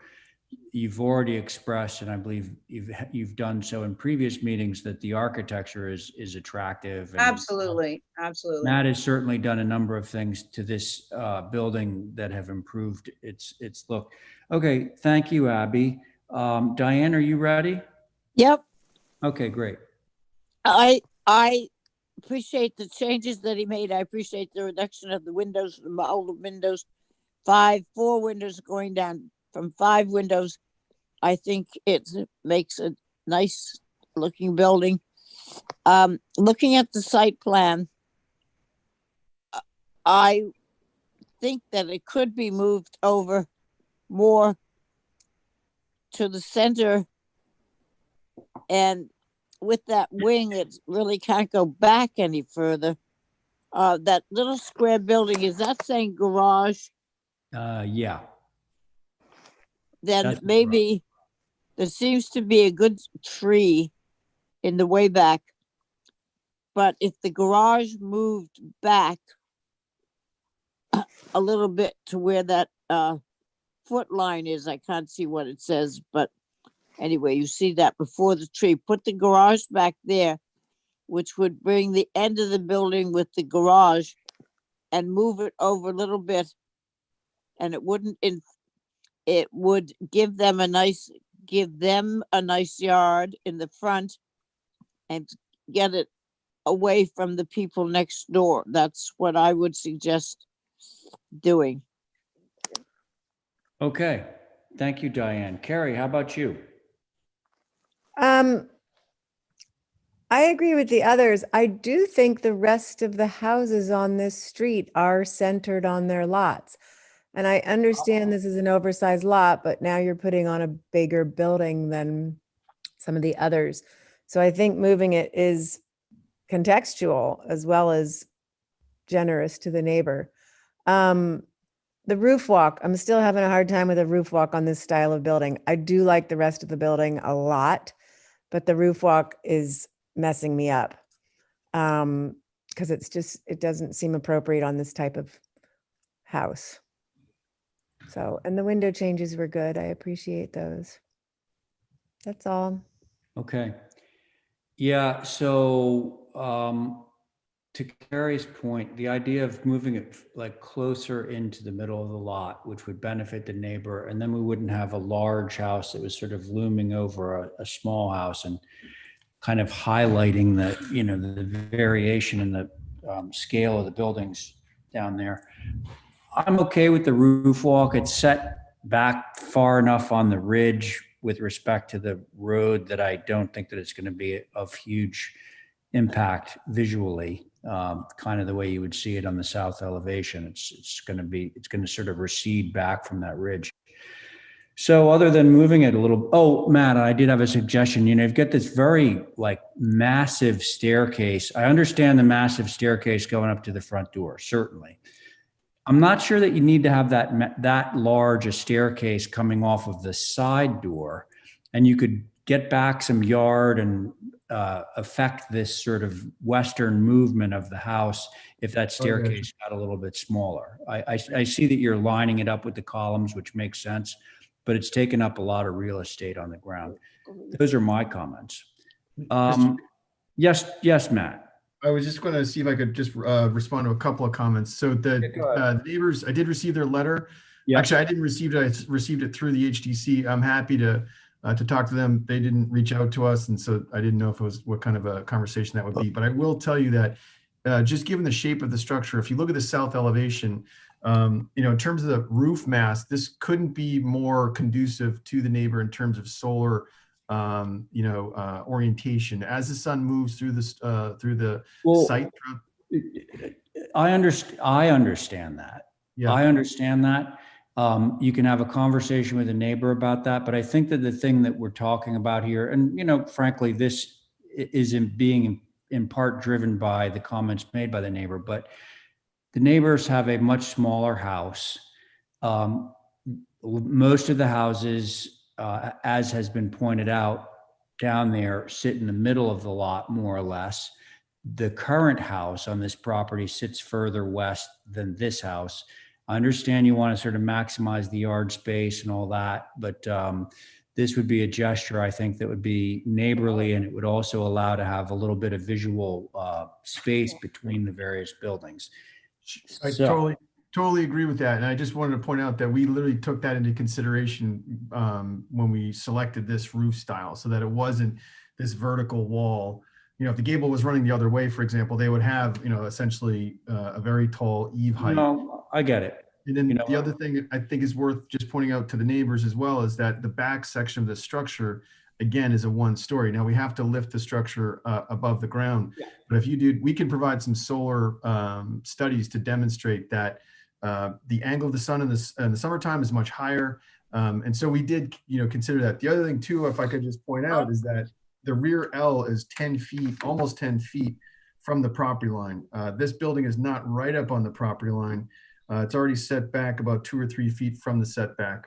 I just wanted to kind of point that out, that we designed the building in a way that it wasn't going to be a tall wall next to the neighbor, and we even pulled it back a bit. So It's a I'm nice sorry, neighborhood thing I to- have to speak. I'm sorry that Okay. we have studied the plans in detail. We were told to reply through the HDC. Nobody said that we could reply to you, but the fact is the house that you have built that goes from the front of our house to the back of our yard will take away all afternoon sun from our yard. It's absolutely, it's thoughtless. It really is. You have a huge lot to work with. There, truly, I don't understand the existing house. We actually share yards. We didn't even have a hedge between it. We shared the yards. So I don't understand how you can think that you could put a house with that kind of length along the eastern side and not definitely and hugely impact the neighbors. I think that's just a function of the lots and the density, but I'm happy to show you, I'm happy to do a solar study, and we can actually show you what the sun and the shadows cast at a Okay. specific day. We could do it in June, July. So I'm happy to send those to you. And it sounds like we're going to be making some additional revisions, and I can add those to the packet, ma'am. Okay. Thank you. I'll make a motion for revisions, and if you would do a sun study, Matt, that might make things. Yeah, he'd be doing that more for the benefit of the neighbor than for us, but I that's think fine. that's really. Okay, so that was your motion, correct, Abby? Yep. All right, so on your motion, Diane, Aye. thank you, Carrie. Aye. Okay, Abby on your motion, Yes, I. and I'm in favor of that motion carries. We'll see you guys next time. Thank you. Thank you. Okay. Let's see, we have 10 minutes, so I think we might be able to get this hoop tent thing out of the way if we can. Ray, Yes, John. I'm gonna have to leave in a few minutes.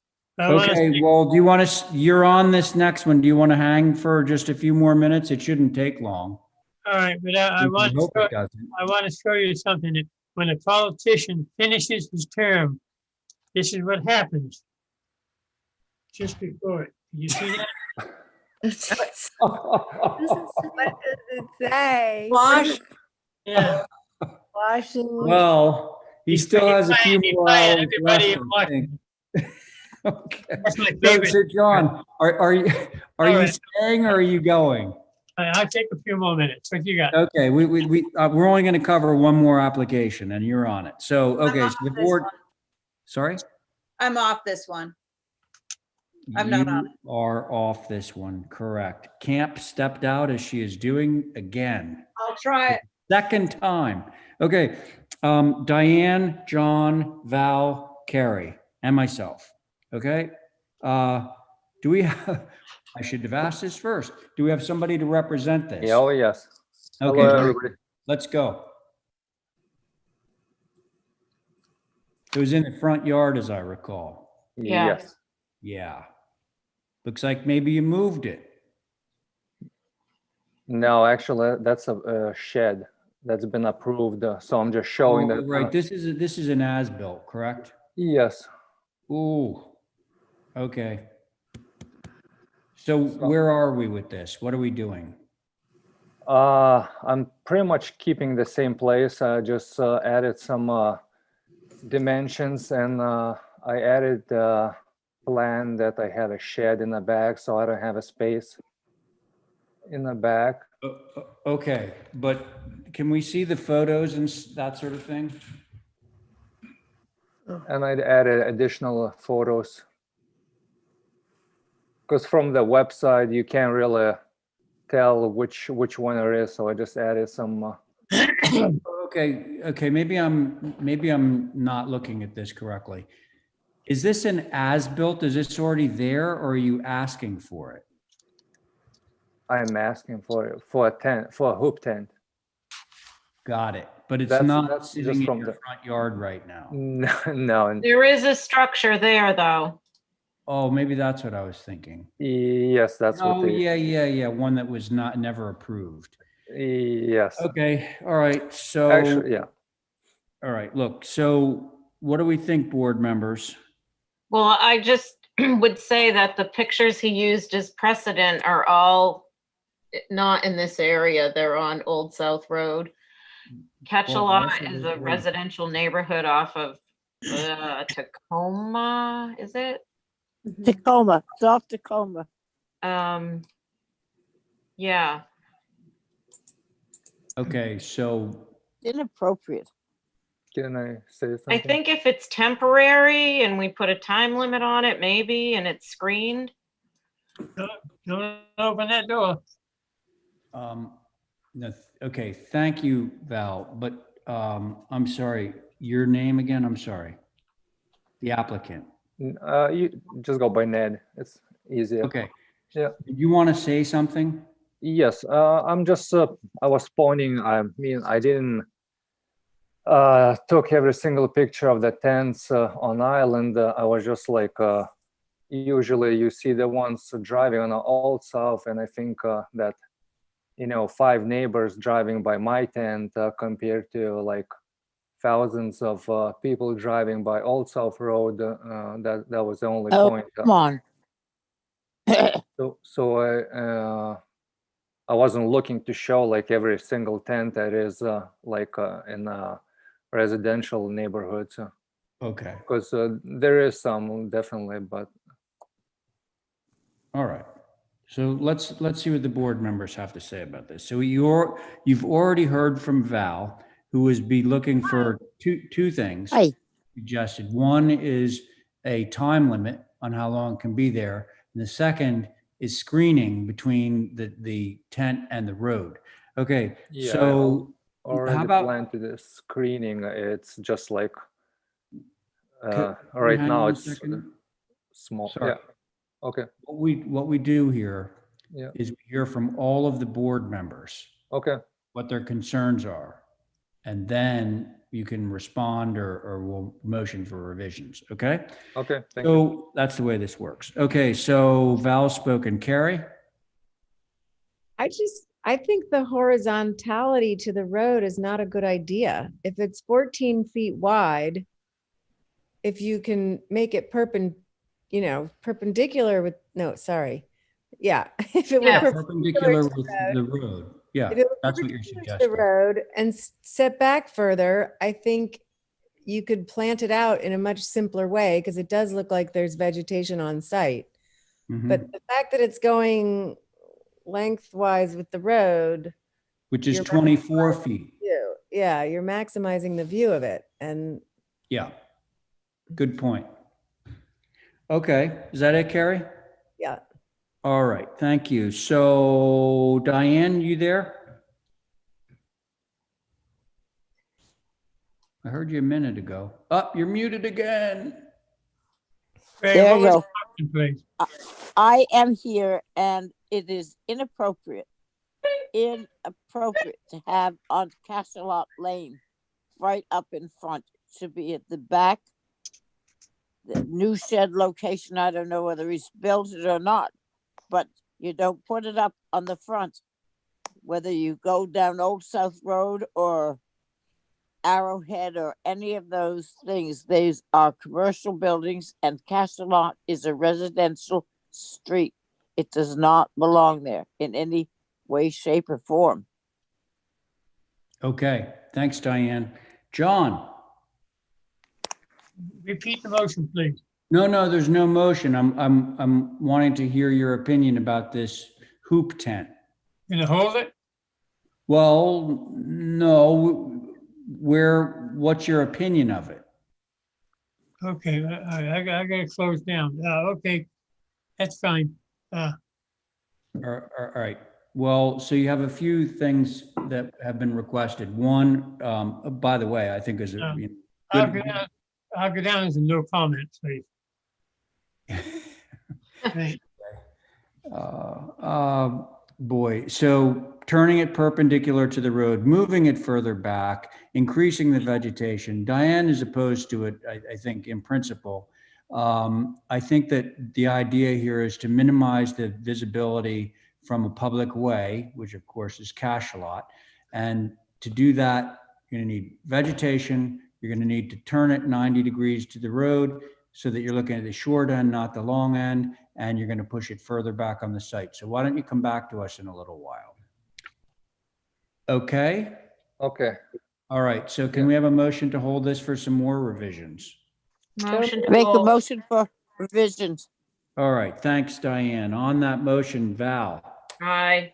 Carrie, Aye. I believe John's gone, right? He's sitting here. Oh, John, are you in favor of the motion to hold for revisions? Yes. Okay, great. And Thank you. Diane? Aye. That Hold was for it. revisions. Yeah, that was your motions, and I'm in favor of your motion, so that motion carries. Okay. I think that's it. It's 9 Right. o'clock. Good night. Thanks, good night. So do we have Thursday? I forget. Yes, Thursday. So the rest of this will just carry to Thursday, right? yes. All right. Thank you, Ray. Thank you. Oh, thank you, John. Thanks for hanging in there. Okay, do we have any other business that we want to take up before we adjourn? Kathy, I have a question. go ahead, Val. It may or may not be appropriate. I don't know. When do we have 27 North Liberty again? Well, I emailed them last week to ask them what their availability was for January. I haven't heard back yet. Okay. So probably in February. It just depends on what's available, Hmm, town admin and NCTV. yeah. I did have a question about North Liberty too, that was said in something last week, and I wanted to clarify. Would I be able to do that now? You have to be really careful. So Val's question was legit because it really didn't involve any deliberation. She was just asking when it was going to come up again. Is this more of a subjective question? A definition. Oh, I just want to clarify a definition briefly. listen, give it a try. And if it Cut sounds, me off if it's too long.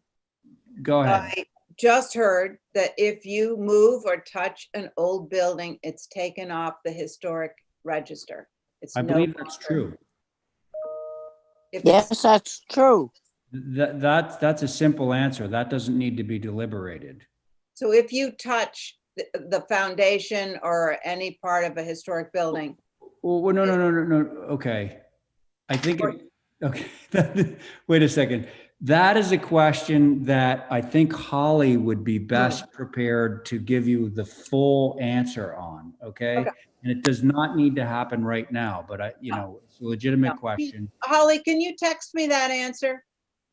'Cause Yes, I in would appreciate short, it's the Secretary of the Interior standard that we follow for historic preservation. I'll send you all that information. Yeah, that would be. Okay, thank you, Holly. Okay. That's All right. outlined in Building with Nantucket in Mind. Yes, absolutely. Very good. And so anything else, minutes? Do we want to do minutes? If you so choose. Okay.